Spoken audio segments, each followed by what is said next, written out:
ਸਿੰਘਣੀਆਂ ਨੇ ਧਰਮ ਹੇਤ ਸੀਸ ਦਿੱਤੇ, ਬੰਦ ਬੰਦ ਕਟਾਏ, ਖੋਪਰੀਆਂ ਲੁਹਾਈਆਂ, ਚਰਖੜੀਆਂ ਤੇ ਚੜੇ, ਆਰਿਆਂ ਨਾਲ ਚਰਾਏ ਗਏ, ਗੁਰਦੁਆਰਿਆਂ ਦੀ ਸੇਵਾ ਲਈ ਕੁਰਬਾਨੀਆਂ ਕੀਤੀਆਂ, ਧਰਮ ਨਹੀਂ ਹਾਰਿਆ, ਸਿੱਖੀ ਕੇਸਾਂ ਸਵਾਸਾਂ ਨਾਲ ਨਿਭਾਈ, ਤਿਨਾਂ ਦੀ ਕਮਾਈ ਦਾ ਧਿਆਨ ਧਰ ਕੇ ਖਾਲਸਾ ਜੀ ਬੋਲੋ ਜੀ। ਪੰਜਾਂ ਤਖਤਾਂ ਸਰਬੱਤ ਗੁਰਦੁਆਰਿਆਂ ਦਾ ਧਿਆਨ ਧਰ ਕੇ ਬੋਲੋ ਜੀ।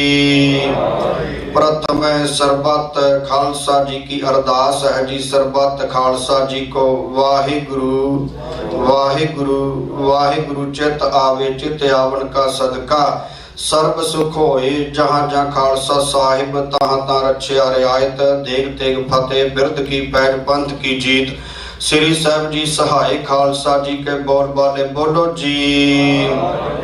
सिखां नूं सिखी दान, केस दान, रहत दान, विवेक दान, विसा दान, भरोसा दान, दाना सिर दान, नाम दान, श्री अमृतसर जी के दर्शनी स्नान, चौकियां झंडे बुंगे जुगो जुगे अटल, धर्म का जयकार बोलो जी।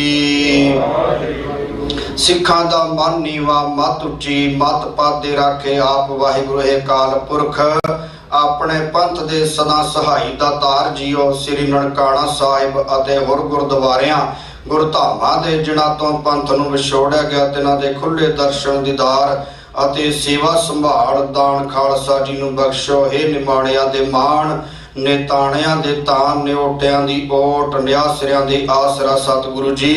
धन धन साहिब श्री गुरु ग्रंथ साहिब महाराज जी, आप जी नूं हाजर नाजर जान के आप जी के चरणों विच अरदास है, बेनती है सतगुरु जी। जो 1984 दे विच सिंह ਸਿੰਘਣੀਆਂ शहीद होए, वर्ल्ड सिख पार्लीमेंट वालों ਅਤੇ बाबा बंदा सिंह बहादुर उन्हां दे शहीदी दिहाड़े नूं समर्पित जो सैमीनार करवाया जा रहा, किरपा करनी सतगुरु जी समुची सिख संगत नूं उन्हां शहीदां दे पाए होए पूरनियां ते चलण दा बल बख्शना सतगुरु जी। समुची सिख कौम दे सिर ते मेरा भरे हथ रखना, एकता इतफाक बख्शना सतगुरु जी। करो किरपा सतगुरु जी, सैमीनार आरंभ करन दी आप जी आग्या बख्शो, सुख होवे नाम चेते आवे, नानक नाम चढ़दी कला, तेरे भाणे सरबत दा भला। वाहिगुरु जी का खालसा वाहिगुरु जी की फतेह। दोहरा आग्या भई अकाल की, सब सिखन को हुक्म है, गुरु ग्रंथ जी माने हो, जो प्रभु को मिल बोझ है, राज करेगा खालसा, ख्वार होए सब मिलेंगे, वाहिगुरु नाम जहाज है, जो श्रद्धा कर से मंदे, जो श्रद्धा कर से मंदे, बोले सो निहाल श्री अकाल, बोले सो निहाल, बोले सो निहाल,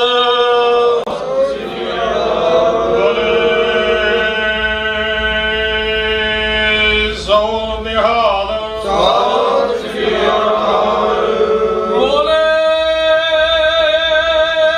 सो निहाल,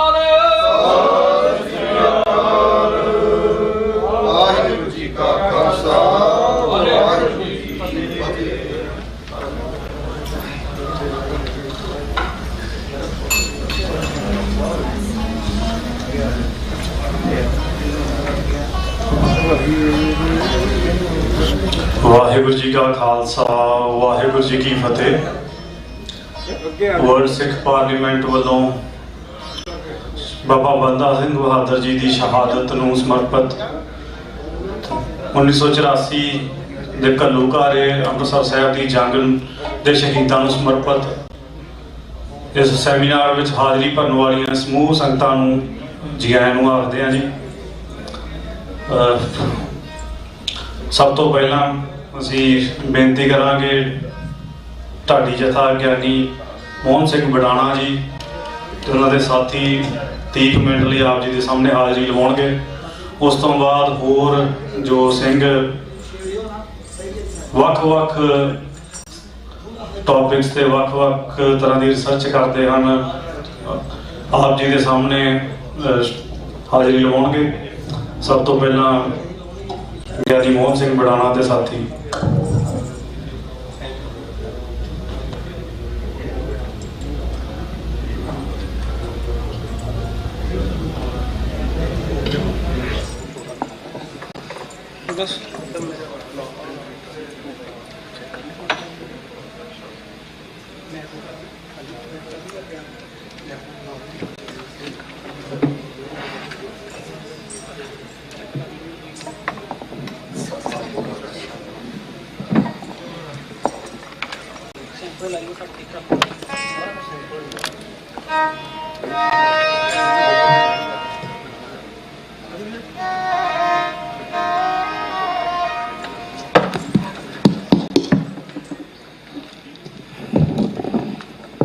ਵਾਹਿਗੁਰੂ ਵਾਹਿਗੁਰੂ ਵਾਹਿਗੁਰੂ।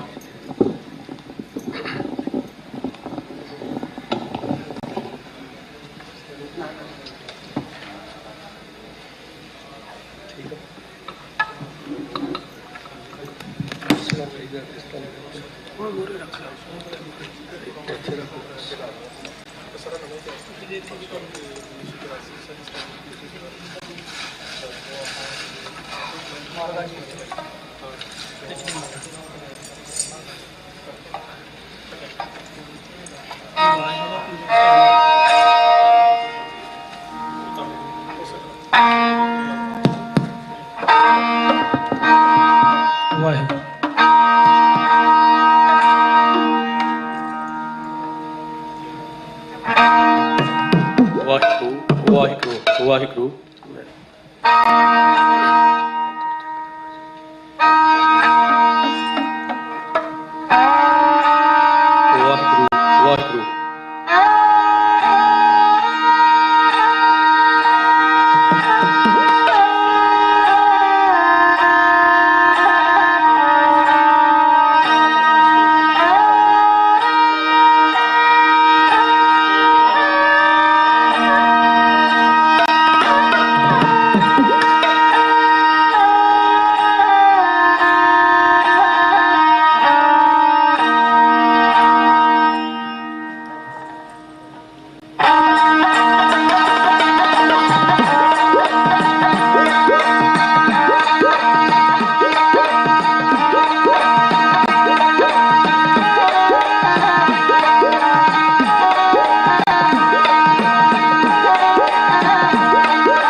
ਸ਼ਹੀਦਾਂ ਵਾਲੀ ਮੁੱਕਣੀ ਨਾ ਗਾਥਾ ਕਰੇ।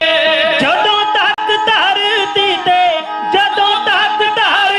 ਤੇ ਕਾਇਮ ਅਸਮਾਨ ਹੈ, ਅਮਰ ਸ਼ਹੀਦਾਂ ਵਾਲੀ ਮੁੱਕਣੀ ਨਾ ਗਾਥਾ ਕਰੇ।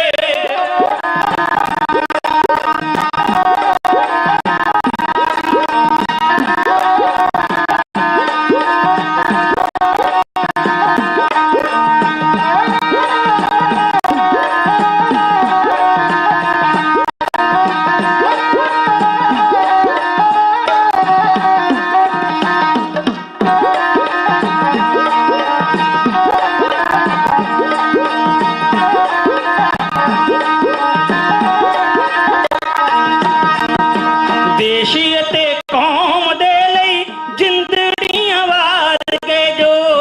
ਦੇਸ਼ ਅਤੇ ਕੌਮ ਲਈ ਜ਼ਿੰਦੜੀਆਂ ਵਾਰ ਗਏ ਜੋ।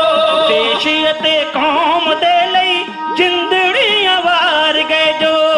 ਦੇਸ਼ ਅਤੇ ਕੌਮ ਲਈ ਜ਼ਿੰਦੜੀਆਂ ਵਾਰ ਗਏ ਜੋ। ਇੱਥੇ ਉੱਥੇ ਦੋਨਾਂ ਥਾਈਂ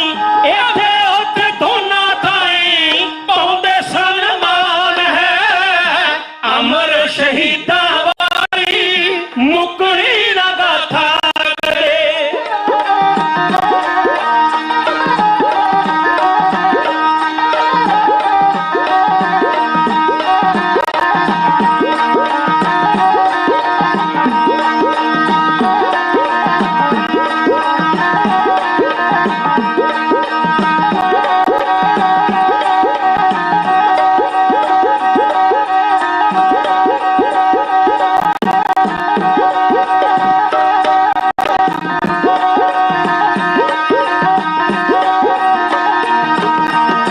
ਮੌਤ ਹੂਰ ਨਾਲ ਜਿੰਨਾ ਮੁੱਢ ਤੋਂ ਯਾਰਾਨੇ ਲਾਏ। ਮੌਤ ਹੂਰ ਨਾਲ ਜਿੰਨਾ ਮੁੱਢ ਤੋਂ ਯਾਰਾਨੇ ਲਾਏ। ਮੌਤ ਹੂਰ ਨਾਲ ਜਿੰਨਾ ਮੁੱਢ ਤੋਂ ਯਾਰਾਨੇ ਲਾਏ। ਮੌਤ ਹੂਰ ਨਾਲ ਜਿੰਨਾ ਮੁੱਢ ਤੋਂ ਯਾਰਾਨੇ ਲਾਏ। ਉਹ ਰੱਖਿਆ ਨਾ ਡਰ ਉਹਨਾਂ, ਰੱਖਿਆ ਨਾ ਡਰ ਦਿਲ ਕਰਨੀ ਮਹਾਨ ਹੈ, ਅਮਰ ਸ਼ਹੀਦਾਂ ਵਾਲੀ ਮੁੱਕਣੀ ਨਾ ਗਾਥਾ ਕਰੇ।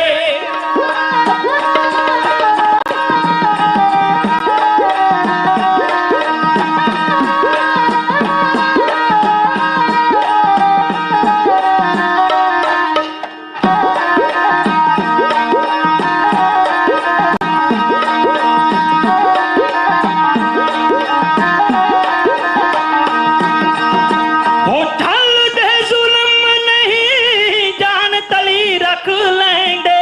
ਚੱਲਦੇ ਜ਼ੁਲਮ ਨਹੀਂ, ਜਾਨ ਤਲੀ ਰੱਖ ਲੈਂਦੇ।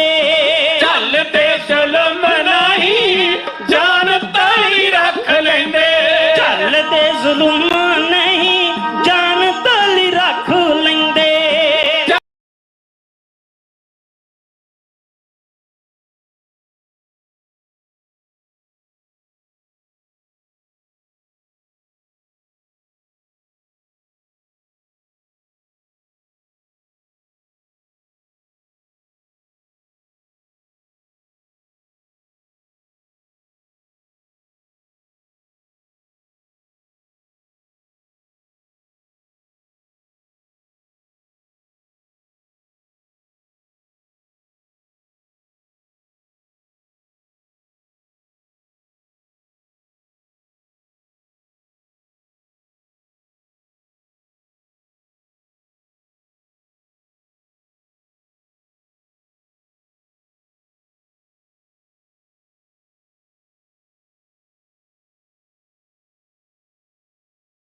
ਝੱਲਦੇ ਜ਼ੁਲਮ ਨਹੀਂ ਜਾਨ ਤਲੀ ਰੱਖ ਲੈਂਦੇ ਵੈਰੀਆਂ ਲਈ ਬਣ ਜਾਂਦੇ ਵੈਰੀਆਂ ਲਈ ਬਣ ਜਾਂਦੇ ਕਾਲ ਵਾਲਾ ਬਾਣ ਹੈ ਅਮਰ ਸ਼ਹੀਦਾਂ ਵਾਲੀ ਮੁੱਕਣੀ ਨਾ ਗਾਥਾ ਕਦੇ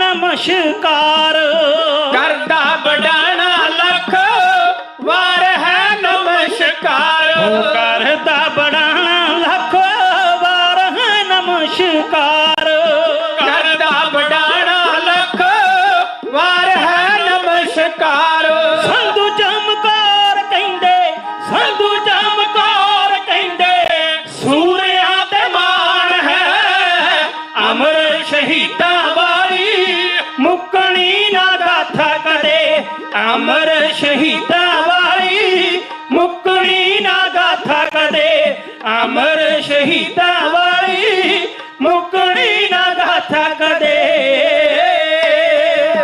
ਹੋ ਪਰਮ ਸਤਿਕਾਰਯੋਗ ਪੰਥ ਪ੍ਰਤੀ ਆਪਣੇ ਮਨਾਂ ਅੰਦਰ ਸੱਚੀ ਤੇ ਸੁੱਚੀ ਸ਼ਰਧਾ ਅਥਾਹ ਪਿਆਰ ਰੱਖਦਿਆਂ ਹੋਇਆਂ ਕੌਮ ਦੀ ਚੜ੍ਹਦੀ ਕਲਾ ਵਾਸਤੇ ਅੱਜ ਦੇ ਰੱਖੇ ਸਿੱਖ ਵਰਲਡ ਪਾਰਲੀਮੈਂਟ ਦੇ ਸਮੂਹ ਮੈਂਬਰ ਸਾਹਿਬਾਨਾਂ ਵੱਲੋਂ ਕੌਮ ਦੇ ਅਮਰ ਸ਼ਹੀਦ ਬਾਬਾ ਬੰਦਾ ਸਿੰਘ ਬਹਾਦਰ ਤਿਨਾਂ ਦੀ ਸ਼ਹਾਦਤ ਨੂੰ ਸਮਰਪਿਤ ਅਤੇ ਜੂਨ 84 ਦੇ ਅੰਦਰ ਭਾਰਤੀ ਹਕੂਮਤ ਵੱਲੋਂ ਦਿਨ ਦਿਹਾੜੇ ਆਪਣੀ ਗੰਦੀ ਕਰਤੂਤ ਦਾ ਕੀਤਾ ਗਿਆ ਉਹ ਗੰਦਾ ਨਾਚ ਜਿਸ ਦਾ ਸਾਹਮਣਾ ਕਰਦਿਆਂ ਕੌਮ ਦੇ ਅਮਰ ਸ਼ਹੀਦਾਂ ਨੇ ਹੱਸ-ਹੱਸ ਕੇ ਆਪਣਾ ਬਲੀਦਾਨ ਦਿੱਤਾ ਉਹਨਾਂ ਸ਼ਹੀਦਾਂ ਨੂੰ ਯਾਦ ਕਰਦਿਆਂ ਹੋਏ ਅੱਜ ਦਾ ਇਹ ਸੈਮੀਨਾਰ ਰੱਖਿਆ ਗਿਆ ਹੈ ਜਿਸ ਦੇ ਅੰਦਰ ਬਹੁਤ ਸਾਰੇ ਬੁੱਧੀਜੀਵ ਪੰਥਕ ਬੁਲਾਰੇ ਪੰਥਕ ਵਿਦਵਾਨ ਹਾਜ਼ਰੀ ਭਰਨ ਜਾ ਰਹੇ ਨੇ ਅਰਦਾਸ ਹੋਈ ਅਰਦਾਸ ਤੋਂ ਆਰੰਭ ਹੋ ਕੇ ਦਾਸਰਿਆਂ ਵੱਲੋਂ ਇਹ ਪ੍ਰੋਗਰਾਮ ਦੀ ਆਰੰਭਤਾ ਕੀਤੀ ਜਾ ਰਹੀ ਹੈ ਮੈਂ ਉਮੀਦ ਅਤੇ ਭਰੋਸਾ ਰੱਖ ਕੇ ਆਪ ਜੀ ਨੂੰ ਫਤਿਹ ਬੁਲਾਵਾਂਗਾ ਇਹ ਪੰਥ ਦੇ ਦਰਦ ਵਾਸਤੇ ਅੱਜ ਦਾ ਸੈਮੀਨਾਰ ਰੱਖਿਆ ਗਿਆ ਹੈ ਕੌਮ ਦੀ ਚੜ੍ਹਦੀ ਕਲਾ ਵਾਸਤੇ ਜਿਸ ਦਾ ਸਮਾਂ 1 ਵਜੇ ਤੋਂ ਲੈ ਕੇ 4 ਵਜੇ ਤੱਕ ਹੈ ਕੋਸ਼ਿਸ਼ ਕਰਿਓ ਹਰ ਇੱਕ ਬੁਲਾਰੇ ਦੇ ਕੋਲੋਂ ਪ੍ਰਵਚਨ ਸਰਵਣ ਕਰਕੇ ਆਪਣੇ ਜੀਵਨ ਦੇ ਅੰਦਰ ਉਸ ਨੂੰ ਧਾਰਨ ਕਰਦਿਆਂ ਹੋਇਆ ਕੌਮ ਦੀ ਚੜ੍ਹਦੀ ਕਲਾ ਵਾਸਤੇ ਆਪਾਂ ਨੇ ਅਰਦਾਸ ਬੇਨਤੀ ਕਰਕੇ ਜਾਣਾ ਹੈ ਇਸ ਭਰੋਸੇ ਦੇ ਨਾਲ ਆਪ ਜੀ ਨੂੰ ਫਤਿਹ ਬੁਲਾਵਾਂਗਾ ਕਰਿਓ ਕਿਰਪਾ ਗੁਰੂ ਦੀ ਬਖਸ਼ਿਸ਼ ਹੋਵੇਗੀ ਆਪ ਜੀ ਦੀ ਅਸੀਸ ਹੋਵੇਗੀ ਗੁਰੂ ਗੋਬਿੰਦ ਸਿੰਘ ਮਹਾਰਾਜ ਦੀ ਜਦੋਂ ਆਪਾਂ ਰਲ ਕੇ ਫਤਿਹ ਬੁਲਾਵਾਂਗੇ ਸਾਰੇ ਆਖਿਓ ਹੱਥ ਜੋੜ ਕੇ ਇੱਕ ਵਾਰੀ ਜੀ ਵਾਹਿਗੁਰੂ ਜੀ ਕਾ ਖਾਲਸਾ ਵਾਹਿਗੁਰੂ ਜੀ ਕੀ ਫਤਿਹ ਸਤਿਕਾਰਯੋਗ ਸਾਧ ਸੰਗਤ ਜੀ ਇਹ ਗੱਲ ਕਹਿਣ ਤੋਂ ਮੈਂ ਗੁਰੇਜ਼ ਨਹੀਂ ਕਰਾਂਗਾ ਆਪਣੇ ਤੰਦਿਆਂ ਵਿੱਚ ਫਸਿਆ ਹੋਇਆ ਹਰ ਇੱਕ ਮਨੁੱਖ ਦਿਨ ਰਾਤ ਮਿਹਨਤ ਕਰ ਰਿਹਾ ਹੈ ਬੜਾ ਕੁਝ ਬਣਾ ਲਿਆ ਬੜਾ ਕੁਝ ਬਣਾਈ ਜਾ ਰਿਹਾ ਹੈ ਲੱਗੀ ਹੋਈ ਦੌੜ ਦੇ ਅੰਦਰ ਮੂਹਰੇ ਨਿਕਲਣ ਦੇ ਵਾਸਤੇ ਹਰ ਇੱਕ ਯਤਨਸ਼ੀਲ ਹੈ ਇਹਦੇ ਵਿੱਚ ਦੋ ਰਾਇਆ ਨਹੀਂ ਸਾਡੀ ਕੌਮ ਦੇ ਵਿੱਚੋਂ ਬਹੁਤ ਸਾਰੇ ਆਗੂ ਇਸ ਦੌੜ ਵਿੱਚ ਲੱਗੇ ਹੋਏ ਨੇ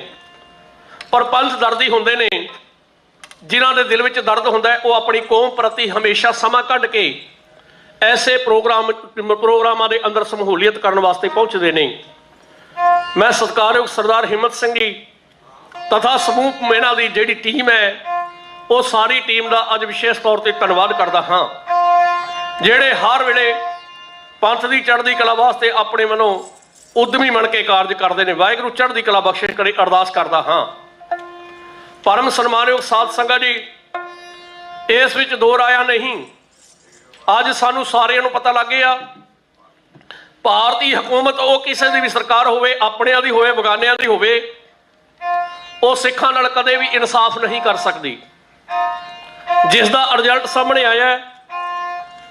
ਇੱਕ ਹਥਿਆਰੇ ਬਿਆੰਤੇ ਬੁੱਚੜ ਦੇ ਪੋਤਰੇ ਨੂੰ, ਜਿਸ ਨੂੰ ਬਹੁਤ ਸਾਰੀਆਂ ਵੋਟਾਂ ਨਾਲ ਹਰਾਇਆ ਗਿਆ, ਉਹਨੂੰ ਸਹੁੰ ਚੁਕਾ ਦਿੱਤੀ ਜਾਂਦੀ ਹੈ। ਸਿੱਖ ਕੌਮ ਦੇ ਮਰਦ ਜਰਨੈਲ ਭਾਈ ਅਮਰਤਪਾਲ ਸਿੰਘ ਜੀ ਖਾਲਸਾ ਬਹੁਤੀਆਂ ਵੋਟਾਂ ਨਾਲ ਜਿੱਤਣ ਤੋਂ ਬਾਅਦ ਵੀ ਅੱਜ ਵੀ ਜੇਲ੍ਹ ਦੇ ਅੰਦਰ ਬੈਠੇ ਨੇ। ਉਹਨਾਂ ਵਾਸਤੇ ਐਸਾ ਕੋਈ ਲਾਓ, ਐਸਾ ਕੋਈ ਕਾਨੂੰਨ ਨਹੀਂ। ਇਹ ਤੋਂ ਅੰਦਾਜ਼ਾ ਲੱਗਦਾ ਹੈ ਤੁਸੀਂ ਜਿੰਨੇ ਮਰਜ਼ੀ ਉਹਨਾਂ ਨਾਲ ਜੱਫੀਆਂ ਪਾ ਲਿਓ, ਉਹਨਾਂ ਨਾਲ ਜਿੰਨਾ ਮਰਜ਼ੀ ਪਿਆਰ ਕਰ ਲਿਓ, ਜੱਫੀਆਂ ਪਾਉਣ ਵਾਲੇ ਗੁਰਸਿੱਖਾਂ ਦੇ ਬੱਖੀਆਂ ਦੇ ਅੰਦਰ ਸ਼ੂਰਾ ਹੀ ਮਾਰਨਾ ਹੈ। ਸੱਚ ਹੈ, ਇਹਦੇ ਵਿੱਚ ਦੋ ਰਾਇਆ ਨਹੀਂ। ਪਰਮ ਸਨਮਾਨਯੋਗ ਪਿਆਰੇ ਗੁਰੂ ਖਾਲਸਾ ਜੀ, ਮੈਂ ਇੱਕ ਹਫ਼ਤਾ ਆਪ ਜੀ ਦੀ ਸੇਵਾ ਦੇ ਵਿੱਚ ਕਹਿਣ ਦਾ ਯਤਨ ਕਰਾਂਗਾ, ਕਿਉਂਕਿ ਪ੍ਰੋਗਰਾਮ ਦੇ ਅੰਦਰ ਬਹੁਤ ਸਾਰੇ ਬੁਲਾਰੇ ਆਏ ਹੋਏ ਨੇ। ਮੇਰਾ ਜਿਹੜਾ ਟੌਪਿਕ ਹੈ ਉਸ ਟੌਪਿਕ ਦੇ ਸੰਬੰਧ ਵਿੱਚ ਮੈਂ ਕੁਝ ਵਿਚਾਰਾਂ ਕਰਕੇ ਇੱਕ ਹਫ਼ਤਾ ਕਹਿ ਜਾਣੀ ਹੈ। ਸਭ ਤੋਂ ਪਹਿਲਾਂ ਸਾਨੂੰ ਇੱਕ ਸਦਕ ਰੱਖਣਾ ਚਾਹੀਦਾ ਹੈ। ਕੈਸਾ ਸਦਕ ਹੋਣਾ ਚਾਹੀਦਾ ਹੈ? ਜੇ ਕੌਮ ਦੇ ਦਰਦ ਦੀ ਗੱਲ ਆਵੇ, ਕੌਮ ਪ੍ਰਤੀ ਕੋਈ ਸਵਾਲ ਐਸਾ ਖੜਾ ਹੋਵੇ ਜਿਸ ਵਿੱਚ ਕੌਮ ਦੀ ਅਣਖ ਅਤੇ ਜ਼ਮੀਰ ਦੇ ਉੱਤੇ ਸੱਟ ਵੱਜਦੀ ਹੋਵੇ, ਸਿੱਖਾ ਤੇਰਾ ਹਿਰਦਾ ਐਡਾ ਮਜ਼ਬੂਤ ਹੋਣਾ ਚਾਹੀਦਾ ਹੈ। ਪੁੱਤ ਦਾ ਕਾਲਜਾ ਕੱਢ ਕੇ ਮੂੰਹ ਵਿੱਚ ਪਾ ਦਿੱਤਾ ਗਿਆ ਹੈ। ਹਕੂਮਤ ਕਹਿੰਦੀ ਹੈ ਬੰਦਾ ਸਿਆ ਤੈਨੂੰ ਹਰਾ ਦਿਆਂਗੇ, ਮੂੰਹ ਤੇ ਚਪੇੜ ਮਾਰ ਕੇ ਸਰਕਾਰ ਤੇ ਕਹਿਣ ਦਾ ਜਜ਼ਬਾ ਹੋਣਾ ਚਾਹੀਦਾ, ਸਰਕਾਰੇ ਤੂੰ ਮੇਰੇ ਪੁੱਤ ਦਾ ਕਾਲਜਾ ਮੇਰੇ ਮੂੰਹ ਦੇ ਵਿੱਚ ਪਾ ਕੇ ਮੇਰਾ ਮੂੰਹ ਮਿੱਠਾ ਕਰਾ ਕੇ ਇਸ ਗੱਲ ਦਾ ਸਬੂਤ ਦੇ ਰਿਹਾ ਮੈਂ ਜਿੱਤ ਗਿਆ ਤੇ ਤੂੰ ਹਾਰ ਗਈ ਹੈ। ਐਸੀ ਦ੍ਰਿੜਤਾ ਤੇ ਐਸਾ ਵਿਸ਼ਵਾਸ ਹੋਣਾ ਚਾਹੀਦਾ ਹੈ। ਛੋਟੀਆਂ ਛੋਟੀਆਂ ਮੁਸ਼ਕਲਾਂ ਦੇ ਬਦਲੇ ਆਪਣੀ ਜ਼ਮੀਰ ਨੂੰ ਵੇਚ ਕੇ ਸੌਦੇ ਕਰਨ ਵਾਲਿਆਂ ਦੀ ਕੀਮਤ ਨਹੀਂ ਬਣਦੀ। ਕੀਮਤ ਉਹਨਾਂ ਦੀ ਬਣਦੀ ਹੈ ਜਿਹੜੇ ਆਪਣਾ ਆਪ ਵਾਰ ਜਾਂਦੇ ਨੇ। ਦੁਨੀਆ ਦੇ ਲੋਕ ਕਹਿੰਦੇ ਨੇ ਜ਼ਮੀਰਾਂ ਵੇਚਣ ਵਾਲਿਆਂ ਦੀਆਂ, ਵੇਚਣ ਵਾਲਿਆਂ ਦੀ ਤਸਵੀਰਾਂ ਨਹੀਂ ਵਿਕਿਆ ਕਰਦੀਆਂ, ਜ਼ਮੀਰਾਂ ਪਾਲਣ ਵਾਲਿਆਂ ਦੀ ਤਸਵੀਰਾਂ ਲੱਗੀਆਂ ਨੇ ਸਾਹਮਣੇ ਅੱਜ। ਇਹਦੇ ਵਿੱਚ ਦੋ ਰਾਇਆ ਨਹੀਂ।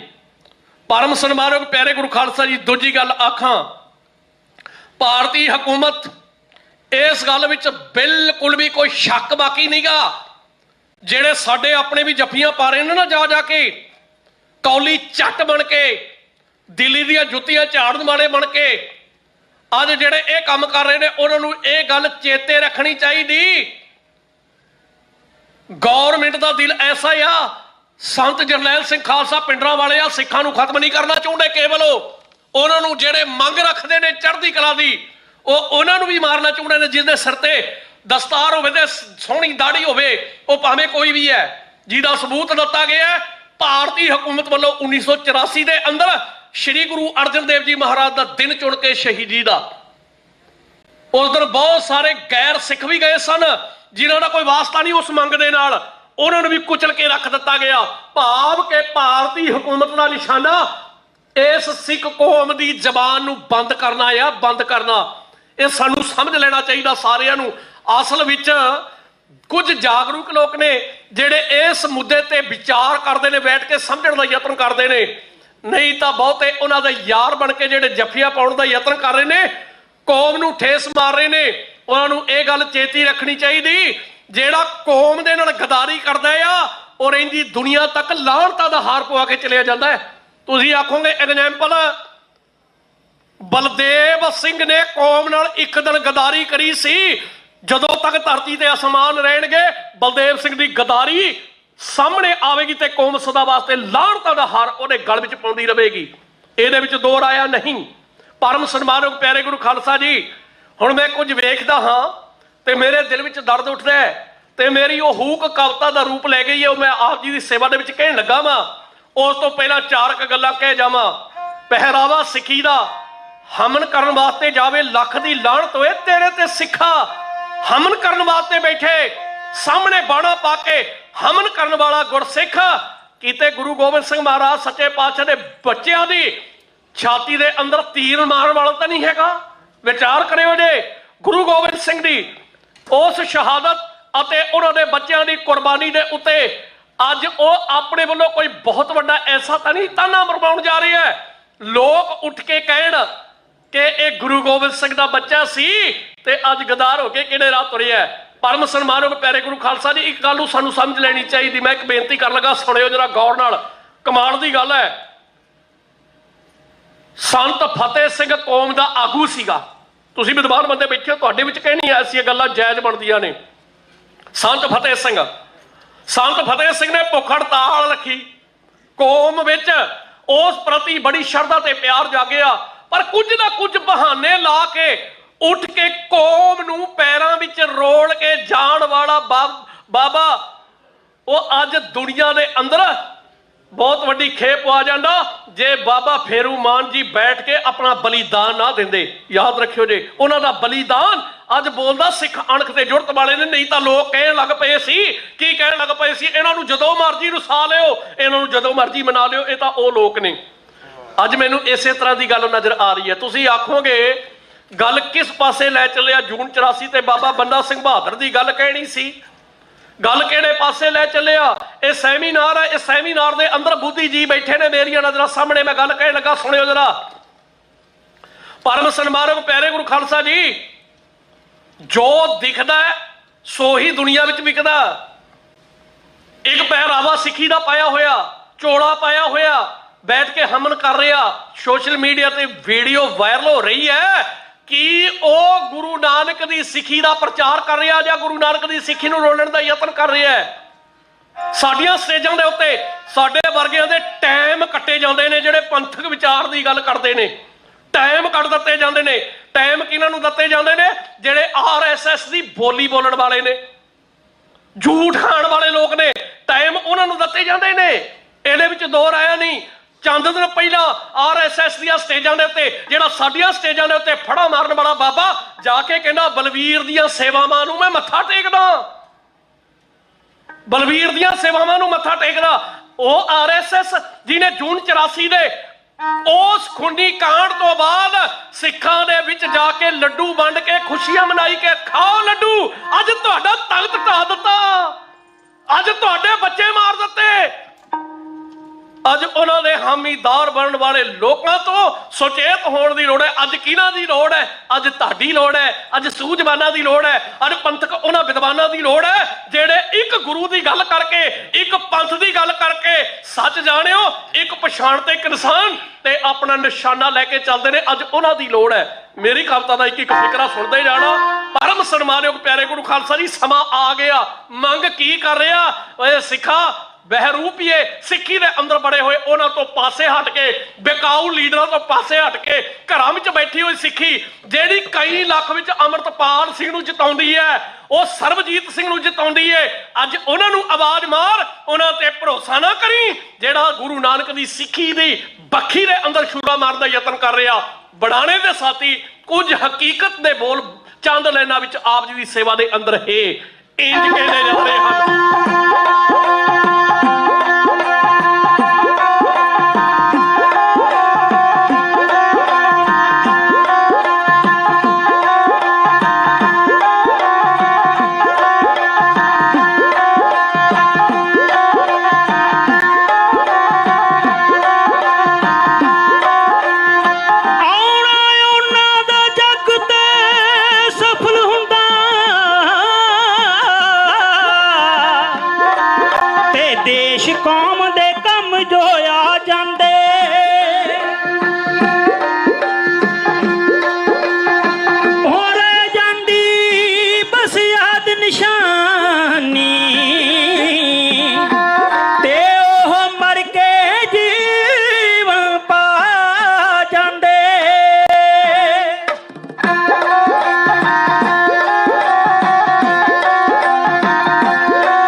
ਸੂਝਵਾਨ ਸਿੱਖਾਂ ਦੀ ਬੜੀ ਹੀ ਲੋੜ ਹੈ।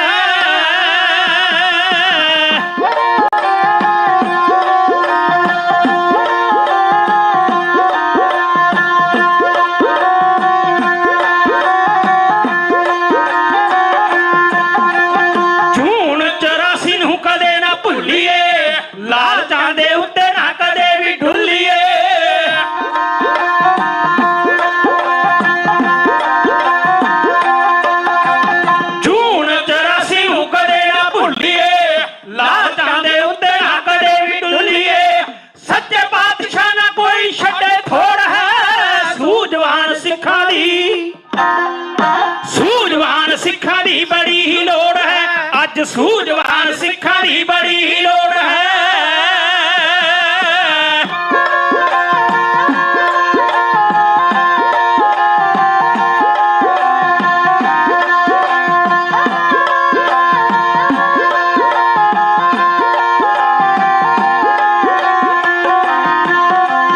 ਝੋਲੇ ਪਾ ਕੇ ਹਵਨ ਕੀ ਵੇਖੇ ਕਰਦੇ, ਵੱਡੇ ਨੇ ਪਖੰਡੀ ਗੁਰੂ ਤੋਂ ਨਾ ਡਰਦੇ।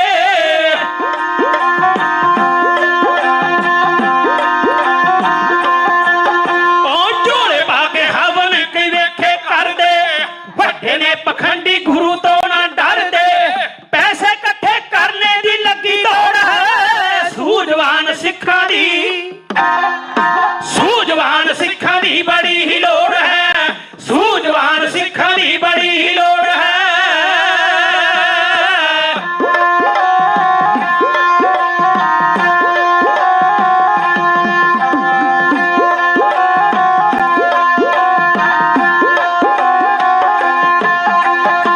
RSS ਦੀ ਜੋ ਝੂਠ ਚੱਟਦੇ, ਲਾ ਰਹੇ ਦਾ ਪਿੱਛੇ ਨਹੀਂ ਹਟਦੇ।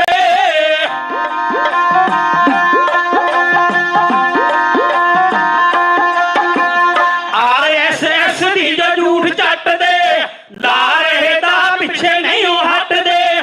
ਦੋ ਦਿਨ ਦਾ ਦੇਣਾ ਹੁਣ ਮੂੰਹ ਮੋੜ ਹੈ, ਸੂਝਵਾਨ ਸਿੱਖਾਂ ਦੀ, ਸੂਝਵਾਨ ਸਿੱਖਾਂ ਦੀ ਬੜੀ ਹੀ ਲੋੜ ਹੈ, ਸੂਝਵਾਨ ਸਿੱਖਾਂ ਦੀ ਬੜੀ ਹੀ ਲੋੜ ਹੈ।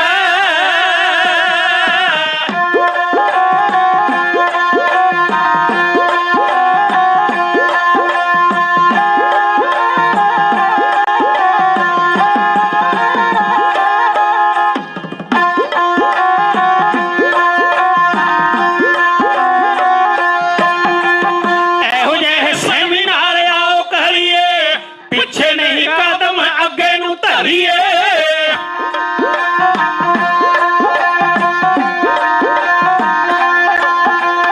ਇਹੋ ਜਿਹੇ ਸੈਮੀਨਾਰ ਆਓ ਕਰੀਏ, ਪਿੱਛੇ ਨਹੀਂ ਕਦਮ ਅੱਗੇ ਨੂੰ ਧਰੀਏ। ਮੋਹਣ ਬਣਾਣੇ ਕੱਢ ਦੇਣਾ ਕੋਲ ਹੈ, ਸੂਝਵਾਨ ਸਿੱਖਾਂ ਦੀ, ਅੱਜ ਸੂਝਵਾਨ ਸਿੱਖਾਂ ਦੀ ਬੜੀ ਹੀ ਲੋੜ ਹੈ, ਸੂਝਵਾਨ ਸਿੱਖਾਂ ਦੀ ਬੜੀ ਹੀ ਲੋੜ ਹੈ, ਅੱਜ ਸੂਝਵਾਨ ਸਿੱਖਾਂ ਦੀ ਬੜੀ ਹੀ ਲੋੜ ਹੈ। ਹੋ ਹੋ ਪਰਮ ਸਨਮਾਨਯੋਗ ਸਾਧ ਸੰਗਤ ਜੀ, ਸਿੱਖੀ ਪਹਿਰਾਵੇ ਦੇ ਅੰਦਰ ਗੈਰ ਧਰਮਾਂ ਦਾ ਪ੍ਰਚਾਰ ਕਰਨ ਵਾਲੇ ਲੰਬੇ ਲੰਬੇ ਚੋਲੇ ਪਾ ਕੇ ਅਤੇ ਵੰਨ ਸੁਵੰਨੇ ਤਰੀਕਿਆਂ ਦੇ ਨਾਲ ਕੌਮ ਨੂੰ ਗੁੰਮਰਾਹ ਕਰਕੇ ਗੁਰਮਤ ਤੋਂ ਮਨਮਤ ਵਾਲੇ ਪਾਸੇ ਲਿਜਾਣ ਵਾਲਿਆਂ ਨੂੰ ਮੂੰਹ ਨਾ ਲਾਇਓ। ਇਹੋ ਜਿਹੇ ਸੈਮੀਨਾਰ ਕਰੋ ਜਿਨ੍ਹਾਂ ਵਿੱਚੋਂ ਬਾਬਾ ਬੰਦਾ ਸਿੰਘ ਬਹਾਦਰ ਵਰਗੀ ਦ੍ਰਿੜਤਾ ਅਤੇ ਜੂਨ 84 ਅੰਦਰ ਇੱਕ ਇੱਕ ਕਦਮ ਕੌਮ ਦੇ ਵਾਸਤੇ ਅੱਗੇ ਅੱਗੇ ਵੱਧ ਕੇ ਆਪਣਾ ਖੂਨ ਡੋਲਣ ਵਾਲੇ ਉਹਨਾਂ ਜੁਝਾਰੂਆਂ ਵਰਗਾ ਸਾਡਾ ਹੌਸਲਾ ਹੋਵੇ ਤਾਂ ਕੀਤੇ ਦਾ ਫਲ ਮਿਲੇਗਾ। ਜੇ ਸੈਮੀਨਾਰ ਕਰਨ ਵਾਸਤੇ ਵੀ ਆ ਗਏ ਤੇ ਅੰਦਰ ਖੋਟ ਉਹੀ ਰਹੀ।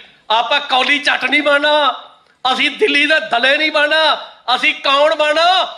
ਅਸੀਂ ਬਾਬਾ ਫਤਿਹ ਸਿੰਘ, ਬਾਬਾ ਜੋਰਾਵਰ ਸਿੰਘ, ਬਾਬਾ ਜੁਝਾਰ ਸਿੰਘ, ਬਾਬਾ ਅਜੀਤ ਸਿੰਘ ਵਰਗੇ ਗੁਰੂ ਦੇ ਪੁੱਤ ਬਣਨਾ। ਕਿਉਂਕਿ ਗੁਰੂ ਗੋਬਿੰਦ ਸਿੰਘ ਨੇ ਕਿਹਾ, ਇਨ ਪੁੱਤਰ ਨੇ ਕਹੇ ਸੀਸ पे वार दिए चार मुए तो क्या हुआ जीवत कई हजार। ਅਸੀਂ ਉਹ ਜਿੰਦੇ ਬਣਨਾ, ਜਿੰਦੇ ਮਰ ਜਾਣਾ ਆ। ਜ਼ਿੰਦਗੀ ਦਾ ਭਰੋਸਾ ਨਹੀਂ, ਕਿਹੜੇ ਮੋੜ ਤੇ ਜਾ ਕੇ ਜ਼ਿੰਦਗੀ ਮੁੱਕ ਜਾਣੀ ਪਤਾ ਕਿਸੇ ਨੇ ਲਿਖਾਇਆ।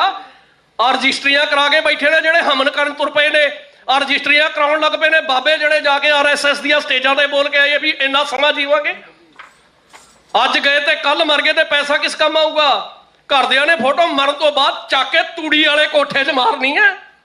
ਤੂੜੀ ਵਾਲੇ ਕੋਠੇ 'ਚ ਜਿੰਨੇ ਦਿਨ ਜ਼ਿੰਦਗੀ ਹੈ ਅਣਖ ਜੁਰਤ ਗੈਰਤ ਰੱਖ ਕੇ ਜੀਏ, ਗੁਰੂ ਦੇ ਪੁੱਤ ਹੋ ਕੇ ਜੀਏ, ਸਿੱਖ ਹੋ ਕੇ ਜੀਏ, ਸੱਚਿਆਂ ਦਾ ਸਤਿਕਾਰ, ਝੂਠਿਆਂ ਨੂੰ ਫਟਕਾਰ, ਚੰਗਿਆਂ ਪ੍ਰਚਾਰਕਾਂ ਨੂੰ ਥਾਂ ਦਿਓ, ਝੂਠਿਆਂ ਨੂੰ ਮੂੰਹ ਨਾ ਲਾਇਓ। ਅੱਜ ਤੁਹਾਨੂੰ ਇਸ ਸੈਮੀਨਾਰ ਦੇ ਅੰਦਰ ਮੈਂ ਬੇਨਤੀ ਕਰਦਾ ਆਪਣੇ ਜਥੇ ਵੱਲੋਂ ਇੰਨੀ ਸੇਵਾ ਪ੍ਰਵਾਨ, ਕਿਉਂਕਿ ਪੰਥਕ ਬੁਲਾਰੇ ਉਦੋਂ ਕੇ ਸਾਹ ਬੈਠੇ ਨੇ ਮੇਰੇ ਵੱਡੇ ਵੀਰ ਜੀ, ਜਿੱਥੇ ਖੜ ਜਾਂਦੇ ਨੇ ਰੌਣਕਾਂ ਲਾ ਦਿੰਦੇ। ਕਰਦਾ ਜੀ ਸੁਣਨ ਨੂੰ ਇਹੋ ਜਿਹਿਆਂ ਨੂੰ ਜਿਹੜੇ ਪੰਥ ਦੀ ਗੱਲ ਕਰਦੇ ਨੇ, ਸੁਣਨ ਨੂੰ ਜੀ ਕਰਦਾ। ਜਿਹੜੇ ਕੌਮ ਦੀ ਗੱਲ ਕਰਦਿਆਂ ਬੱਖੀ ਵਿੱਚ ਮਿੱਠਾ ਛੂਰਾ ਮਾਰਦੇ ਨੇ ਨਾ, ਸੁਚੇਤ ਜਾਗਿਓ। ਸੈਮੀਨਾਰ ਕਰਨ ਦਾ ਤਾਂ ਹੀ ਫਾਇਦਾ। ਵਾਹਿਗੁਰੂ ਜੀ ਕਾ ਖਾਲਸਾ, ਵਾਹਿਗੁਰੂ ਜੀ ਕੀ ਫਤਿਹ।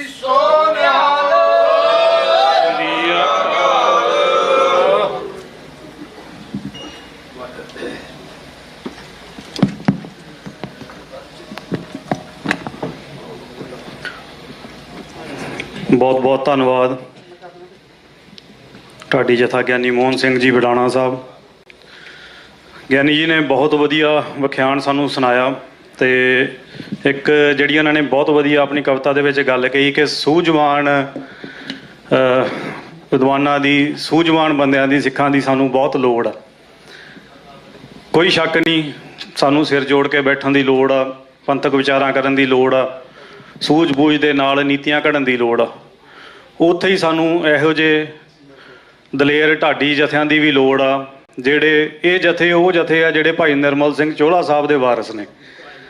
ਭਾਈ ਸਾਹਿਬ ਹੋਰਾਂ ਨੇ ਜਿਸ ਤਰੀਕੇ ਨਾਲ ਦਲੇਰੀ ਨਾਲ ਸਾਰਾ ਵਿਖਿਆਨ ਸੁਣਾਇਆ, ਭਾਈ ਸਾਹਿਬ ਹੋਰਾਂ ਲਈ ਇੱਕ ਜਕਾਰਾ ਬੋਲੇ ਸੋ ਨਿਹਾਲ।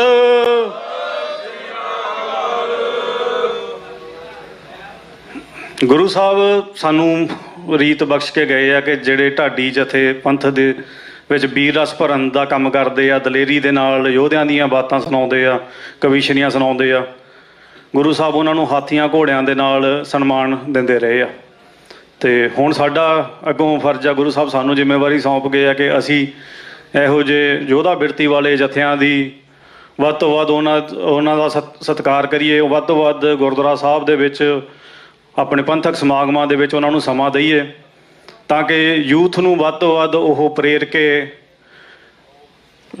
ਪਤਤ ਪੁਣੇ ਵੱਲੋਂ ਮੋੜ ਕੇ ਗੁਰਸਿੱਖੀ ਨਾਲ ਜੋੜ ਸਕਣ। ਇੱਕ ਜਿਹੜੀ ਡੂੰਘੀ ਗੱਲ ਇਸ ਦੇ ਵਿੱਚੋਂ ਨਿਕਲਦੀ ਹੈ ਕਿ ਜਦੋਂ ਸੰਤ ਜਰਨੈਲ ਸਿੰਘ ਜੀ ਨੇ ਮੋਰਚਾ ਸੰਭਾਲਿਆ, ਸਿੱਖੀ ਦਾ ਪ੍ਰਚਾਰ ਉਸ ਤੋਂ ਪਹਿਲਾਂ ਵੀ ਬਹੁਤ ਹੋ ਰਿਹਾ ਸੀਗਾ। ਗਿਆਨੀ ਗੁਰਬਚਨ ਸਿੰਘ ਜੀ ਪਿੰਡਰਾਂ ਵਾਲੇ, ਮਹਾਂਪੁਰਖ ਸੰਤ ਕਰਤਾਰ ਸਿੰਘ ਜੀ, ਹੋਰ ਮਹਾਂਪੁਰਖ ਬਹੁਤ ਪ੍ਰਚਾਰ ਕਰ ਰਹੇ ਸੀ।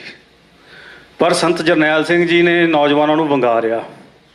ਉਹ ਵੰਗਾਰਨ ਦਾ ਨਤੀਜਾ ਇਹ ਨਿਕਲਿਆ ਕਿ ਉਹਨਾਂ ਦੇ ਜਿਹੜੀ ਅੰਦਰ ਜਿਹੜੀ ਅਣਖ ਉਹ ਦੱਬੀ ਪਈ ਸੀਗੀ, ਉਦੋਂ ਵੀ ਪਤਤ ਪੁਣੇ ਦੀ ਲਹਿਰ ਚੱਲ ਰਹੀ ਸੀ।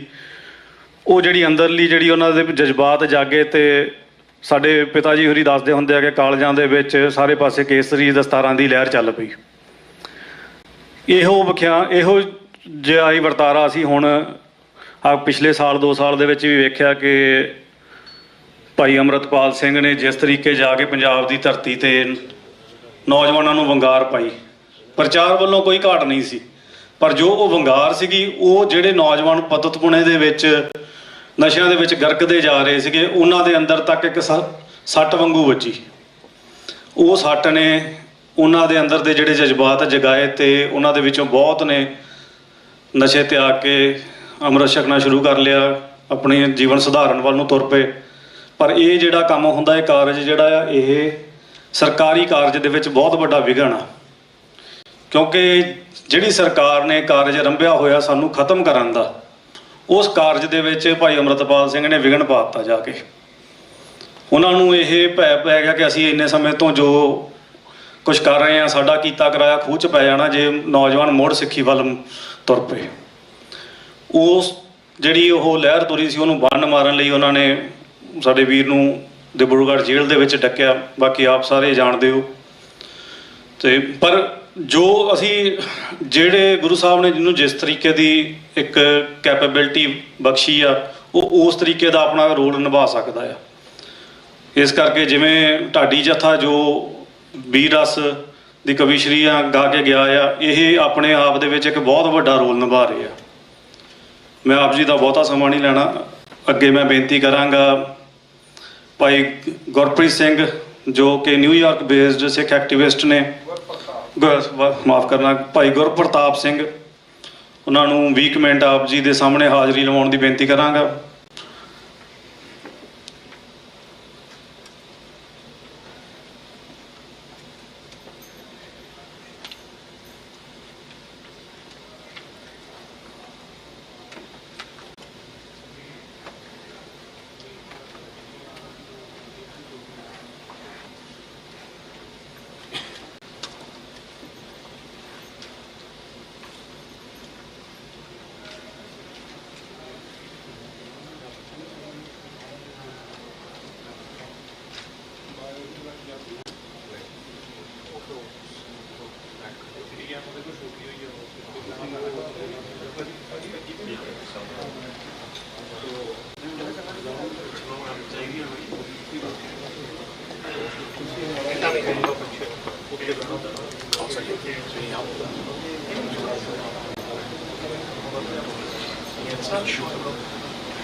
थोड़ी जी तकनीकी डिफिकल्टी चल रही है। भाई साहब उन्नी देर उत्ते काम कर रहे हैं। ਜਦੋਂ ਅਸੀਂ ਇੱਥੇ ਖਾਲਸਾ ਰਾਜ ਦੀ ਖਾਲਿਸਤਾਨ ਦੀ ਗੱਲ ਕਰਦੇ ਹਾਂ ਤੇ ਸਾਨੂੰ ਇੱਕ ਸਵਾਲ ਬਹੁਤ ਵਾਰ ਕੀਤਾ ਜਾਂਦਾ ਕਿ ਜਾਂ ਸਾਡੇ ਤੇ ਤੌਹਮਤ ਲਾਈ ਜਾਂਦੀ ਹੈ ਕਿ ਬਾਹਰਲੇ ਸਿੱਖ ਰੌਲਾ ਪਾਉਂਦੇ ਆ, ਬਾਹਰਲੇ ਸਿੱਖ ਹੀ ਮੰਗਦੇ ਆ, ਪੰਜਾਬ ਦੀ ਧਰਤੀ ਤੇ ਇੱਕੋ ਹੀ ਖਾਲਿਸਤਾਨ ਦੀ ਗੱਲ ਨਹੀਂ ਕਰਦਾ। ਇਹ ਜਿਹੜਾ ਸਾਡੇ ਤੇ ਨਿਸ਼ਾਨਾ ਸਾਧਿਆ ਜਾਂਦਾ ਆ, ਇਹਦਾ ਜਵਾਬ ਸਾਡੀਆਂ ਦੋ ਪੰਥਕ ਜਥੇਬੰਦੀਆਂ ਜਿਹੜੀਆਂ ਆ ਉਹ ਲੰਮੇ ਸਮੇਂ ਤੋਂ ਦਿੰਦੀਆਂ ਆ ਰਹੀਆਂ। ਉਹਨਾਂ ਦੇ ਵਿੱਚੋਂ ਭਾਈ ਗਜਿੰਦਰ ਸਿੰਘ ਜੀ ਵੱਲੋਂ ਸਥਾਪਿਤ ਕੀਤੀ ਜਥੇਬੰਦੀ ਦਲ ਖਾਲਸਾ ਦੇ ਵਿੱਚੋਂ ਭਾਈ ਪ੍ਰਿਤਪਾਲ ਸਿੰਘ ਖਾਲਸਾ ਜੀ ਸਾਡੇ ਵਿੱਚ ਮੌਜੂਦ ਨੇ। ਮੈਂ ਭਾਈ ਸਾਹਿਬ ਨੂੰ ਬੇਨਤੀ ਕਰਾਂਗਾ ਕਿ ਆਪ ਜੀ ਸਟੇਜ ਤੇ ਆ ਕੇ 5 ਮਿੰਟ ਲਈ ਸੰਗਤ ਦੇ ਸਾਹਮਣੇ ਹਾਜ਼ਰੀ ਲਵਾਉਣ। ਦਲ ਖਾਲਸਾ ਤੇ ਸ਼੍ਰੋਮਣੀ ਅਕਾਲੀ ਦਲ ਅੰਮ੍ਰਿਤਸਰ, ਇਹ ਦੋ ਜਥੇਬੰਦੀਆਂ ਨੇ ਜੋ ਸਾਨੂੰ ਇਹ ਜਿਹੜਾ ਉਹ ਨੈਰੇਟਿਵ ਸਿਰਜਦੇ ਆ ਉਹਨੂੰ ਤੋੜਨ ਦੇ ਵਿੱਚ ਸਾਨੂੰ ਸਹਿਯੋਗ ਦਿੰਦੇ ਆ ਤੇ ਲੰਮੇ ਸਮੇਂ ਤੋਂ ਜਿਹੜੀ ਮੁਹਿੰਮ ਚਲਾਉਂਦੇ ਆ ਰਹੇ ਆ। ਭਾਈ ਪ੍ਰਿਤਪਾਲ ਸਿੰਘ ਖਾਲਸਾ ਜੀ।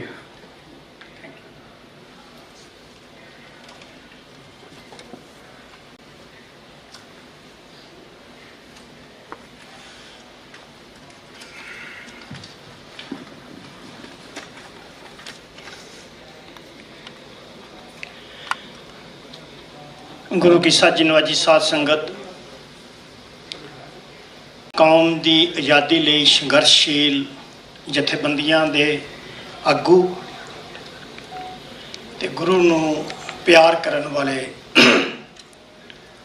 ਗੁਰਸਿੱਖਾਂ ਨੂੰ ਦਾ ਇਕੱਠ, ਸਾਰਿਆਂ ਨੂੰ ਜੀ ਆਇਆਂ ਨੂੰ ਤੇ ਵਾਹਿਗੁਰੂ ਜੀ ਕਾ ਖਾਲਸਾ ਵਾਹਿਗੁਰੂ ਜੀ ਕੀ ਫਤਿਹ। ਵੈਸੇ ਤੇ ਇੱਥੇ ਕੌਮ ਦੇ ਉੱਚ ਕੋਟੀ ਦੇ ਵਿਦਵਾਨ ਉਦੋਕੇ ਜੀ ਵੀਰ ਜੀ, ਹਰਿੰਦਰ ਸਿੰਘ ਜੀ, ਹੋਰ ਪਤਵੰਤੇ ਸੱਜਣ, ਬਲਾਕਾ ਸਿੰਘ ਜੀ, ਸਾਰੇ ਇੱਥੇ ਬੈਠੇ ਹਨ। ਇਹਨਾਂ ਅੱਗੇ ਬੋਲਣਾ ਜਾਂ ਗੱਲ ਕਰਨੀ ਕੋਈ ਬਹੁਤ ਮਹਿਣਾ ਨਹੀਂ, ਕਿਉਂਕਿ ਇਹਨਾਂ ਕੋਲ ਅਸੀਂ ਸੁਣ ਕੇ ਤੇ ਅਸੀਂ ਵੱਡੇ ਹੋਏ ਹਾਂ। ਅੱਜ ਦਾ ਜਿਹੜਾ ਦਿਹਾੜਾ ਉਸ ਕੌਮ ਦੇ ਮਹਾਨ ਜਰਨੈਲ ਜਿਨ੍ਹਾਂ ਨੇ ਸਤਿਗੁਰ ਸੱਚੇ ਪਾਤਸ਼ਾਹ ਜੀ ਕੋਲੋਂ ਆਸ਼ੀਰਵਾਦ ਲੈ ਕੇ, ਥਾਪੜਾ ਲੈ ਕੇ ਕੌਮ ਦੀ ਆਜ਼ਾਦੀ ਦਾ ਬਿਗਲ ਵਜਾਇਆ, ਰਮਤਾ ਕੀਤੀ। ਔਰ ਬੰਦਾ ਸਿੰਘ ਬਹਾਦਰ ਜੀ ਦਾ ਜੀਵਨ ਬਹੁਤ ਲੰਬਾ ਹੈ, ਕਿਉਂਕਿ ਉਹਨਾਂ ਨੇ ਆਪਣੇ ਜੀਵਨ ਦੇ ਵਿੱਚ ਸਤਿਗੁਰੂ ਜੀ ਤੋਂ ਆਸ਼ੀਰਵਾਦ ਲੈ ਕੇ ਜੋ ਦਿੱਲੀ ਤੋਂ ਪੰਜਾਬ ਦੀ ਧਰਤੀ ਦੇ ਉੱਤੇ ਜੋ ਮੱਲਾਂ ਮਾਰੀਆਂ, ਸਿੱਖ ਵਿਦਵਾਨਾਂ ਨੇ ਉਹਦੇ ਉੱਤੇ ਬਹੁਤ ਕੁਝ ਲਿਖਿਆ ਹੈ। ਪਰ ਅਸੀਂ ਕੀ ਸਿੱਖਣਾ ਹੈ? ਅਸੀਂ ਵੀ ਅੱਜ ਉਹਨਾਂ ਦੀਆਂ ਲੀਹਾਂ ਦੇ ਉੱਤੇ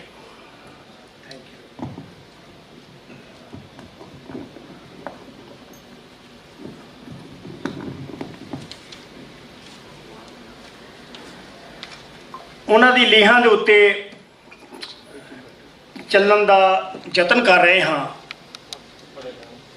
ਪਰ ਉਹ ਕਿਹੜੀਆਂ ਖੂਬੀਆਂ ਸਨ ਬੰਦਾ ਸਿੰਘ ਬਹਾਦਰ ਦੇ ਵਿੱਚ ਜਿਹੜੀਆਂ ਕਿ ਉਹ ਥੋੜ੍ਹੇ ਸਮੇਂ ਦੇ ਵਿੱਚ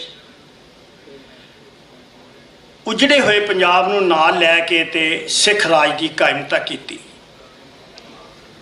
ਬੰਦਾ ਸਿੰਘ ਬਹਾਦਰ ਦੇ ਵਿੱਚ ਭਗਤੀ, ਸ਼ਕਤੀ, ਅਮੀਰੀ, ਗਰੀਬੀ, ਤਿਆਗ, ਦ੍ਰਿੜਤਾ ਤੇ ਸਤਿਗੁਰੂ ਜੀ ਦੇ ਉਪਦੇਸ਼ ਦੀ ਆਗਿਆ ਦਾ ਪਾਲਣ ਕਰਨਾ, ਇਹ ਬਹੁਤ ਮਹਾਨ ਖੂਬੀਆਂ ਸਨ ਜਿਹੜੀਆਂ ਸਾਨੂੰ ਅਪਣਾਉਣ ਦੀ ਲੋੜ ਹੈ। ਕਈਆਂ ਕੋਲ ਗੋਡ ਗਿਫਟ ਹੁੰਦਾ, ਕਈ ਬੱਚੇ ਬਹੁਤ ਇੰਟੈਲੀਜੈਂਟ ਨਿਕਲਦੇ ਹਨ, ਸਟਾਰਟਿੰਗ ਵਿੱਚ ਹੀ ਉਹਨਾਂ ਨੂੰ ਸੱਚੇ ਪਾਤਸ਼ਾਹ ਨੇ ਬੜੀ ਕਿਰਪਾ ਕੀਤੀ, ਚੰਗਾ ਦਿਮਾਗ ਲੈ ਕੇ ਆਉਂਦੇ ਹਨ। ਉਹਨਾਂ ਵਿੱਚੋਂ ਲਛਮਣ ਦਾਸ ਦੇ ਨਾਮ ਦਾ ਜਿਹੜੇ ਬਾਅਦ ਦੇ ਵਿੱਚ ਬੰਦਾ ਬਹਾਦਰ ਬਣੇ, ਉਹ ਇੱਕ ਬੱਚਾ ਗਰੀਬ ਪਰਿਵਾਰ ਦੇ ਵਿੱਚ ਕਸ਼ਮੀਰ ਦੀਆਂ ਘਾਟੀਆਂ ਦੇ ਵਿੱਚ ਪੈਦਾ ਹੁੰਦਾ। ਆਪ ਸਭ ਨੂੰ ਇਤਿਹਾਸ ਦਾ ਪਤਾ, ਡਾਕਟਰ ਸਾਹਿਬ ਬੈਠੇ ਹਨ, ਕਿ ਉਹਦੇ ਅੰਦਰ ਦ੍ਰਿੜਤਾ ਤੇ ਬਹਾਦਰੀ ਦੇ ਜਿਹੜੇ ਬੀਜ ਸਨ ਉਹ ਆਲਰੇਡੀ ਸਨ। ਫਿਰ ਉਹਦੇ ਬਾਅਦ ਉਹ ਆਪਣੇ ਬੈਰਾਗੀ ਬਣਿਆ, ਜਿਵੇਂ ਕਿ ਸ਼ਿਕਾਰ ਕਰਨਾ ਉਹਨਾਂ ਦੀ ਖੂਬੀ ਸੀਗੀ, ਜੰਗਲਾਂ 'ਚ ਰਹਿਣਾ, ਖੇਤੀਬਾੜੀ ਕਰਨੀ,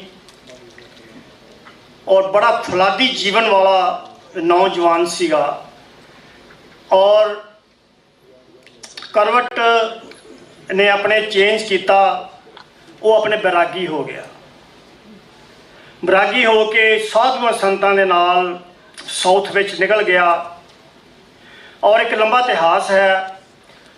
ਉਹਦੇ ਬਾਅਦ ਸਤਿਗੁਰੂ ਸੱਚੇ ਪਾਤਸ਼ਾਹ ਜੀ, ਗੁਰੂ ਗੋਬਿੰਦ ਸਿੰਘ ਮਹਾਰਾਜ ਜੀ ਨੇ ਉੱਥੇ ਜਾ ਕੇ ਉਹਨਾਂ ਦੇ ਸੀਸ 'ਤੇ ਹੱਥ ਰੱਖਿਆ ਔਰ ਉਹਨੂੰ ਸਮਝਾਇਆ,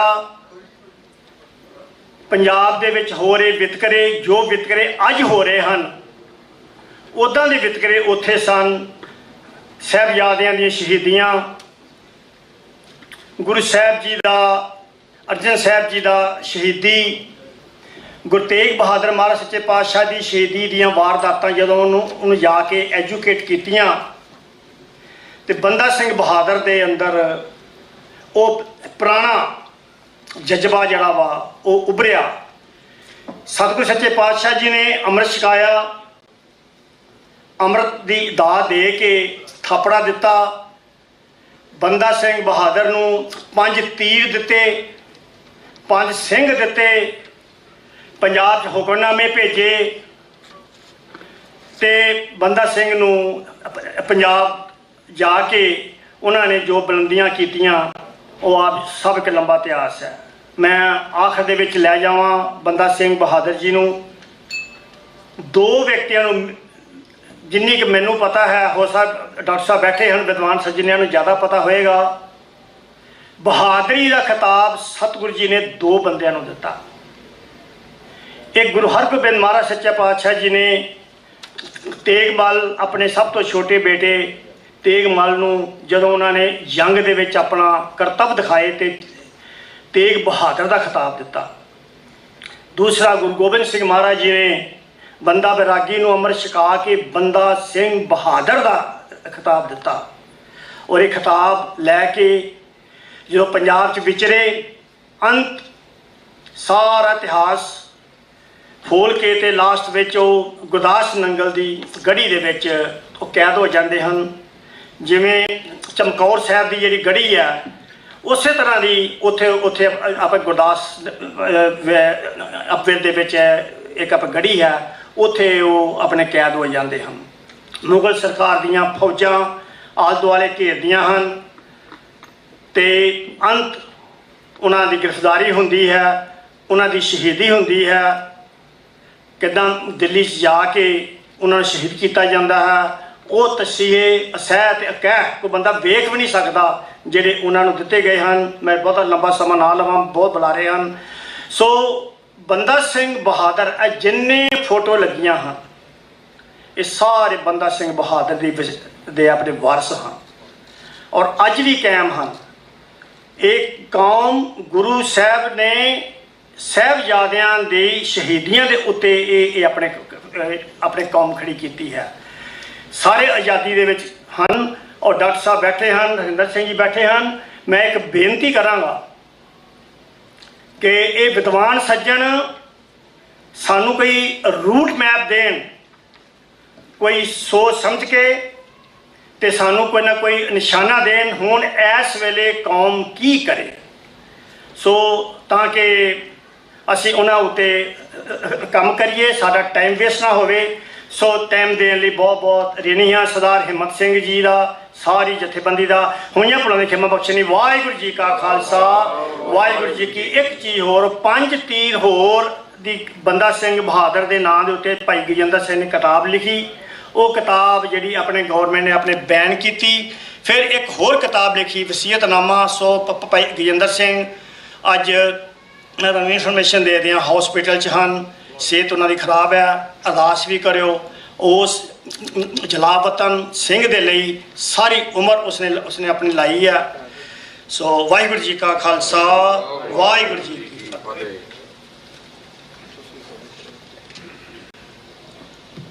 ਧੰਨਵਾਦ ਭਾਈ ਪ੍ਰਿਤਪਾਲ ਸਿੰਘ ਜੀ ਖਾਲਸਾ ਜੀ, ਜੋ ਦਲ ਖਾਲਸਾ ਵੱਲੋਂ ਬਿਲਕੁਲ ਸਾਨੂੰ ਜਾਣਕਾਰੀ ਪਹੁੰਚੀ ਹੈ ਕਿ ਭਾਈ ਗਜਿੰਦਰ ਸਿੰਘ ਜੀ ਦੀ ਹਾਲਤ ਜੋ ਇਸ ਵੇਲੇ ਕ੍ਰਿਟੀਕਲ ਆ, ਅਤੇ ਸਮੂਹ ਪੰਥ ਉਹਨਾਂ ਦੀ ਤੰਦਰੁਸਤੀ ਲਈ ਅਰਦਾਸ ਕਰਦਾ ਹੈ। ਅਤੇ ਮੈਂ ਇੱਕ ਦਲ ਖਾਲਸਾ ਦੀ ਜੋ ਸਮੇਂ ਦੇ ਇਸ ਵੇਲੇ ਜੋ ਰਣਨੀਤੀ ਚੱਲ ਰਹੀ ਹੈ, ਮੈਂ ਉਹਦੇ ਬਾਰੇ ਇੱਕ ਸ਼ਲਾਘਾ ਕਰਨੀ ਚਾਹੁੰਦਾ ਹਾਂ ਕਿ ਇਹਨਾਂ ਨੇ ਮੌਜੂਦਾ ਸਮੇਂ ਦੇ ਵਿੱਚ ਜੋ ਕਮਾਂਡ ਭਾਈ ਪਰਮਜੀਤ ਸਿੰਘ ਮੰਡ ਨੂੰ ਸੌਂਪੀ ਹੈ ਦਲ ਖਾਲਸਾ ਦੇ ਮੁਖੀ ਬਣਾ ਕੇ, ਉਹ ਬਹੁਤ ਹੀ ਸ਼ਲਾਘਾਯੋਗ ਕਦਮ ਹੈ। ਉਹ ਭਾਈ ਪਰਮਜੀਤ ਸਿੰਘ ਮੰਡ ਬਹੁਤ ਵਧੀਆ ਬੁਲਾਰੇ ਹਨ ਅਤੇ ਨੌਜਵਾਨਾਂ ਦੇ ਵਿੱਚ ਪੰਜਾਬ ਦੀ ਧਰਤੀ 'ਤੇ ਉਹਨਾਂ ਦਾ ਬਹੁਤ ਸੋਹਣਾ ਨੈਟਵਰਕ ਹੈ ਅਤੇ ਸਾਨੂੰ ਉਹਨਾਂ ਤੋਂ ਬਹੁਤ ਆਸਾਂ ਹਨ ਕਿ ਦਲ ਖਾਲਸਾ ਨੂੰ ਪੰਥ ਦੀ ਸੇਵਾ ਦੇ ਵਿੱਚ ਉਹ ਹੋਰ ਬੁਲੰਦੀ ਵੱਲ ਲੈ ਕੇ ਜਾਣਗੇ। ਹੁਣ ਮੈਂ ਬੇਨਤੀ ਕਰਾਂਗਾ ਭਾਈ ਗੁਰਪ੍ਰੀਤ ਸਿੰਘ ਮਾਫ ਕਰਨਾ ਜੀ, ਭਾਈ ਗੁਰਪ੍ਰਤਾਪ ਸਿੰਘ ਸਿੱਖ ਐਕਟਿਵਿਸਟ ਜੋ ਨਿਊਯਾਰਕ ਤੋਂ ਹਨ, ਆਪ ਜੀ ਦੇ ਸਾਹਮਣੇ ਹਾਜ਼ਰੀ ਲਵਾਉਣਗੇ 20 ਮਿੰਟ ਲਈ। ਭਾਈ ਗੁਰਪ੍ਰਤਾਪ ਸਿੰਘ। ਗੁਰੂ ਪਿਆਰੀ ਸਾਧ ਸੰਗਤ ਜੀ, ਹੱਕ ਆਈਨ ਗੁਰੂ ਗੋਬਿੰਦ ਸਿੰਘ ਜੀ ਦੀ ਬਖਸ਼ੀ ਹੋਈ ਫਤਿਹ ਬੁਲਾਓ ਜੀ। ਵਾਹਿਗੁਰੂ ਜੀ ਕਾ ਖਾਲਸਾ, ਵਾਹਿਗੁਰੂ ਜੀ ਕੀ ਫਤਿਹ। ਸਭ ਤੋਂ ਪਹਿਲਾਂ ਮੈਂ ਸੰਗਤ ਦਾ ਬਹੁਤ ਧੰਨਵਾਦ ਕਰਦਾ ਹੈ ਜੋ ਮੈਨੂੰ ਇਹ ਮੌਕਾ ਦਿੱਤਾ ਹੈ। ਹੁਣ ਸਿੱਖ ਐਕਟਿਵਿਜ਼ਮ ਆਪਾਂ ਆਪਣੇ ਆਪ ਨੂੰ ਐਕਟਿਵਿਸਟ ਤਾਂ ਕਹਿ ਨਹੀਂ ਸਕਦੇ, ਪਰ ਨਹੀਂ ਐਕਟਿਵਿਜ਼ਮ ਕੀਤੀ ਨਹੀਂ, ਪਰ ਧੰਨਵਾਦੀ ਹਾਂ ਮੌਕਾ ਦਿੱਤਾ ਸਾਨੂੰ ਸ਼ੁਰੂ ਕਰਨ ਲਈ। ਸੋ ਵਿਸ਼ਾ ਹੈ ਲਰਨਿੰਗ ਫਰਮ ਲਿਬਰੇਸ਼ਨ ਸਟਰਗਲਸ। ਇੱਥੇ ਜਦੋਂ ਸਿੱਖ ਡੇ ਪਰੇਡ ਹੋਈ ਹੈ, ਉੱਥੇ ਜਥੇਦਾਰ ਭਾਈ ਜਗਤਾਰ ਸਿੰਘ ਹਵਾਰਾ ਜੀ ਦਾ ਇੱਕ ਬਿਆਨ ਆਇਆ ਵੀ ਸਿੱਖਣ ਦੀ ਲੋੜ ਹੈ, ਵੀ ਜਿੰਨੇ ਵੀ ਬਾਕੀ ਆਜ਼ਾਦੀ ਦੇ ਲੜਾਈਆਂ ਹੁੰਦੀਆਂ ਦੁਨੀਆ ਵਿੱਚ, ਆਪਾਂ ਉਹਨਾਂ ਨਾਲ ਤਾਲਮੇਲ ਕਰਕੇ ਆਪਾਂ ਉਹਨਾਂ ਨਾਲ ਬੈਠੇ ਹੈ, ਉਹਨਾਂ ਤੋਂ ਸਿੱਖਿਆ ਅਤੇ ਉਹਨਾਂ ਨੂੰ ਆਪਣੀ ਆਪ ਦੀ ਗੱਲਾਂ ਸੁਣਾਈ ਹੈ। ਸੋ ਆਹ ਪ੍ਰੈਜੈਂਟੇਸ਼ਨ ਉਹ ਚੀਜ਼ ਦਾ ਇੱਕ ਉੱਥੋਂ ਇੰਸਪੀਰੇਸ਼ਨ ਹੁੰਦੇ ਆ ਜੀ। ਸੋ ਆਪਾਂ ਸ਼ੁਰੂ ਕਰੀਏ ਭਾਈ ਧੰਨਾ ਸਿੰਘ ਜੀ ਦੇ ਇੱਕ ਕੋਟ ਦੇ ਨਾਲ, ਜਿਨ੍ਹਾਂ ਨੇ ਖਾਲਿਸਤਾਨ ਦਾ ਡੈਕਲੇਰੇਸ਼ਨ ਲਿਖਿਆ ਅਤੇ ਉੱਥੇ ਇੱਕ ਐਂਥਰੋਪੋਲੋਜਿਸਟ ਸਿੰਥੀਆ ਮਹਿਮੂਦ ਨੇ ਪੁੱਛਿਆ ਵੀ ਖਾਲਿਸਤਾਨੀ ਦਾ ਕਸ਼ਮੀਰ ਨਾਲ ਕੀ ਸੰਬੰਧ ਹੈ। ਅਤੇ ਭਾਈ ਧੰਨਾ ਸਿੰਘ ਜੀ ਨੇ ਕਿਹਾ ਵੀ ਇਕੱਲਾ ਕਸ਼ਮੀਰ ਬਾਰੇ ਨਹੀਂ ਆਪਾਂ ਸੋਚਦੇ ਹੈ, ਪੂਰੀ ਦੁਨੀਆ ਦੇ ਜੋ ਆਜ਼ਾਦੀ ਦੀ ਲੜਾਈਆਂ ਹੁੰਦੀਆਂ ਹੈ, the liberation struggles of all justice loving peoples, we want to connect with them, we want to help them। ਖੁਦ ਕਿਹਾ that we have to fight with them। ਇਹ ਗੁਰਬਾਣੀ ਨਾਲ ਵੀ ਮਿਲਦਾ ਹੈ, ਗੁਰੂ ਨਾਨਕ ਸਾਹਿਬ ਜੀ ਵਿਚਾਰਧਾਰਾ ਨਾਲ, that the suffering of others is ours। ਹਾਂਜੀ, ਸੋ ਮੈਂ ਸ਼ੁਰੂ ਕਰਨਾ ਚਾਹੁੰਦਾ ਹੈ ਗੁਰਬਾਣੀ ਤੋਂ, ਜੋ ਆਪਾਂ ਇੱਕ ਰੈਡੀਕਲ ਵਿਜ਼ਨ ਕਹਿ ਸਕਦੇ ਹਾਂ। ਹੁਣ ਮੈਂ ਵਿਜ਼ਨ ਦੀ ਗੱਲ ਬਾਅਦ ਵਿੱਚ ਕਰਾਂਗਾ, ਬਹੁਤ ਜੋ ਜ਼ਰੂਰੀ ਆਉਂਦੀ ਹੈ ਹੋਰ ਸਟਰਗਲਾਂ ਵਿੱਚ, ਪਰ ਆਪਾਂ ਬੇਗਮਪੁਰਾਂ ਲਈ ਮੰਗਦੇ ਆ ਜਿੱਥੇ ਦੋਮ ਨਾਲ ਸੇਮ ਦੀ ਗੱਲ ਆਉਂਦੀ ਹੈ, ਪੂਰੀ ਬਰਾਬਰਤਾ ਦੀ, ਇਕੁਆਲਿਟੀ ਦੀ ਗੱਲ ਹੈ। ਹੁਣ ਸਾਡਾ ਇੱਕ ਆ ਫਾਊਂਡੇਸ਼ਨ ਹੈ, ਤੁਸੀਂ ਕਹਿ ਸਕਦੇ ਇੱਕ ਇੰਪੋਸੀਬਲ ਵਿਜ਼ਨ ਹੋ ਸਕਦਾ ਦੁਨੀਆ ਲਈ ਵੀ ਆਪਾਂ ਪੂਰੀ ਦੁਨੀਆ ਨੂੰ ਬੇਗਮਪੁਰਾ ਬਣਾਉਣਾ ਹੈ, ਪਰ ਆਪਾਂ ਨੂੰ ਇਹ ਰੱਖਣਾ ਚਾਹੀਦਾ ਹੈ। ਅਤੇ ਅੱਗੇ ਆਪਾਂ ਗੱਲਾਂ ਕਰਾਂਗੇ ਆ ਕਿੱਥੋਂ ਆਉਂਦਾ ਹੈ, where I'm getting these ideas from, to have a radical vision of the impossible। ਹਾਂਜੀ, ਦੋ ਸਲਾਈਡ ਅੱਗੇ ਇੱਕ ਹੋਰ। ਹਾਂਜੀ, ਸੋ ਆ ਸਿੱਖ ਰੈਵੋਲੂਸ਼ਨ ਜੋ ਡਾਕਟਰ ਜਗਜੀਤ ਸਿੰਘ ਨੇ ਕਿਹਾ, एक खालसा का मिशन किया, create an egalitarian society जिथे कोई ऊंचा या नीवा नहीं है, everybody is politically, economically free, and fight a religious and political fight against political and religious dominations, whether that be the Brahmin at the time or the Mughal authority or today the entities that exist, and capture power for the commoners. So this is a part of that radical vision. ਹੁਣ social ਮੂਵਮੈਂਟਾਂ ਦੇ ਦੋ ਹਿੱਸੇ ਹੁੰਦੇ ਆ, ਇੱਕ ਹੁੰਦਾ organising ਤੇ ਇੱਕ ਹੁੰਦਾ ਮੋਬਿਲਾਈਜ਼ਿੰਗ। ਆਰਗੇਨਾਈਜ਼ਿੰਗ ਇਹ ਚੀਜ਼ ਹੈ ਜਿਹੜੀ ਹੁਣ ਆਪਾਂ ਕਰਨ ਲੱਗੇ ਆ, ਆਪਾਂ ਇਕੱਠੇ ਹੋ ਕੇ ਆਪਾਂ ਨੇ ਆਪਸ ਵਿੱਚ ਵਿਚਾਰ ਸ਼ੇਅਰ ਕਰਨੇ ਆ ਵੀ ਮੇਰੀ ਕੀ ਸੋਚ ਹੈ, ਤੁਹਾਡੀ ਕੀ ਸੋਚ ਹੈ, ਸਾਨੂੰ ਅੱਗੇ ਕੀ ਕਰਨਾ ਚਾਹੀਦਾ ਹੈ। ਆਪਾਂ ਰਿਲੇਸ਼ਨਸ਼ਿਪ ਬਿਲਡ ਕਰਦੇ ਜਿਹਦੇ ਵਿੱਚ ਅਕਾਊਂਟੇਬਿਲਿਟੀ ਰੱਖਦੇ ਆ ਵੀ ਤੁਸੀਂ ਕਿਹਾ ਤੁਸੀਂ ਆਹ ਕਰਨਾ ਹੈ, ਕੀਤਾ ਕਿ ਨਹੀਂ, ਅੱਗੇ ਕੁਛ ਕੀਤਾ, ਇੱਕ ਗੱਲਾਂ ਤੇ ਛੱਡਤਾ, ਇੱਕ ਬਹੁਤ ਜ਼ਰੂਰੀ ਪਾਰਟ ਹੈ। ਤੇ ਇੱਕ ਚੀਜ਼ ਹੈ, ਆਪਾਂ ਨੇ ਲੋਕਾਂ ਨੂੰ ਉੱਥੇ ਮਿਲਣਾ ਹੈ ਜਿੱਥੇ ਉਹਨਾਂ ਦੀ ਸਮਝ ਹੈ। ਮੈਂ ਅੱਗੇ ਹੋਰ ਗੱਲਾਂ ਕਰਾਂ। ਤੇ ਮੋਬਿਲਾਈਜ਼ਿੰਗ ਉਹ ਚੀਜ਼ ਜਦੋਂ ਆਪਾਂ ਇਕੱਠੇ ਹੋ ਕੇ ਬਾਹਰ ਜਾ ਕੇ ਪ੍ਰੋਟੈਸਟ ਕਰਦੇ, ਜਾ ਕੇ ਕੋਈ ਗੈਦਰਿੰਗ ਕਰਦੇ, ਇਸ ਤਰ੍ਹਾਂ ਦੀ ਚੀਜ਼। ਸੋ ਜ਼ਿਆਦਾ ਮੈਂ ਫੋਕਸ ਕਰਨੀ ਹੈ ਆਰਗੇਨਾਈਜ਼ਿੰਗ ਤੇ, ਜਿਹੜੇ ਆਪਾਂ ਕਹਿੰਦੇ meet people where they are and educate. ਜਿਸ ਤਰ੍ਹਾਂ ਨੇ ਗੁਰੂ ਸਾਹਿਬਾਨ ਨੇ ਗੁਰੂ ਗ੍ਰੰਥ ਸਾਹਿਬ ਜੀ ਵਿੱਚ ਲਫ਼ਜ਼ ਸ਼ਬਦ ਉਹ ਵਰਤੇ ਵੇ ਜਿਹੜੇ ਉੱਥੇ ਦੇ ਲੋਕ ਜਾਣਦੇ ਸੀ, ਹੈ ਨਾ। Guru Sahib came to our level to then make us question what are our interests and how can we move towards attaining those interests through Gurmat. So meeting people where they are, ਲੋਕਾਂ ਨੂੰ ਪੁੱਛੋ ਤੁਸੀਂ ਕੀ ਚਾਹੁੰਦੇ ਆ, ਇੱਦਾਂ ਨਾ ਪੁੱਛੋ ਵੀ ਖਾਲਿਸਤਾਨ ਚਾਹੀਦਾ ਤੁਹਾਨੂੰ, ਪੁੱਛੋ ਤੁਹਾਨੂੰ ਕੀ ਚਾਹੀਦਾ, ਤੁਹਾਨੂੰ ਕੀ ਲੱਗਦਾ ਕੀ ਚਾਹੀਦਾ, ਤੇ ਅੱਗੇ ਉਹਨਾਂ ਨੂੰ ਸੋਲੂਸ਼ਨ ਦੱਸੋ ਆਹ ਚੀਜ਼ ਖਾਲਿਸਤਾਨ ਦੇ ਵਿੱਚ ਮਿਲ ਸਕਦੀ ਹੈ ਤੁਹਾਨੂੰ, ਇੱਦਾਂ ਗੱਲ ਕਰੋ। ਹਾਂਜੀ, ਸੋ ਪਹਿਲਾਂ ਮੈਂ ਸ਼ੁਰੂ ਕਰਦਾ ਹਾਈਲੈਂਡਰ ਫੋਕ ਸਕੂਲ। ਇੱਕ ਅਮਰੀਕਾ ਵਿੱਚ ਜਦੋਂ ਕਾਲਿਆਂ ਨੂੰ ਸਲੇਵਰੀ ਤੋਂ ਆਜ਼ਾਦੀ ਮਿਲੀ, ਉਹ ਪੂਰੀ ਆਜ਼ਾਦੀ ਨਹੀਂ ਮਿਲੀ ਹੈ ਪਰ ਇੱਕ ਚੀਜ਼ ਤੋਂ ਹੁਣ ਆਜ਼ਾਦੀ ਮਿਲੀ ਹੈ। ਟ੍ਰੇਨਿੰਗ ਸੈਂਟਰ ਖੋਲ੍ਹੇ ਗਏ ਆ ਜਿੱਥੇ ਉਹਨਾਂ ਨੂੰ ਲੇਬਰ 'ਚ ਕੰਮ ਕਰਨ ਲਈ ਸਿੱਖਿਆ ਮਿਲਦੀ ਸੀ, ਤੇ ਸਿਵਲ ਰਾਈਟਸ ਐਕਟਿਵਿਸਟ ਜਿੱਥੇ ਉਹਨਾਂ ਨੂੰ ਸਿਖਾਇਆ ਜਾਂਦਾ ਸੀ ਤੁਸੀਂ ਤੁਹਾਡੀ ਪੋਲੀਟੀਕਲ ਪਾਵਰ ਕੀ ਹੈ। ਉੱਥੇ ਉਹਨਾਂ ਨੇ ਇੱਦਾਂ ਦੇ ਵਰਕਸ਼ਾਪ ਰੱਖੇ ਆ, ਸੈਸ਼ਨ ਰੱਖੇ ਆ, ਐਂਡ ਉਹਨਾਂ ਨੂੰ ਉਹ ਚੀਜ਼ਾਂ ਦਿੱਤੀਆਂ ਜੋ ਸੁਸਾਇਟੀ ਨਹੀਂ ਦਿੰਦੀ ਸੀ, ਜੋ ਅੱਗੇ ਐਜੂਕੇਸ਼ਨ, ਖਾਣ ਪੀਣ ਦਾ ਸੰਬੰਧ, ਇਹੋ ਜਿਹੀ ਚੀਜ਼ਾਂ ਵੀ ਦਿੰਦੇ ਸੀ, ਜਿੱਦਾਂ ਆਪਾਂ ਗੁਰਦੁਆਰੇ ਵਿੱਚ ਲੰਗਰ ਹੈਗਾ। ਅਤੇ ਉਹ ਸਕੂਲ ਦਾ ਜਿਹੜਾ ਮੇਨ ਫਿਲਾਸਫਰ ਸੀ Myles Horton, he believed society had to be transformed economically. ਉਹ ਸੋਚਦਾ ਸੀ ਕੈਪੀਟਲਿਜ਼ਮ ਅਬੋਲਿਸ਼ ਕਰੋ, ਉਹਦੀ ਸੋਚ ਹੈ। ਹੁਣ ਸਿੱਖੀ ਦੀ ਕੀ ਸੋਚ ਆ, ਸਾਨੂੰ ਸੋਚਣਾ ਪੈਣਾ, ਡਿਸਕਸ ਕਰਨਾ ਪੈਣਾ ਸਾਡੀ ਐਕਨੋਮਿਕ ਵਿਊ ਕੀ ਹੈ। ਡੀਸੈਂਟਰਲਾਈਜ਼ ਪਾਰਟਿਸਿਪੇਟਰੀ ਗਵਰਨਮੈਂਟ, ਜੋ ਆਪਾਂ ਅੱਗੇ ਰੈਡੀਕਲ ਡੈਮੋਕ੍ਰੇਸੀ ਦੀ ਗੱਲ ਕਰਾਂਗੇ, ਤੇ ਸੋਲੀਡੈਰਿਟੀ ਬਣਾਉਣੀ ਸਾਰਿਆਂ ਨਾਲ, ਕਾਲੇ ਹੋਵੇ ਗੋਰੇ ਹੋਵੇ ਸਾਰੇ ਇਕੱਠੇ, ਵੀ ਇੱਦਾਂ ਨਾ ਹੋਵੇ ਵੀ ਆਹ ਸਕੂਲ ਚਲੀ ਜਾਵੇ, ਹੈ ਨਾ। ਆਹ ਸਕੂਲ ਸਾਰਿਆਂ ਲਈ ਸੀ, ਕਾਲਿਆਂ ਲਈ ਇਕੱਲੇ ਨਹੀਂ, ਗੋਰਿਆਂ ਲਈ ਵੀ ਸੀ। ਪਰ ਹੋਰ ਸਕੂਲ ਇੱਦਾਂ ਦੇ ਹੈਗੇ ਸੀ ਜਦੋਂ ਮੇਨ ਲੀਡਰ ਉਹਨਾਂ ਦਾ ਚਲਾ ਗਿਆ, ਉਹ ਇਨਕਲੂਸਿਵ ਬਣ ਗਏ ਇਕੱਲੇ ਗੋਰਿਆਂ ਲਈ। ਸੋ ਇੱਦਾਂ ਨਾ ਹੋਵੇ। ਐਂਡ ਉਹਦੀ ਮੇਨ ਚੀਜ਼ ਸੀ ਤੁਹਾਡਾ ਵਿਜ਼ਨ ਇਹੋ ਜਿਹਾ ਹੋਣਾ ਚਾਹੀਦਾ ਵੀ ਲੋਕੀ ਕਹਿਣਗੇ ਹੋਣਾ ਨਹੀਂ, ਇੰਪੋਸੀਬਲ। ਜਿਸ ਤਰ੍ਹਾਂ ਆਪਾਂ ਕਹਿੰਦੇ ਬੇਗਮਪੁਰਾ ਪੂਰੀ ਦੁਨੀਆ ਦੇ ਵਿੱਚ ਲਿਆਉਣਾ, ਆਪਾਂ ਲੋਕਾਂ ਨੇ ਕਹਿਣਾ impossible, you can't do it. ਪਰ ਆਪਾਂ ਹੌਲੀ ਹੌਲੀ ਜਿੱਦਾਂ ਬ੍ਰਿਜ ਬਣਾਉਣਾ ਦੂਏ ਪਾਸੇ ਤੱਕ, ਇੱਕ ਇੱਟ ਤਾਂ ਰੱਖ ਸਕਦੇ, ਫਾਊਂਡੇਸ਼ਨ ਤਾਂ ਬਣਾ ਸਕਦੇ ਵੀ ਸਾਡੀ ਆਹ ਦੁਨੀਆ ਤੇ ਉਹ ਦੁਨੀਆ ਜੋ ਆਪਾਂ ਇਮੈਜਿਨ ਕਰਦੇ ਆਈਡੀਅਲ ਹੈ, ਇੱਕ ਬ੍ਰਿਜ ਤਾਂ ਬਣਾਉਣ ਦੀ ਕੋਸ਼ਿਸ਼ ਕਰੀਏ। ਸੋ ਇੱਦਾਂ ਇੱਕ ਆਈਡੀਅਲ ਬਣਾਓ ਜਿਹੜਾ ਲੋਕੀ ਕਹੋਗੇ ਇੰਪੋਸੀਬਲ ਹੈ, ਫਿਰ ਪ੍ਰੈਗਮੈਟਿਕ ਸਟੈਪਸ ਲਓ ਉਸ ਵੱਲ। ਹੁਣ ਇੱਕ ਬਲੈਕ ਲਾਈਵਸ ਮੈਟਰ, ਜੋ ਆਪਾਂ ਬਲੈਕ ਲਿਬਰੇਸ਼ਨ ਮੂਵਮੈਂਟ ਵੀ ਹੈ ਇੱਥੇ ਦੀ ਰੀਸੈਂਟ ਮੂਵਮੈਂਟ ਹੈ, ਸੋ ਆਪਾਂ ਅੱਖਾਂ ਨਾਲ ਸਾਰਿਆਂ ਨੇ ਦੇਖੀ ਜਿਹੜੇ ਅਮਰੀਕਾ ਵਿੱਚ ਹੈ। ਤੇ ਉਹ ਕਹਿੰਦੇ ਵੀ ਸਾਡੀ ਆਜ਼ਾਦੀ, ਸਾਡੀ ਦੋ ਫਰੰਟੀਅਰ ਹੈ ਕਹਿੰਦੇ। ਇੱਕ ਫਰੰਟੀਅਰ ਹੈ ਬਾਹਰ ਤੋਂ ਆਜ਼ਾਦੀ ਲੈਣੀ, ਗੋਰਿਆਂ ਤੋਂ ਲੈਣੀ ਆ, ਇਕਨੋਮਿਕ ਸਿਸਟਮ ਤੋਂ ਆਜ਼ਾਦੀ ਲੈਣੀ, ਤੇ ਦੂਜੀ ਗੱਲ ਸੀ ਆਪਾਂ ਆਪਣੇ ਆਪ ਦੇ ਅੰਦਰ ਆਪਣੀ ਕਮਿਊਨਿਟੀ ਵਿੱਚ ਵੀ ਆਜ਼ਾਦੀ ਲਿਆਉਣੀ। ਉਹ ਕੀ ਕਹਿੰਦੇ ਸੀ, ਇੱਕ ਚੀਜ਼ ਹੈ ਹੁਣ ਕਾਲੇ ਬੰਦੇ ਤੇ ਕਾਲੇ ਬੀਬੀਆਂ, ਉਹ ਬਾਹਰੋਂ ਰੇਸਿਜ਼ਮ ਨਾਲ ਦੋਵੇਂ ਲੜਦੇ ਸੀ। ਹੁਣ ਕਾਲੀ ਬੀਬੀਆਂ ਦਾ ਕੀ ਗੱਲ ਹੈ, ਉਹ ਆਪਣੇ ਉਹਨਾਂ ਦੇ ਜਿਹੜੇ ਕਾਲੇ ਬੰਦੇ ਸੀ ਉਹ ਹੋਰ ਅਪਰੈਸ ਕਰਦੇ ਸੀ। ਹੁਣ ਸੁਸਾਇਟੀ ਇੱਦਾਂ ਬਣੀ ਵੀ ਹੈ ਵੀ ਬੰਦਾ ਔਰਤ ਨੂੰ ਪ੍ਰੈਸ ਕਰਦਾ, ਅੱਗੇ ਅੱਧ ਚਲੀ ਜਾਂਦਾ। ਸੋ ਕਹਿੰਦੇ ਸਭ ਤੋਂ ਪਹਿਲਾਂ ਆਪਾਂ ਉਹ ਲੋਕਾਂ ਨੂੰ ਆਜ਼ਾਦੀ ਦੇਣੀ ਹੈ। ਕਹਿੰਦੇ ਅੱਗੇ black, trans and gender non conforming member, ਜਿਹੜੇ ਆਮ ਲੋਕ ਐਕਸੈਪਟ ਹੀ ਨਹੀਂ ਕਰਦੇ ਸੀ, ਤੁਸੀਂ ਬੰਦੇ ਹੀ ਹੈ ਨਹੀਂ ਜਾਂ ਸਾਡੀ ਕਮਿਊਨਿਟੀ ਦੀ ਪਾਰਟ ਹੈ ਨਹੀਂ। ਕਹਿੰਦੇ ਨਹੀਂ, ਆਪਾਂ ਉਹ ਵੀ ਬਦਲਣਾ, ਆਪਾਂ ਆਜ਼ਾਦੀ ਉੱਥੇ ਵੀ ਲਿਆਉਣੀ ਆ। ਇਸ ਕਰਕੇ ਆਪਾਂ ਯੂਨਿਟੀ ਵਿੱਚ ਇਕੱਠੇ ਵੀ ਸਟਰੋਂਗਰ ਵਿਦ ਦਿਸ ਯੂਨਿਟੀ, ਹੈ ਨਾ। ਆਪਾਂ ਹੁਣ ਸੋਚੀਏ ਆਪਾਂ ਆਜ਼ਾਦੀ ਦੀ ਲੜਾਈ ਕਰਨੀ ਹੈ, ਬੀਬੀ ਉਪਕਾਰ ਕੌਰ ਬਾਰੇ ਸੋਚੀਏ, ਜਦੋਂ ਕਹਿੰਦੇ ਵੀ ਆਜ਼ਾਦੀ ਦੀ ਲੜਾਈ ਜਾਂ ਸਾਡੇ ਹੱਕ ਦੀ ਲੜਾਈ ਇਕੱਲੇ ਬੰਦਿਆਂ ਦੇ ਲਈ ਨਹੀਂ ਹੈ। That's only 50% of your force, right? So we have to bring everybody together. ਆਪਾਂ ਦਲਿਤਾਂ ਦੀ ਗੱਲ ਵੀ ਕਰੀਏ, LGBTQ+6 ਉਹਨਾਂ ਨੂੰ ਰਿਪਰੈਜ਼ੈਂਟੇਸ਼ਨ ਹੈਗੀ ਆ ਖਾਲਿਸਤਾਨ ਵਿੱਚ। ਇਹ ਕੁਐਸਚਨ ਆਉਗੇ ਤੇ ਆਨਸਰ ਲੋੜ ਹੈ ਇਹਨਾਂ ਲਈ। ਇਹ ਆਜ਼ਾਦੀ ਉਹਨਾਂ ਲਈ ਹੈ ਕੱਲੀ ਜਿੱਦਾਂ ਮੇਨ ਸਟ੍ਰੀਮ ਸਿੱਖਾਂ ਲਈ ਹੈ? ਸੋਚਣ ਵਾਲੀ ਗੱਲ ਹੈ। ਤੇ ਦੂਜੀ ਗੱਲ ਇਹ ਹੈ, ਇਹਨਾਂ ਨੇ ਇੱਦਾਂ ਨਹੀਂ ਕਿਹਾ ਪਹਿਲਾਂ ਬਾਹਰੋਂ ਸਾਨੂੰ ਆਜ਼ਾਦੀ ਮਿਲੂਗੀ ਫਿਰ ਆਪਾਂ ਅੰਦਰੋਂ ਹੈਂਡਲ ਕਰਨੇ, ਹੈ ਨਾ।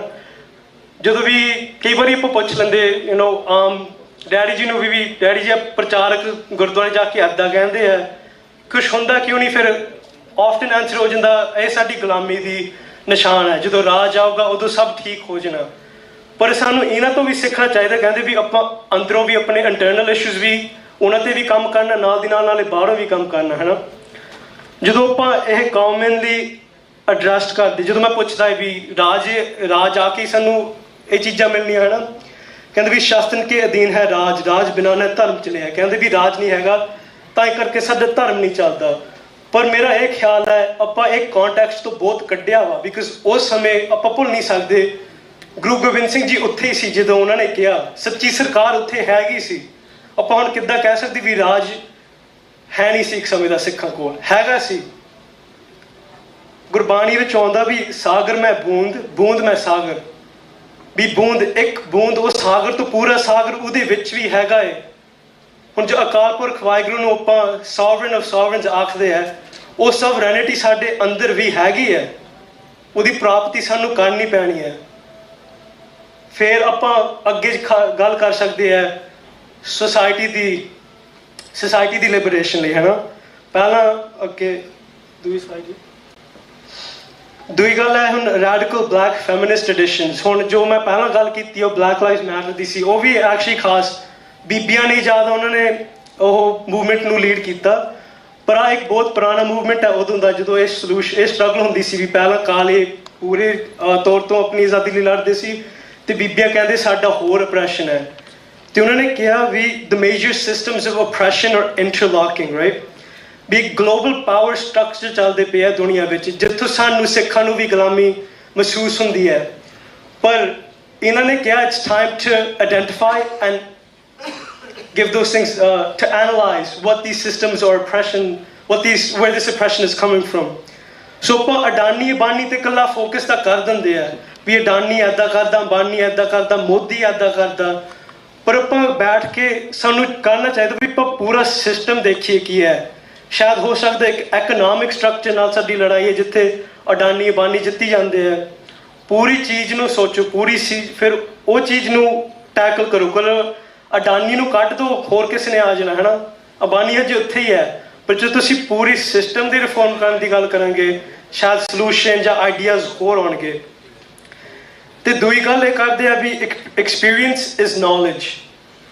ਜਦੋਂ ਆਪਾਂ ਆਰਗੇਨਾਈਜ਼ਿੰਗ ਦੀ ਗੱਲ ਕਰਦੇ, ਰਿਲੇਸ਼ਨਸ਼ਿਪ ਬਿਲਡਿੰਗ, ਇੱਕ ਇਹ ਜਿਹਾ ਤਰੀਕਾ ਹੈ ਵੀ ਇੱਦਾਂ ਨਹੀਂ ਗੱਲ ਕਰਨੀ ਵੀ ਖਾਲਿਸਤਾਨ ਕਿੱਦਾਂ ਬਣਾਉਣਾ।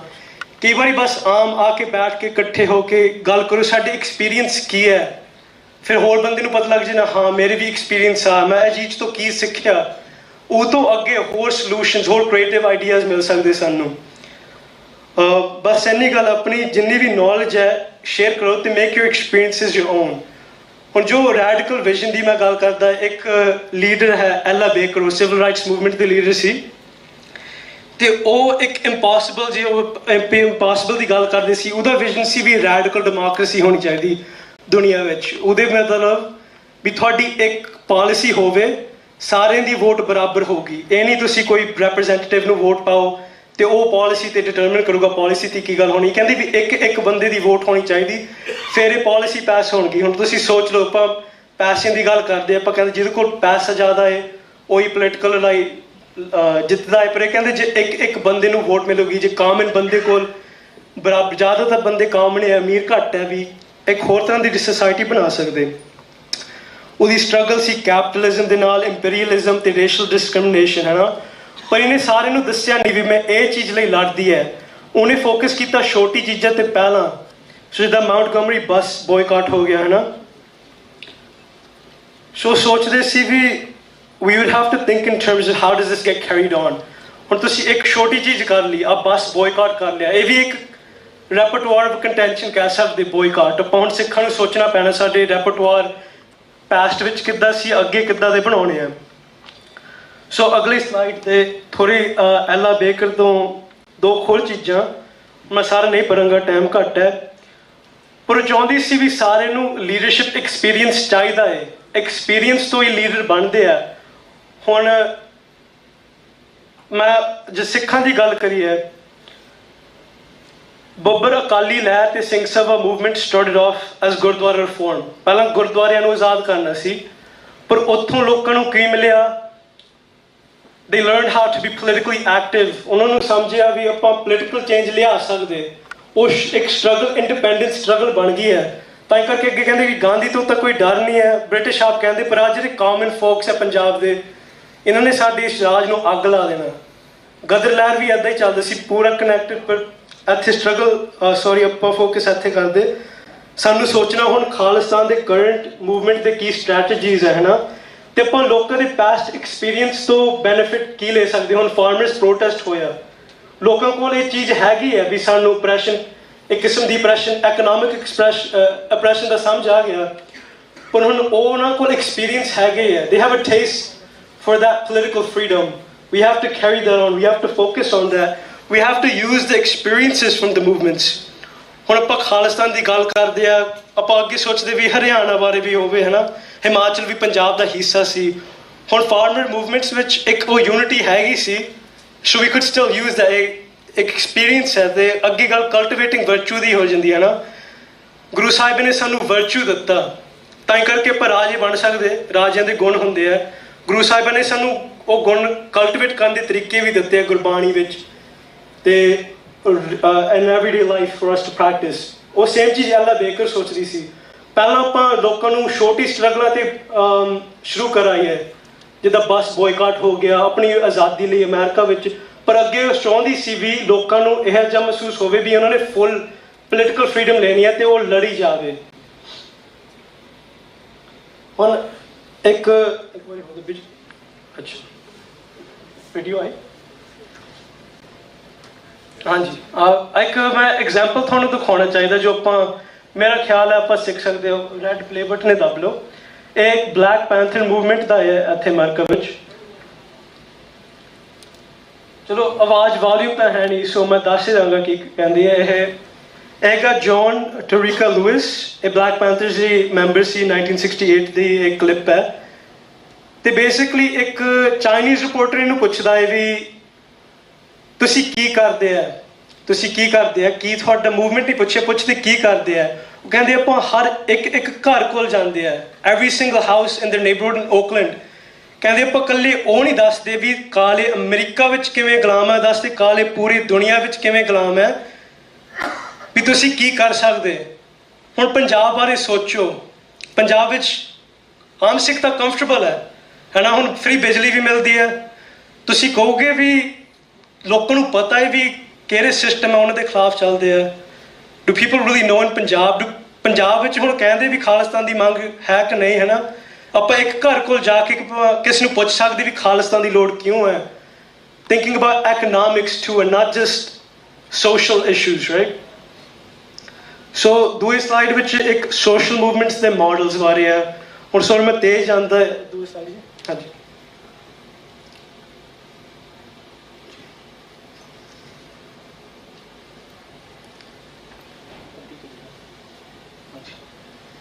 ਸੋ ਸੋਸ਼ਲ ਮੂਵਮੈਂਟਸ ਦੇ 2 ਮੇਨ ਮਾਡਲ ਲੋਕਾਂ ਨੇ ਸਮਝੇ ਹੋਏ ਆ। ਇੱਕ ਡੋਮੀਨੈਂਟ ਮਾਡਲ ਹੈ ਜਿਹੜਾ ਆਮ ਆਪਾਂ ਦੇਖਦੇ ਆ, ਤੇ ਇੱਕ logic and practice of prisms of people power ਹੈ। ਇੱਕ ਕਿਤਾਬ ਲਿਖੀ ਵੀ ਹੈ, ਹਾਂਸ ਆਥਰ ਦਾ ਨਾਮ ਹੈ, ਤੇ ਹੋਰ ਵੀ ਨਾਲ। ਤੇ ਉਹ ਦੱਸਦੇ ਆ ਵੀ ਇੱਕ ਤਾਂ ਮੂਵਮੈਂਟ ਹੁੰਦੇ ਦਰਖਤ ਵਰਗੇ, ਜੋ ਦਰਖਤ ਬਾਹਰ ਨਹੀਂ ਪਰ ਆਪਾਂ ਡਰਾ ਕਰ ਸਕਦੇ। ਉੱਪਰ ਇੱਕ ਮੇਨ ਲੀਡਰ ਹੈ, ਲੀਡਰ ਦੇ ਥੱਲੇ 2 ਹੋਰ ਹੈ, ਫਿਰ ਉਹਨਾਂ ਦੇ ਥੱਲੇ 2 ਹੋਰ ਹੈ, ਸਮਝ ਲਓ, ਹੈ ਨਾ। ਪਰ ਜੇ ਆਪਾਂ ਇੱਕ ਲੀਡਰ ਨੂੰ ਕੱਢਤਾ, ਇੱਕ ਬ੍ਰਾਂਚ ਕੱਟਤਾ, ਉਹ ਪੂਰਾ ਬ੍ਰਾਂਚ ਗਿਰ ਜਾਂਦਾ, ਹੈ ਨਾ। ਅੱਧਾ ਹੀ ਦਰਖਤ ਰਹਿ ਗਿਆ, ਦੂਏ ਪਾਸੇ ਕੱਟ ਦੋ, ਲੀਡਰ ਰਹਿ ਗਿਆ, ਜਾਂ ਲੀਡਰਲੈਸ। ਲੋਕਾਂ ਨੂੰ ਲੱਗਦਾ ਵੀ ਆਪਾਂ ਲੀਡਰਲੈਸ, ਆਪਾਂ ਕਹਿ ਵੀ ਦਿੰਦੇ ਆਪਾਂ ਲੀਡਰਲੈਸ ਕੌਮ ਹੈ। ਪਰ ਦੂਜਾ ਸੋਸ਼ਲ ਮਾਡਲ ਇਹੋ ਜਿਹਾ ਹੈ ਜਿੱਦਾਂ ਖੁੰਬਾਂ ਹੈ, ਮਸ਼ਰੂਮ ਫੋਰੈਸਟ ਵਿੱਚ ਇੱਕ ਮਸ਼ਰੂਮ, ਤੁਹਾਨੂੰ ਲੱਗਦਾ ਵੀ ਇੱਥੇ ਇੱਕ ਖੁੰਭ ਹੋਵੇ ਤੇ ਉੱਥੇ ਇੱਕ ਖੁੰਭ ਹੋਵੇ ਤੇ ਉੱਥੇ ਇੱਕ ਖੁੰਭ ਹੋਵੇ ਤੇ ਉਹ ਬਾਹਰ ਮੇਰੇ ਘਰ ਤੱਕ ਇੱਕ ਖੁੰਭ ਹੋਵੇ, ਉਹ ਇੱਕੇ ਆਰਗੇਨਿਜ਼ਮ ਹੈ, ਇੱਕੇ ਆਰਗੇਨਿਜ਼ਮ ਹੈ।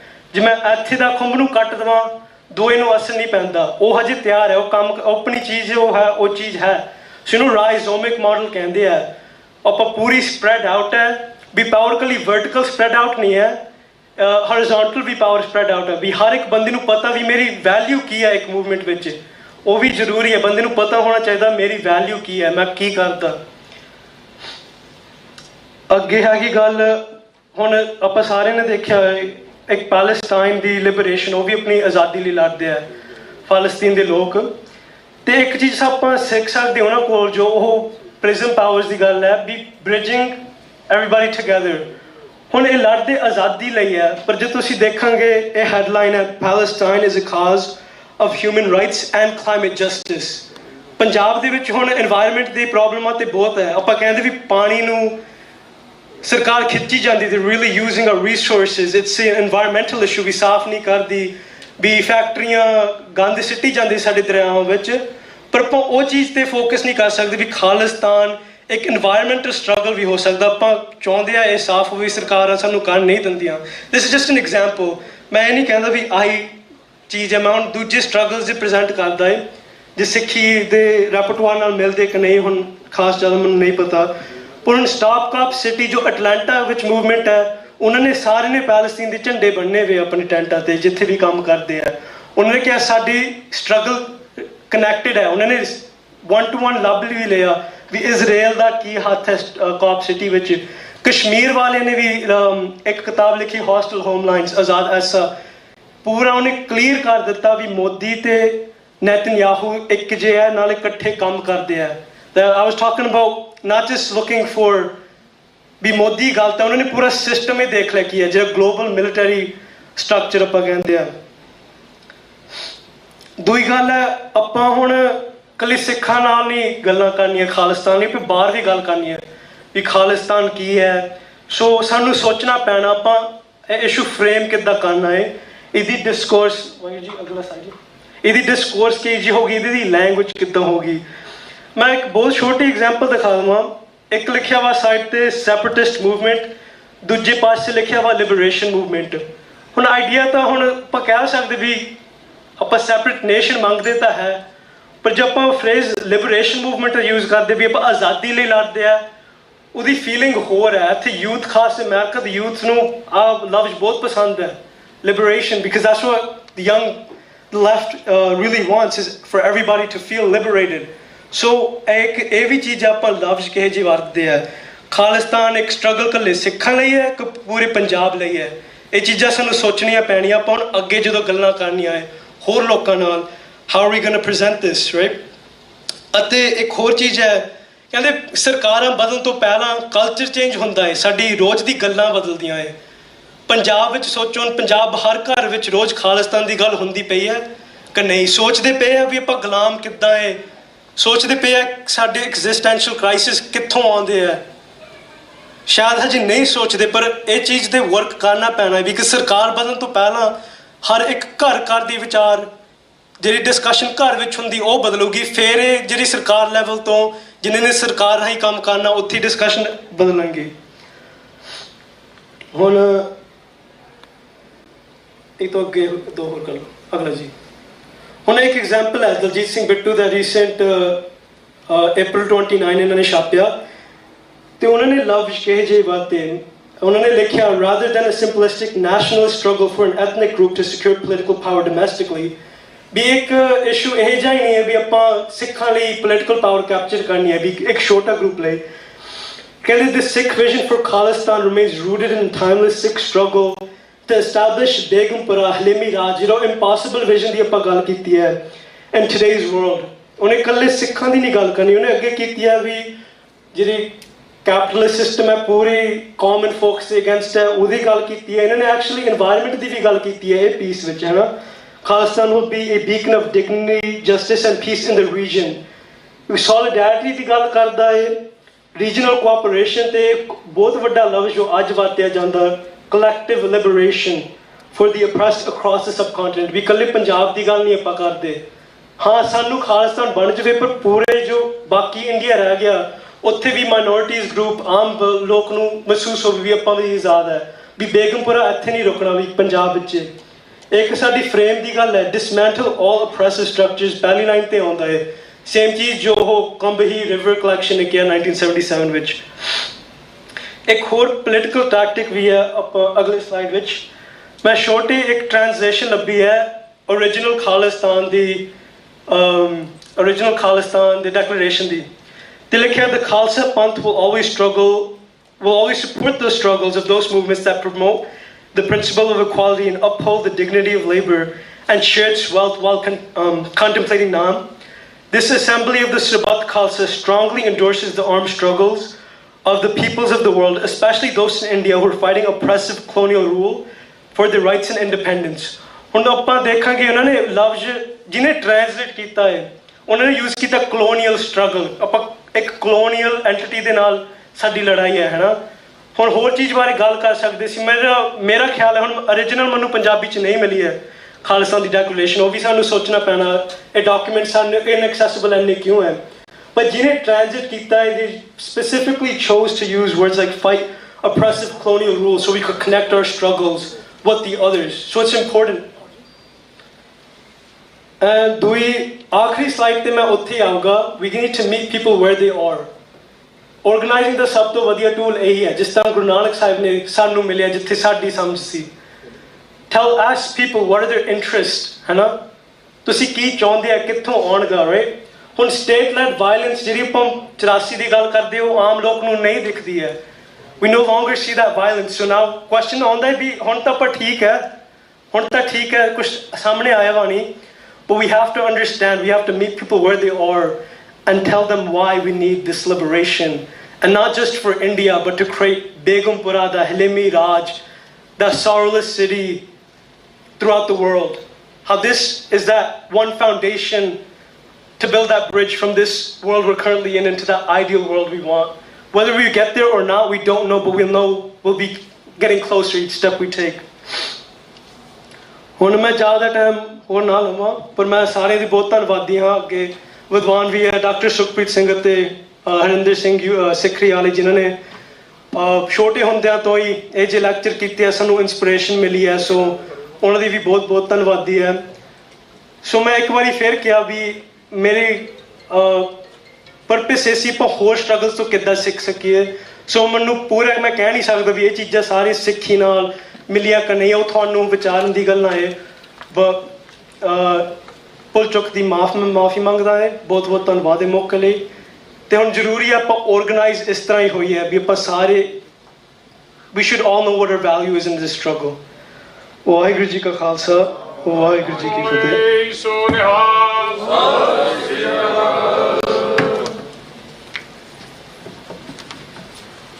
ਬਹੁਤ ਬਹੁਤ ਧੰਨਵਾਦ ਭਾਈ ਗੁਰਪ੍ਰਤਾਪ ਸਿੰਘ ਜੀ, ਜਿਨ੍ਹਾਂ ਨੇ ਬੜੀ ਬਰੀਕੀ ਦੇ ਵਿੱਚ ਸਾਨੂੰ ਦੱਸਿਆ ਕਿ ਸਾਨੂੰ ਆਪਣੀ ਮੂਵਮੈਂਟ ਦੇ ਨਾਲ ਨਾਲ ਹੋਰ ਮੂਵਮੈਂਟਾਂ ਨੂੰ ਕਿੱਦਾਂ ਸਟੱਡੀ ਕਰਨ ਦੀ ਲੋੜ ਆ, ਕਿ ਹਰ ਮੂਵਮੈਂਟ ਦੇ ਵਿੱਚੋਂ ਕੁਛ ਨਾ ਕੁਛ ਸਿੱਖਣ ਲਈ ਸਾਨੂੰ ਮਿਲੂਗਾ, ਅਤੇ ਜਿਹਦੇ ਨਾਲ ਸਾਡੀ ਆਪਣੀ ਮੂਵਮੈਂਟ ਹੋਰ ਜ਼ਿਆਦਾ ਸਟਰੈਂਥਨ ਹੋਊਗੀ।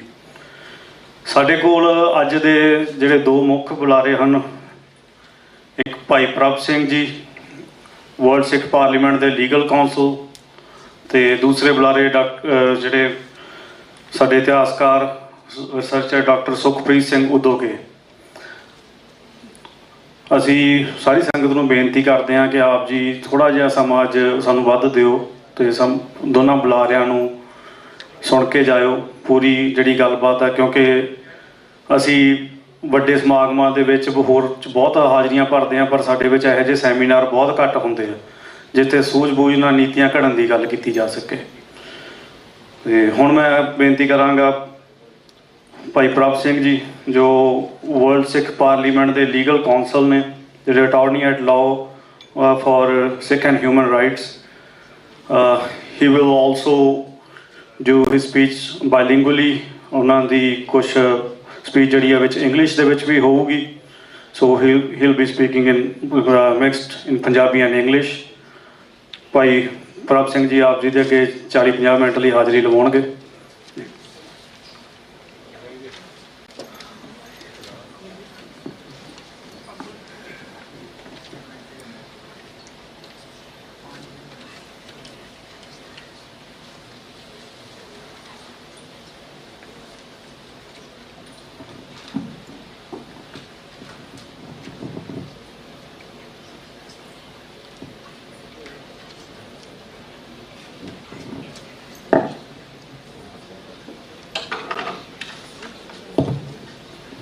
गुरु प्यारी साध संगत जी,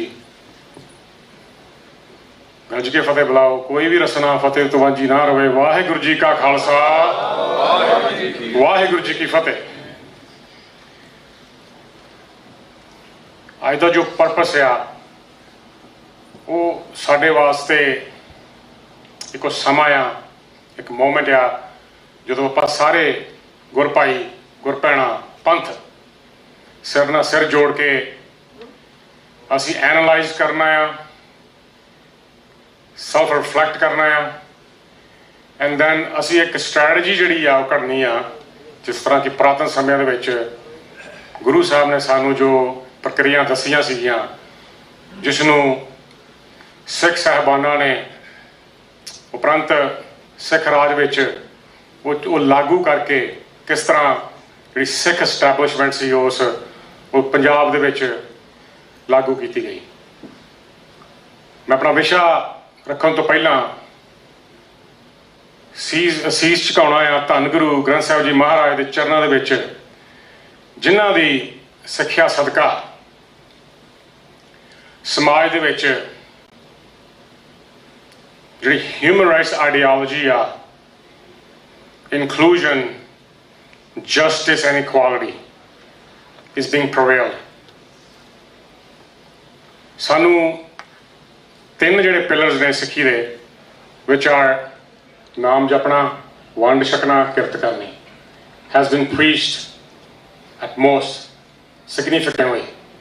जिहड़ा एक पिलर आ खालसा जी वो बहुता नहीं प्रचारिया गया, जिहड़ी फाउंडेशन ऑफ सिक्खी was upholding human rights, जिहड़ी एक मनुख दी जमांदरू जिहड़े अधिकार ने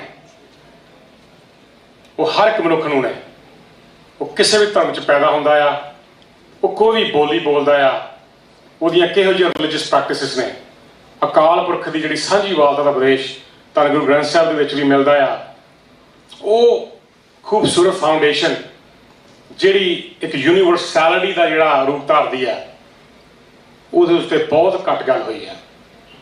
इस करके असीं बड़े भागां वाले हाँ कि साडे विच जिहड़ा सच्चा पातशाह सदैवी गुरु पढ़दे हैं, गुरु मेरे संग सदा है नाले, जिहड़ा हमेशा साडे नाल रहिंदा है। सोच के देखो, साडा लीडर अकाल पुरख वाहिगुरू सच्चा पातशाह जिहड़ा सदा ही साडे नाल आ। सो ये साडे वास्ते बड़ी खुशी ते चढ़दी कला वाली गल आ। सो कोटां कोट धन गुरु ग्रंथ साहिब जी महाराज दा जिन्हां दे संदेश बदौलत खालस दे झंडे हर एक मुल्क विच, हर एक प्लेटफॉर्म दे विच अते दुनिया विच जिहड़ा कोई भी राज नहीं कर सकिया, वो धन गुरु ग्रंथ साहिब जी दी रूहानी बाणी ने कीता। उपरंत कोटांत कोट धन्नवाद गुरु संगत का, जिन्हां ने समा कढ के अते एक इंगेजमेंट के रूप दे विच जिहड़ा एक कमिटमेंट दिखाई है, because without commitment there is no mission, you have to understand this.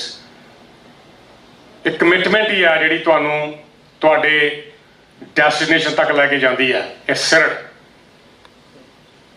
उपरंत धन्नवाद ऑर्गेनाइजर्स का, जिहड़ा एडा वधिया सम्मेलन जिहड़ा उन्होंने ऑर्गेनाइज किया and give us the opportunity to connect, because connection is a big deal.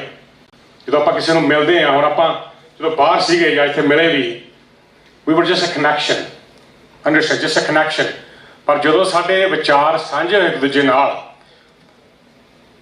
We became related, जिन्होंने गुरु साहब गुर भाई गुर भैणा गुर पंथ कहते हैं, we are related now as one.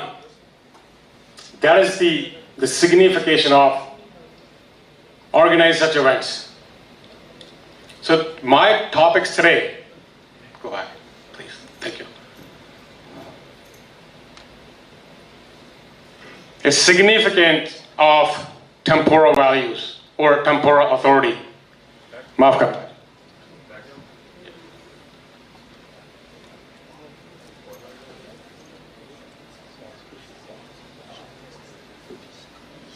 Sorry.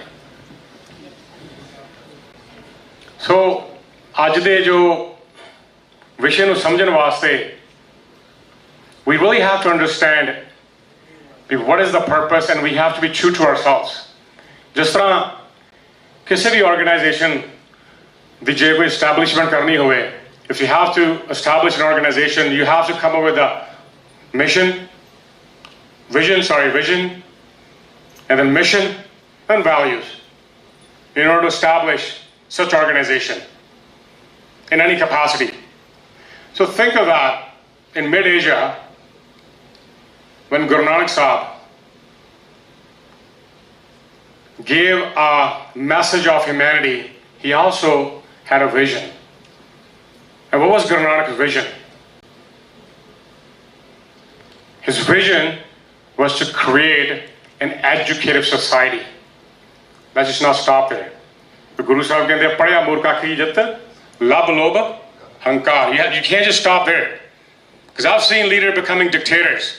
So that's the reason, like my brother Guru Pratap Singh spoke really well. He spoke about shared leadership when he was talking about what is our responsibility as a collective sangha and a panth, as shared leadership.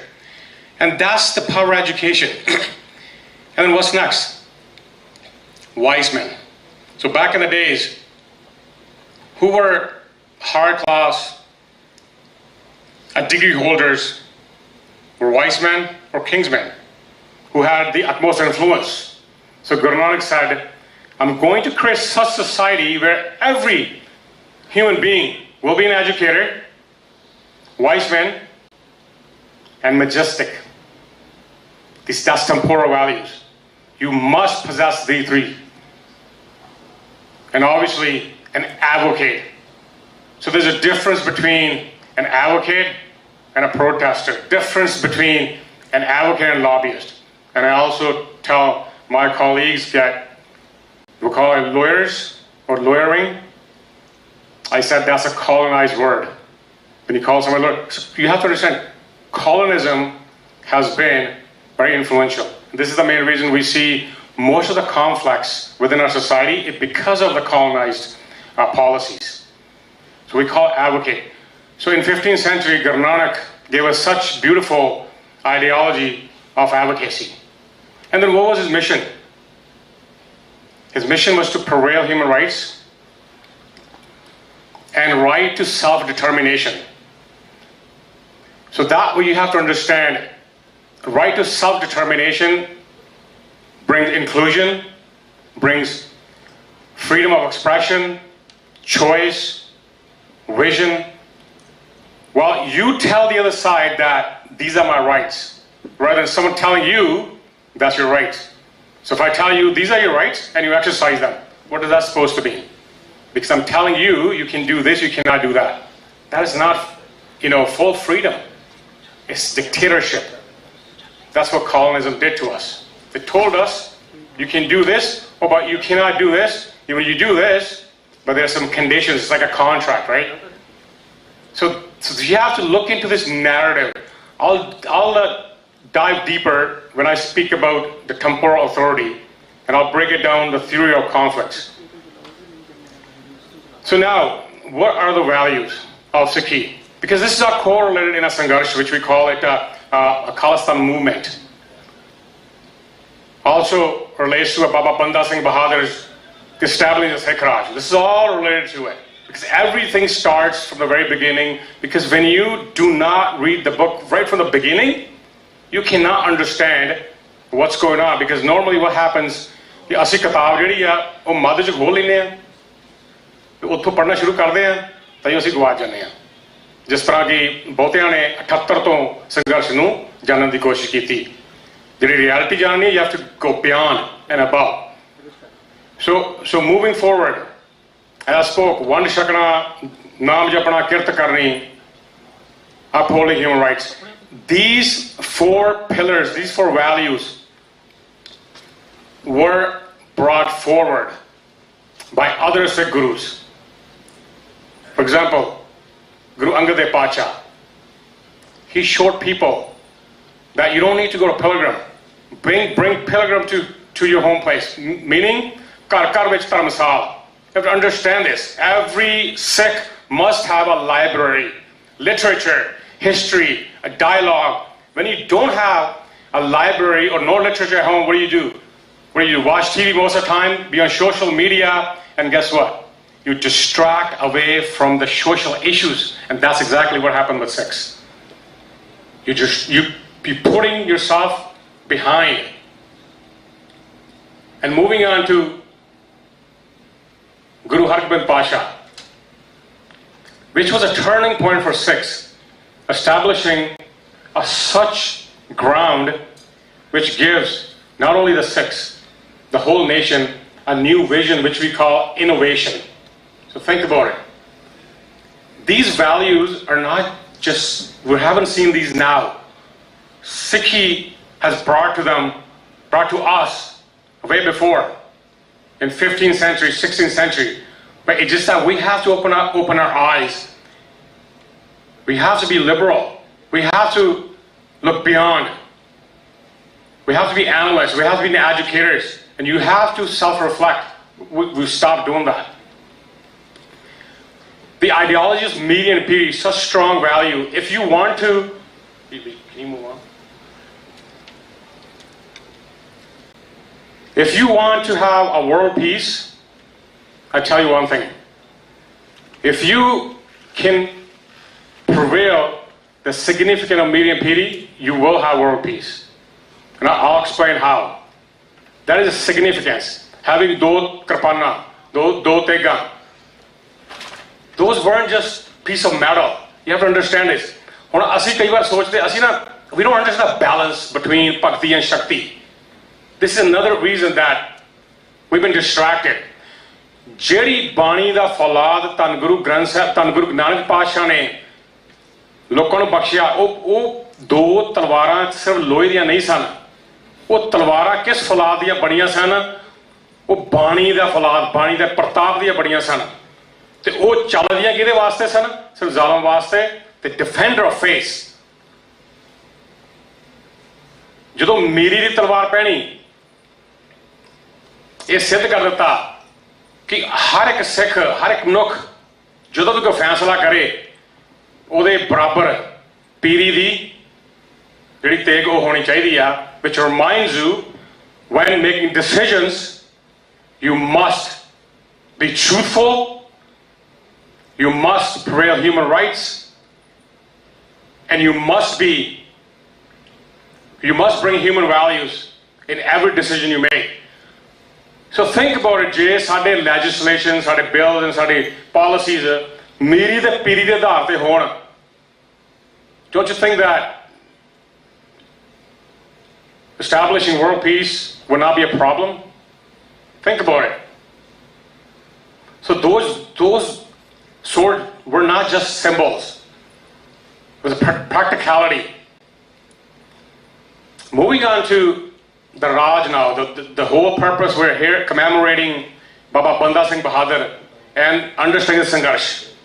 Are you moving on? One more. So Baba Banda Singh Bahadur, it was just not formed. Remember I spoke about the connection earlier? The one connection with Guru changed literally his entire life. And when Banda Singh Bahadur was Madhudas Bairagi, people had no issues. ਕਿਸੇ ਨੂੰ ਕੋਈ ਉਹ ਤੋਂ ਖਤਰਾ ਨਹੀਂ ਸੀਗਾ। In order to understand this, let's go back even Baba Nanak ਦੀ ਗੱਲ ਵੀ ਕਰੀਏ, ਜੇ ਭਗਤ ਸਾਹਿਬਾਨਾਂ ਦੀ ਵੀ ਗੱਲ ਕਰੀਏ। ਜਦੋਂ ਬਾਬਾ ਨਾਨਕ ਸਿਰਫ ਬਾਬਾ ਮਹਿਤਾ ਕਾਲੂ ਰਾਮ ਦਾ ਪੁੱਤ ਕਹਾਉਂਦਾ ਸੀਗਾ, ਉਦੋਂ ਕਿਸੇ ਨੂੰ ਕੋਈ ਖਤਰਾ ਨਹੀਂ ਸੀਗਾ। ਨਾ ਪੇਪਰ ਨੂੰ ਖਤਰਾ ਸੀਗਾ, ਨਾ ਸੱਤਾ ਨੂੰ ਖਤਰਾ ਸੀਗਾ। ਜਦੋਂ ਧੰਨ ਗੁਰੂ ਨਾਨਕ ਪਾਤਸ਼ਾਹ ਨੇ ਸੱਚ ਦਾ ਹੌਕਾ ਦਿੱਤਾ, ਹਿਊਮਨ ਰਾਈਟਸ ਦੀ ਗੱਲ ਕੀਤੀ ਤੇ ਜ਼ਾਲਮ ਨੂੰ ਵੰਗਾਰਿਆ through his revolutionary ਸ਼ਬਦ, ਗੁਰਬਾਣੀ, ਖਤਰਾ ਖਾਲਸਾ ਜੀ ਉਦੋਂ ਹੁੰਦਾ ਆ। When an ordinary person becomes a revolutionist, that's the challenge to the authority right there. That's exactly what happened to Bhagat Sahban. We normally talk about Bhagat Sahban became from different culture, different religion, card crease. That's not true though. You have to be true to yourself. ਆਪਾਂ ਕਹਿੰਦੇ ਧਰਮ ਸਾਰੇ ਇੱਕੋ ਜਿਹੇ ਹੁੰਦੇ ਆ, ਇੱਕੋ ਜਿਹੇ ਹੁੰਦੇ ਤੇ ਧੰਨ ਗੁਰੂ ਨਾਨਕ ਪਾਤਸ਼ਾਹ ਨੂੰ ਇਹ ਗੱਲਾਂ ਕਰਨ ਦੀ ਲੋੜ ਨਹੀਂ ਸੀ, ਇੰਨਾ ਸੰਘਰਸ਼ ਕਰਨ ਦੀ ਲੋੜ ਨਹੀਂ ਸੀ। You have to understand those Bhagat Sahban was Sikh. ਕਿਉਂਕਿ ਉਹਨਾਂ ਦੀ ਹੋਰ ਵੀ ਤੇ ਬਾਣੀ ਹੈ, ਉਹ ਕਿਉਂ ਨਹੀਂ ਦਰਜ ਹੋਈ? When they came to know Guru Nanak, ਉਹਨਾਂ ਹੋਰ ਕੁਝ ਲਿਖਿਆ ਹੀ ਨਹੀਂ, ਉਹਨਾਂ ਸੱਚ ਲਿਖਿਆ ਤੇ ਸੱਚ ਵਾਸਤੇ ਲੜੇ। That's the power of Gurbani. When you get to know your Guru, you will always stand with the weak, you will uphold justice and human rights. That is the significance of Guru. That is significance of Sikhi. And now, Baba Banda Singh Bahadur was having a good time, that's fine. ठीक है, वो बैरागी बन गया, and he was doing his practices.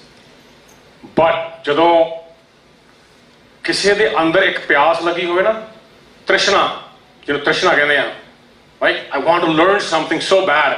ਇੱਕ ਪੁਕਾਰ ਨਿਕਲਦੀ ਅੰਦਰੋਂ। You see this?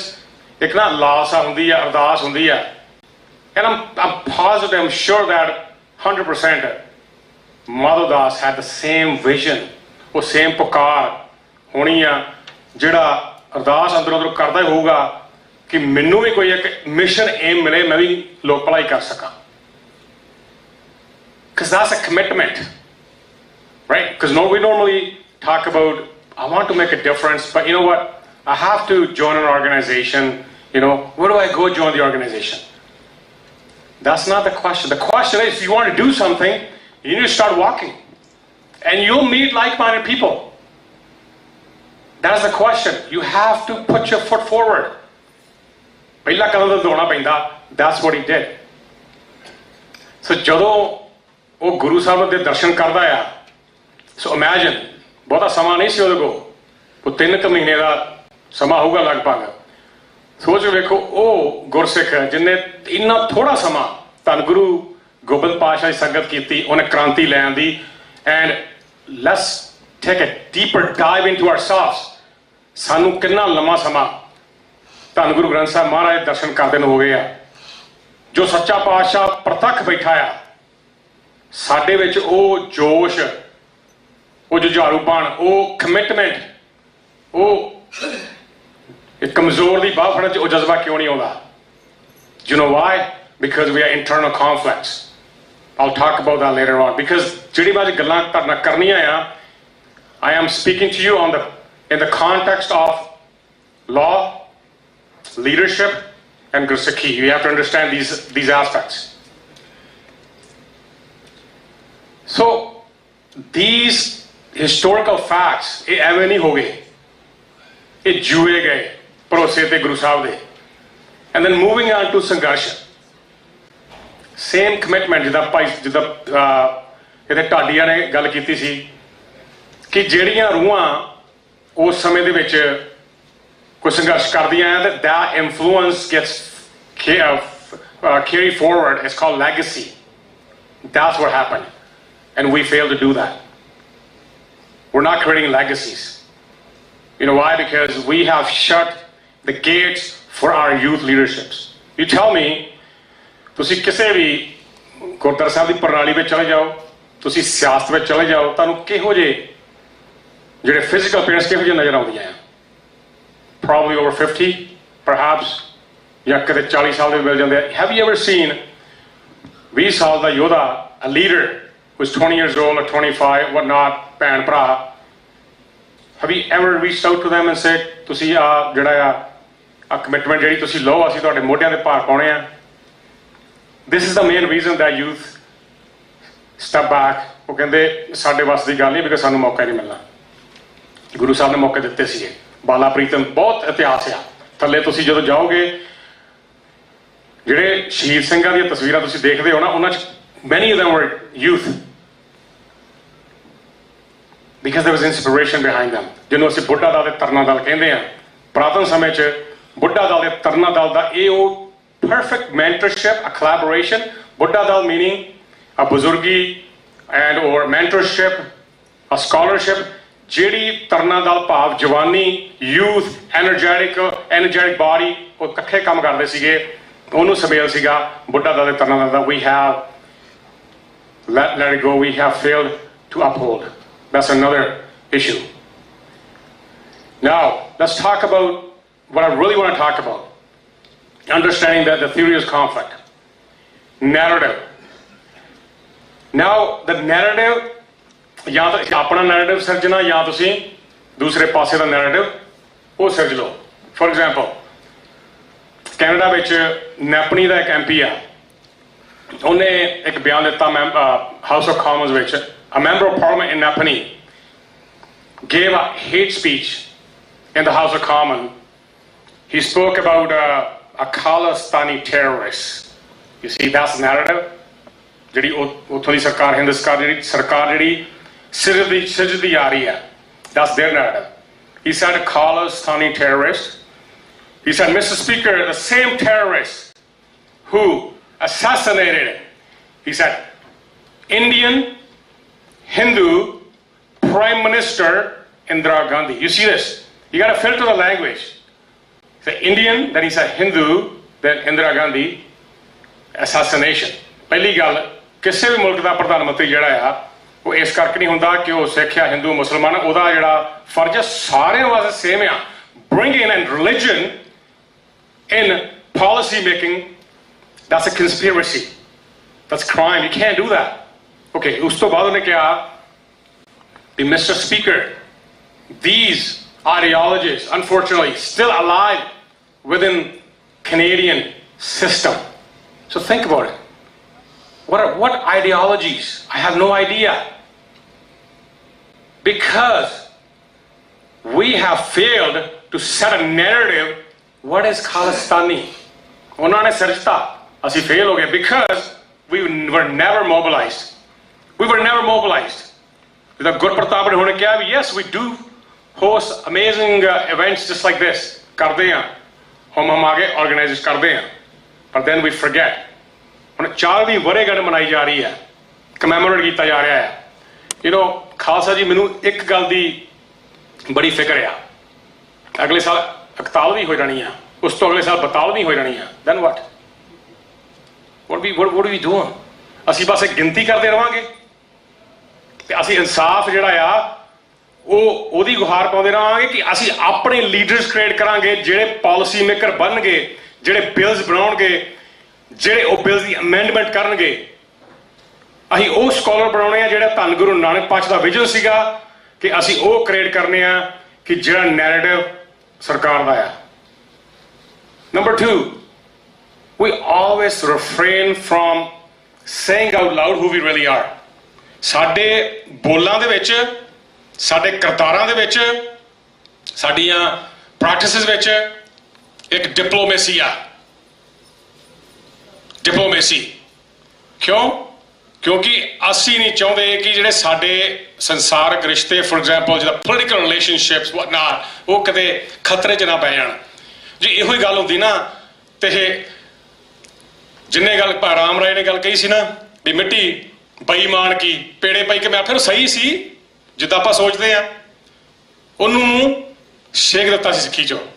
So think about it. ਜੇ ਗੁਰੂ ਆਪਣੀ ਔਲਾਦ ਛੇਕ ਸਕਦਾ ਆ ਤੇ ਸਾਡੇ ਉੱਤੋਂ ਪਰਿਵਾਰ ਵਾਰ ਸਕਦਾ ਆ, ਰਾਜ ਵਾਰ ਸਕਦਾ ਆ, ਆਪਣਾ ਆਪ ਵਾਰ ਸਕਦਾ ਆ, ਤੇ ਅਸੀਂ ਆਪਣੇ ਸਾਫ ਮੋਟਿਵਸ ਨਹੀਂ ਛੱਡ ਸਕਦੇ, ਇੰਟਰਨਲ ਕਨਫਲਿਕਟ ਨਹੀਂ ਛੱਡ ਸਕਦੇ। We have to set our own narrative. Either you're Khalistani or you're terrorist. You cannot be both. Either you're religious or either you're evil. You cannot bring both on the same plate. There's no way.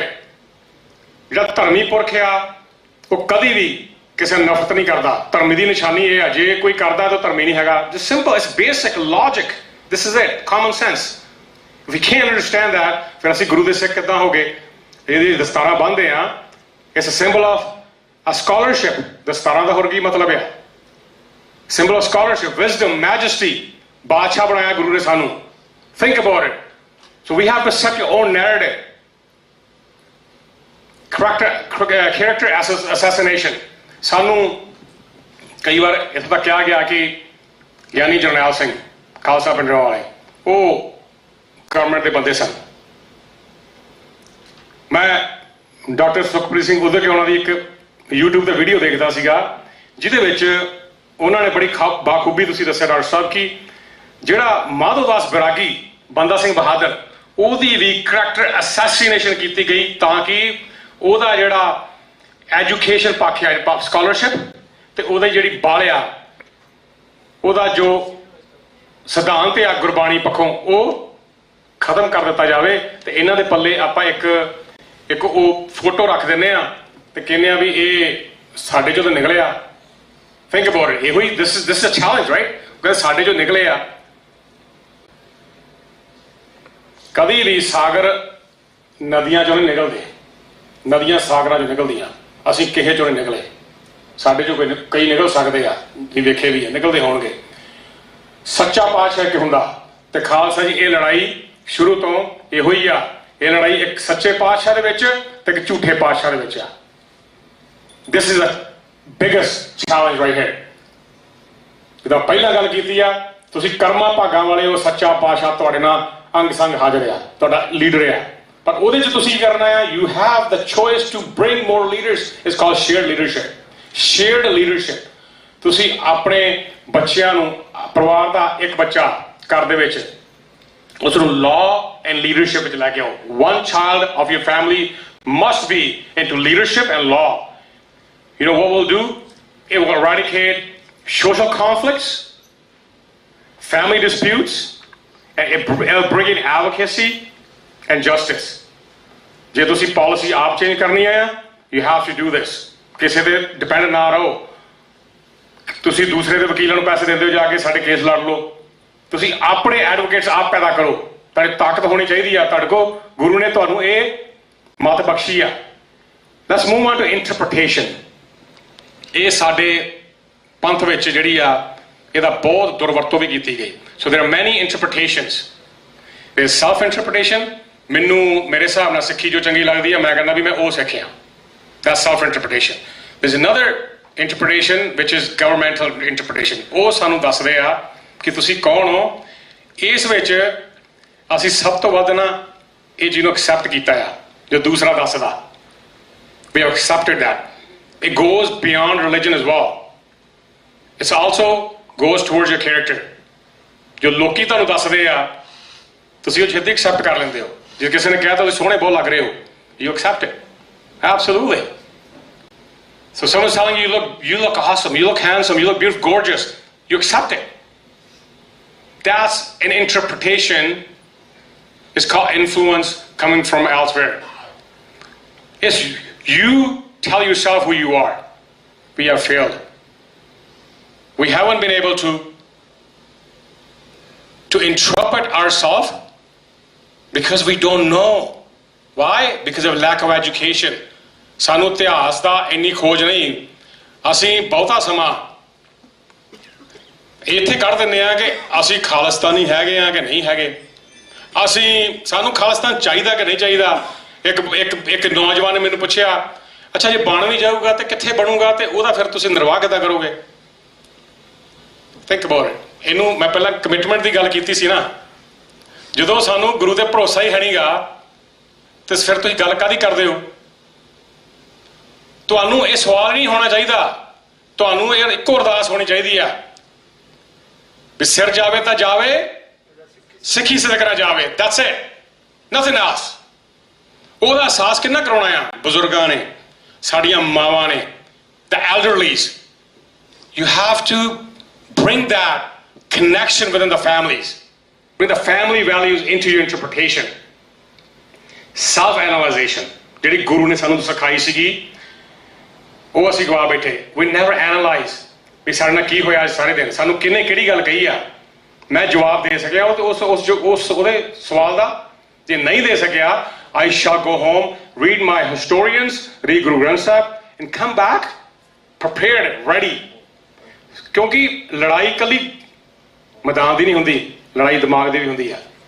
You have to be dialogue ready and self-reflection. You have to look back and learn from your mistakes. You know what we're doing?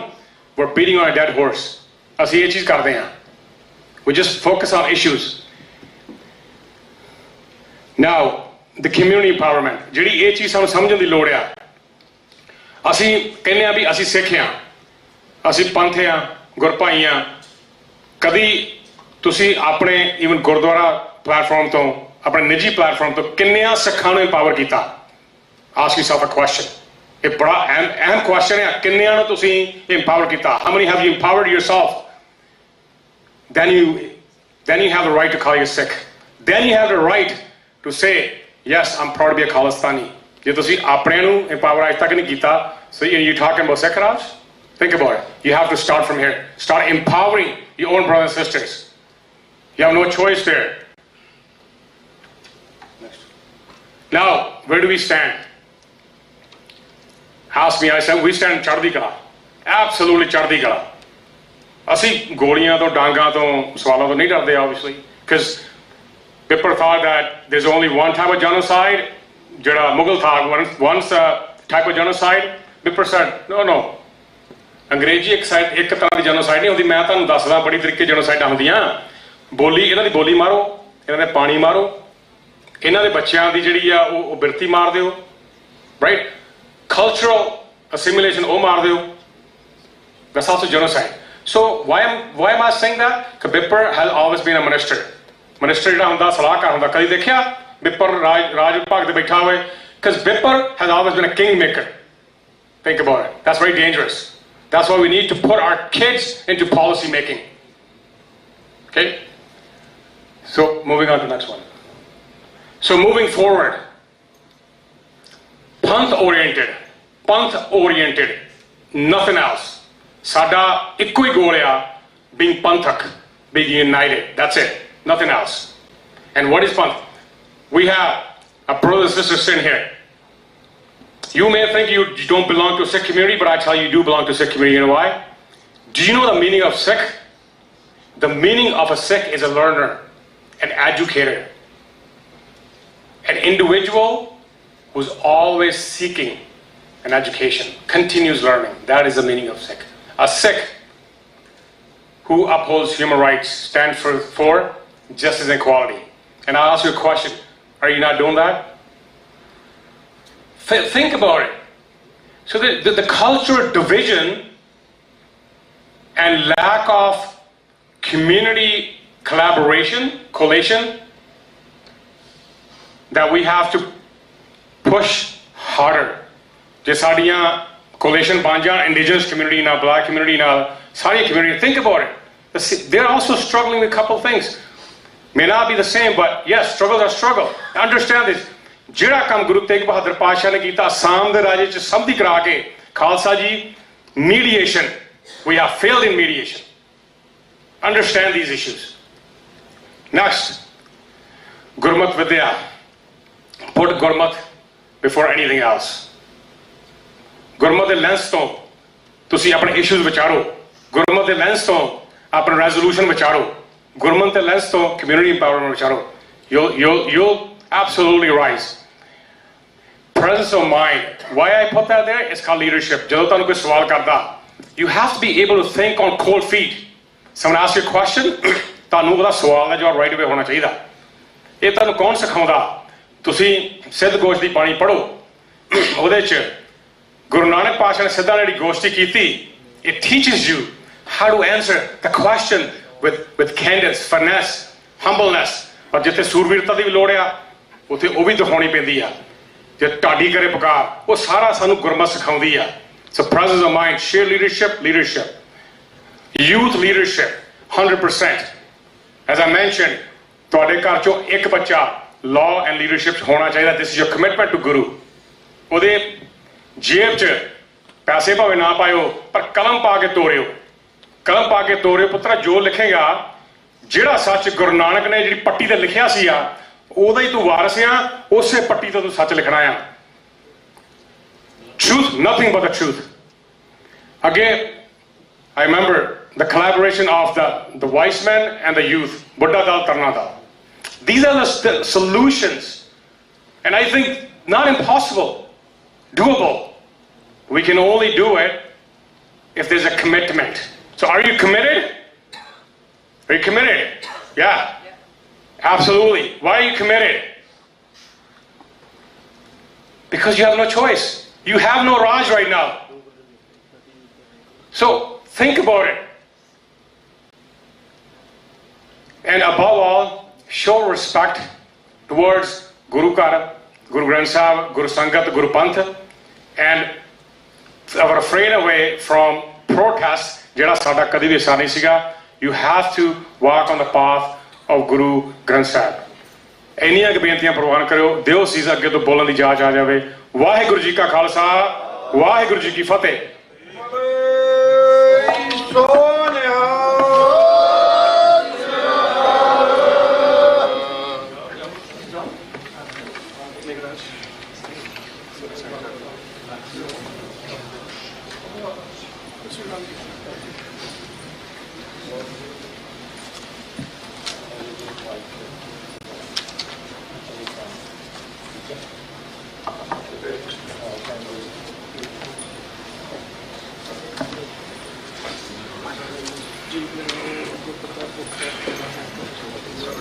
ਬਹੁਤ ਬਹੁਤ ਧੰਨਵਾਦ ਭਾਈ ਪ੍ਰਭ ਸਿੰਘ ਜੀ।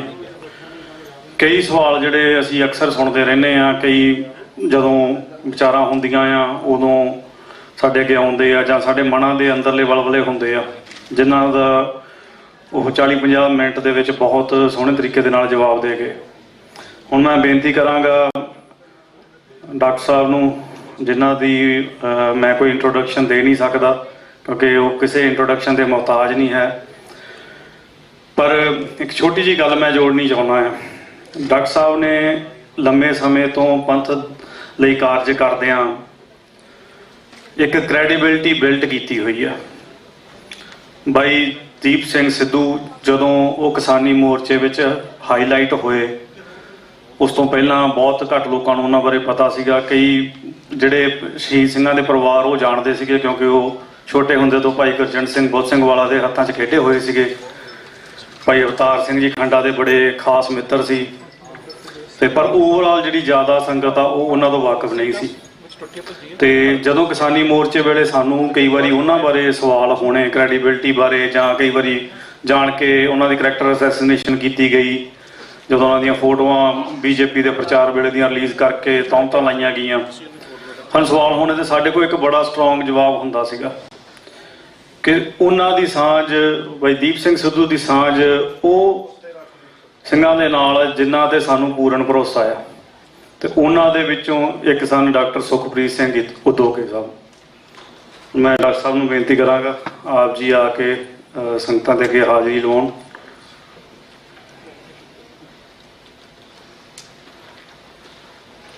ਧੰਨਵਾਦ doctor ਸਾਹਿਬ।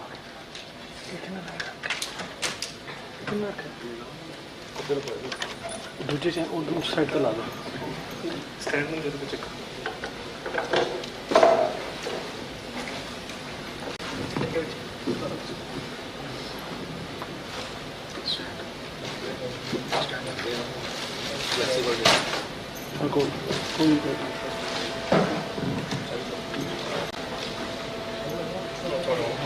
ਕੋਈ use कर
शब्द गुरु साहिब श्री गुरु ग्रंथ साहब महाराज की पावन बख्शिश के सदका अज इकत्तर होके बड़ी एकाग्रता के नाल इस सैमीनार दे विच बैठे बहुत ही सत्कारयोग मोअज़्ज़िज़ हाज़रीन, आओ सब तो पहला गुरुदेव पातशाह की बख्शिश पवित्र फतेह बुलंद करिए। सत्कार सहित आखना जी वाहिगुरू जी का खालसा वाहिगुरू जी की फतेह। 40 ਸਾਲ ਇੱਕ ਲੰਬਾ ਸਮਾਂ ਹੁੰਦਾ ਹੈ ਇੱਕ ਕੌਮ ਦੇ ਵਾਸਤੇ ਸੰਗਠਿਤ ਹੋ ਕੇ ਸੋਚਣ ਦਾ, ਔਰ ਖਾਸ ਕਰਕੇ ਉਸ ਕੌਮ ਦੇ ਵਾਸਤੇ ਜਿਸ ਕੌਮ ਦੇ ਇਤਿਹਾਸ ਦੇ ਵਿੱਚ ਇਸ ਸਾਰੇ ਵਰਤਾਰੇ ਨਾਲ ਸੰਬੰਧਿਤ ਬਹੁਤ ਸਾਰੇ ਅੰਸ਼ ਪਏ ਹੋਣ। ਉਹ ਅੰਸ਼ ਇਵੇਂ ਦੇ ਹੋਣ ਕਿ 1712 ਤੋਂ ਲੈ ਕੇ 1714 ਤੱਕ ਦਿੱਲੀ ਦੀ ਹਕੂਮਤ ਪੰਜਾਬ ਦੀ ਮੁਗਲਿਆ ਪ੍ਰਬੰਧ ਦੇ ਨਾਲ ਮਿਲ ਕੇ 6 ਵਾਰ ਇਹ ਫਰਮਾਨ ਜਾਰੀ ਕਰਦੀ ਹੈ ਕਿ ਨਾਨਕ ਪ੍ਰਸਤਾਂ ਵਾ ਬੇਅੰਤ ਵਾ ਕਤਲ ਰਸਾਨੰਦ। ਜਿੱਥੇ ਵੀ ਗੁਰੂ ਨਾਨਕ ਨੂੰ ਮੰਨਣ ਵਾਲਾ ਸਿੱਖ ਮਿਲਦਾ ਹੈ ਖਤਮ ਕਰ ਦਿੱਤਾ ਜਾਵੇ। ਪਰ ਇਹਦੇ ਬਾਵਜੂਦ 25 ਜੂਨ 1716 ਨੂੰ ਬਾਬਾ ਬੰਦਾ ਸਿੰਘ ਬਹਾਦਰ ਨੂੰ ਸ਼ਹੀਦ ਕੀਤਾ ਜਾਂਦਾ ਹੈ ਤੇ 1733 ਦੇ ਵਿਸਾਖ ਦੇ ਵਿੱਚ ਤੁਹਾਨੂੰ ਨਵਾਬੀ ਦੀ ਪੇਸ਼ਕਸ਼ ਹੋ ਜਾਂਦੀ ਹੈ। ਹੁਣ ਇਹ ਸੋਚਣ ਵਾਲੀ ਗੱਲ ਹੈ ਕਿ ਉਦੋਂ ਸਾਡੇ ਵਿੱਚ ਕਿਹੜਾ ਗੁਣ ਸੀ। 40 ਸਾਲਾਂ ਦੇ ਵਿੱਚ ਸੰਗਠਿਤ ਹੋ ਕੇ ਸੋਚ ਨਹੀਂ ਸਕੇ ਸਾਡੇ ਨਾਲ ਕੀ ਹੋਇਆ, ਪਰ ਉਦੋਂ ਸਮੂਹਿਕ ਤੌਰ ਤੇ ਕੌਮ ਨੂੰ ਖਤਮ ਕਰਨ ਦੇ ਫਤਵੇ ਜਾਰੀ ਹੋ ਚੁੱਕੇ ਨੇ। ਉਹਦੇ ਤੋਂ ਬਾਅਦ ਹਕੂਮਤ ਜਿਹੜੀ ਉਸ ਸਮੇਂ ਏਸ਼ੀਆ ਦੀ ਸਭ ਤੋਂ ਵੱਧ ਤੇ ਸ਼ਕਤੀਸ਼ਾਲੀ ਹਕੂਮਤ ਹੈ, ਉਹਨੂੰ ਨਵਾਬੀ ਦੀ ਪੇਸ਼ਕਸ਼ ਕਰਨੀ ਪੈਂਦੀ ਹੈ। ਉਹ ਕਿਉਂ? ਆ ਤਸਵੀਰ ਤੁਸੀਂ ਵੇਖ ਰਹੇ ਹੋ, ਇਹ ਇਸਲਾਮ ਦੇ ਵਿੱਚੋਂ ਜਦੋਂ ਮੱਕਾ ਔਰ ਮਦੀਨਾ ਦੀ ਫਤਿਹ ਹੁੰਦੀ ਹੈ। ਇਸਲਾਮ ਧਰਮ ਦੇ ਬਾਨੀ ਸੱਲੱਲਾਹੁ ਅਲੈਹਿ ਵਸੱਲਮ ਹਜ਼ਰਤ ਮੁਹੰਮਦ ਸਾਹਿਬ ਨੂੰ ਉਹਨਾਂ ਦੀ ਬੀਵੀ ਜਿਹੜੀ ਹਜ਼ਰਤ ਅਬੂ ਬਕਰ ਦੀ ਬੇਟੀ ਹਜ਼ਰਤ ਆਇਸ਼ਾ ਇੱਕ ਸਵਾਲ ਕਰਦੀ ਹੈ, ਕਹਿੰਦੀ ਜੰਗ ਜਿੱਤ ਲਈ, ਫਤਿਹ ਪ੍ਰਾਪਤ ਹੋ ਗਈ, ਹੁਣ ਕੀ? ਜੰਗ ਤਾਂ ਜਿੱਤ ਲਈ ਹੈ, ਹੁਣ ਕੀ ਕਰਨਾ ਹੈ? ਜਵਾਬ ਬੜਾ ਪਿਆਰਾ ਹੈ, ਕਹਿੰਦਾ ਦਰਅਸਲ ਜੰਗ ਸ਼ੁਰੂ ਹੀ ਹੁਣ ਹੋਈ ਹੈ। ਹੁਣ ਨਫਸ ਦੀ ਜੰਗ ਹੋਵੇਗੀ, ਆਤਮਿਕ ਚਿੰਤਨ, ਮਾਨਸਿਕ ਚਿੰਤਨ। ਕਿਸੇ ਵੀ ਜੰਗ ਤੋਂ ਬਾਅਦ ਜਿਹੜੀ ਕੌਮ ਇਹ ਚਿੰਤਨ ਨਹੀਂ ਕਰਦੀ, ਉਹ ਕੌਮ ਕਦੀ ਵੀ ਦੁਆਰਾ ਰਾਜ ਭਾਗ ਦੀ ਵਾਰਿਸ ਨਹੀਂ ਬਣਦੀ। ਸਾਨੂੰ ਚਿੰਤਨ ਦੇ ਵਿੱਚੋਂ ਲੰਘਣਾ ਪੈਂਦਾ ਹੈ। ਅਸੀਂ ਉਸ ਚਿੰਤਨ ਦੇ ਵਿੱਚੋਂ ਨਹੀਂ ਲੰਘੇ। ਜੰਗ ਪ੍ਰਤੀ ਤਿਆਰੀ ਸਾਡੀ, ਜਦੋਂ ਵਾਰ ਆਫ ਆਰਟ ਦਾ ਲਿਖਾਰੀ ਇਹ ਗੱਲ ਲਿਖਦਾ ਹੈ ਨਾ ਕਿ ਪਹਿਲੀ ਗੱਲ ਹੈ ਕੀ ਤੁਸੀਂ ਦੁਸ਼ਮਣ ਦੇ ਬਾਰੇ ਜਾਣਦੇ ਹੋ ਤੇ ਨਾਲ ਆਪਣੇ ਬਾਰੇ ਜਾਣਦੇ ਹੋ, ਫਿਰ ਤੁਸੀਂ ਜੰਗ ਨੂੰ ਜਿੱਤ ਸਕਦੇ ਹੋ। ਆਪਣੇ ਬਾਰੇ ਜਾਣਦੇ ਹੋ ਤੇ ਦੁਸ਼ਮਣ ਦੇ ਬਾਰੇ ਜਾਣਦੇ ਹੋ, ਤੁਸੀਂ ਜੰਗ ਨੂੰ ਜਿੱਤ ਸਕਦੇ ਹੋ। ਦੂਸਰੀ ਗੱਲ ਕਹਿੰਦਾ ਤੁਸੀਂ ਆਪਣੇ ਬਾਰੇ ਤੇ ਜਾਣਦੇ ਹੋ, ਤੁਹਾਨੂੰ ਆਪਣੀ ਤਾਕਤ ਦੇ ਉੱਪਰ ਮਾਣਤਾ ਹੈ, ਪਰ ਤੁਸੀਂ ਦੁਸ਼ਮਣ ਨੂੰ ਨਹੀਂ ਜਾਣਦੇ। ਜਿੱਤ ਤਾਂ ਸਕਦੇ ਹੋ ਪਰ ਸਦੀਵੀ ਕਾਬਜ ਨਹੀਂ ਰਹਿ ਸਕਦੇ। ਤੀਸਰੀ ਗੱਲ ਉਹ ਲਿਖਦਾ ਹੈ, ਕਹਿੰਦਾ ਜੇ ਤੁਸੀਂ ਆਪਣੇ ਆਪ ਬਾਰੇ ਵੀ ਨਹੀਂ ਜਾਣਦੇ ਤੇ ਦੁਸ਼ਮਣ ਦੀਆਂ ਨੀਤੀਆਂ ਬਾਰੇ ਵੀ ਨਹੀਂ ਜਾਣਦੇ ਤੇ ਜਿੱਤਣ ਦਾ ਖਿਆਲ ਹੀ ਛੱਡ ਦਿਓ। ਹੁਣ ਗੁਰੂ ਪਾਤਸ਼ਾਹ ਜਾਂ ਸਿੱਖ ਵਿਚਾਰਧਾਰਾ ਇਹਨੂੰ ਕਿਵੇਂ ਪੇਸ਼ ਕਰਦੀ ਹੈ? ਉਹ ਕਹਿੰਦੇ ਕਿ ਜੇਕਰ ਲੋਕਾਂ ਦੇ ਵਿੱਚ ਚੇਤਨਤਾ ਹੋਵੇ ਪਰ ਉਸ ਚੇਤਨਤਾ ਨੂੰ ਸਮੂਹਿਕ ਤੌਰ ਤੇ ਪ੍ਰਗਟ ਕਰਨ ਵਾਲਾ ਆਗੂ ਹੀ ਚੇਤਨ ਨਾ ਹੋਵੇ ਤੇ ਫਿਰ ਅੰਨਾ ਆਗੂ ਜੇ ਥੀਏ ਸਭ ਸਾਥ ਮੁਹਾਵੇ। ਕੀ ਕਰੂ ਚੇਤਨਤਾ ਜਦੋਂ ਆਗੂ ਦੇ ਵਿੱਚ ਹੀ ਚੇਤਨਤਾ ਨਹੀਂ ਹੈਗੀ? ਦੂਸਰੀ ਗੱਲ ਉਹ ਕਹਿੰਦੇ ਨੇ ਕਿ ਲੋਕਾਂ ਦੇ ਵਿੱਚ ਚੇਤਨਤਾ ਨਾ ਵੀ ਹੋਵੇ ਪਰ ਜੇਕਰ ਆਗੂ ਸਿਆਣਾ ਹੋਵੇ, ਸਤਿਗੁਰ ਆਗੂ ਜਾਣੀਏ ਬਾਹਾਂ ਪਕੜ ਅੰਦਲੇ ਨਿਸਤਾਰੇ। ਜੇ ਆਗੂ ਚੇਤਨਤਾ ਵਾਲਾ ਹੈ ਤੇ ਸਮੂਹਿਕ ਤੌਰ ਤੇ ਚੇਤਨਤਾ ਨਾ ਵੀ ਹੋਵੇ, ਆਗੂ ਕਿਸੇ ਨਾ ਕਿਸੇ ਬੰਨੇ ਕੌਮ ਨੂੰ ਲੈ ਦਿੱਤਾ ਹੈ। ਤੇ ਤੀਜੀ ਗੱਲ, ਅੰਧੇ ਕਹਿ ਰਾ ਦਸੀਏ ਅੰਧਾ ਹੋਏ ਸੁਚਾਏ। ਨਾ ਸਾਡੇ 'ਚ ਚੇਤਨਤਾ ਤੇ ਨਾ ਸਾਡੇ ਆਗੂ ਦੇ ਵਿੱਚ ਚੇਤਨਤਾ। ਹੁਣ ਗੱਲਾਂ ਇਹੀ ਨੇ। ਇਹ ਜਿਹੜਾ ਆਰਟ ਆਫ ਵਾਰ ਦਾ ਜਿਹੜਾ ਲਿਖਾਰੀ ਹੈ ਸੰਜ਼ੂ, ਉਹ ਹੋਰ ਤਰੀਕੇ ਨਾਲ ਪੇਸ਼ ਕਰਦਾ ਹੈ। ਗੁਰਮਤਿ ਵਿਚਾਰਧਾਰਾ ਇੱਕ ਹੋਰ ਤਰੀਕੇ ਨਾਲ ਪੇਸ਼ ਕਰਦੀ ਹੈ। ਪਰ ਸਮੂਹਿਕ ਤੌਰ ਤੇ ਚਿੰਤਨ ਦੇ ਵਿੱਚ ਸਾਨੂੰ ਇੱਕ ਗੱਲ ਤਾਂ ਸਮਝਣੀ ਪਵੇਗੀ। ਫਿਰ ਉਹਦੀ ਹੀ ਇੱਕ ਲਾਈਨ ਹੈ, ਕਹਿੰਦਾ ਇਨਵਿੰਸੀਬਿਲਿਟੀ lies in the defence, the possibility of victory in the attack. ਉਹ ਕਹਿੰਦਾ ਕਿ ਰੱਖਿਆਤਮਕ ਜੰਗ ਲੜੋਗੇ ਤਾਂ ਜਿੱਤੋਗੇ ਨਹੀਂ, ਪਰ ਜੇ ਹਮਲਾਵਰ ਰੁਖ ਅਖਤਿਆਰ ਕਰੋਗੇ ਤਾਂ ਜਿੱਤਣ ਦੀਆਂ ਸੰਭਾਵਨਾਵਾਂ ਬਹੁਤ ਨੇ। ਇਹਦੇ ਚੋਂ ਅਸੀਂ ਵੇਖਣਾ ਹੈ ਕਿ ਇਹ ਚੀਜ਼ਾਂ ਕਿੱਥੇ ਕਿੱਥੇ ਕਿੰਜ ਹੁੰਦੀਆਂ ਨੇ। ਸਭ ਤੋਂ ਅਹਿਮ ਗੱਲ ਮੈਂ ਤੁਹਾਨੂੰ 18ਵੀਂ ਸਦੀ 'ਚ ਲੈ ਕੇ ਜਾਣਾ, ਉਹਨੂੰ ਅੱਜ ਦੇ ਹਿਸਾਬ ਦੇ ਨਾਲ ਸਮਝਣ ਦਾ ਯਤਨ ਕਰਿਓ, ਕਿਉਂਕਿ ਮੈਂ ਆਰੰਭ 'ਚ ਕਿਹਾ ਅਸੀਂ ਮਾਨਸਿਕ ਚਿੰਤਨ ਕਰਨਾ ਹੈ ਕਿ ਦਰਅਸਲ ਅਸੀਂ ਅੱਜ ਇੱਥੇ ਕਿਉਂ ਹਾਂ, ਇਹ ਹਾਲਾਤ ਕਿਉਂ ਨੇ, ਜਾਂ ਫਿਰ 18ਵੀਂ ਸਦੀ ਦੇ ਵਿੱਚ ਸਾਡੀ ਚੜ੍ਹਦੀ ਕਲਾ ਦੇ ਪਿੱਛੇ ਕਾਰਨ ਕੀ ਸੀ। ਇਹਨਾਂ ਸਾਰਿਆਂ ਵਰਤਾਰਿਆਂ ਦੀ ਅਸੀਂ ਸਾਰੇ ਸੈਮੀਨਾਰ ਦਾ ਮਤਲਬ ਇਹੀ ਹੁੰਦਾ ਹੈ, ਅਸੀਂ ਸਾਰੇ ਇੱਕ ਵਿਚਾਰ ਕਰ ਸਕੀਏ ਬਹਿ ਕੇ। ਹੋ ਸਕਦਾ ਹੈ ਤੁਹਾਡੇ ਵਿਚਾਰ ਮੇਰੇ ਨਾਲ ਨਾ ਸਹਿਮਤ ਹੋਣ, ਮੇਰੇ ਤੁਹਾਨੂੰ ਨਾ ਚੰਗੇ ਲੱਗਣ, ਤੇ ਆਪਾਂ ਫਿਰ ਮਿਲ ਬੈਠ ਕੇ ਵਿਚਾਰ ਕਰੀਏ, ਇੱਕ ਸੁਰਤਾ ਕਾਇਮ ਕਰੀਏ।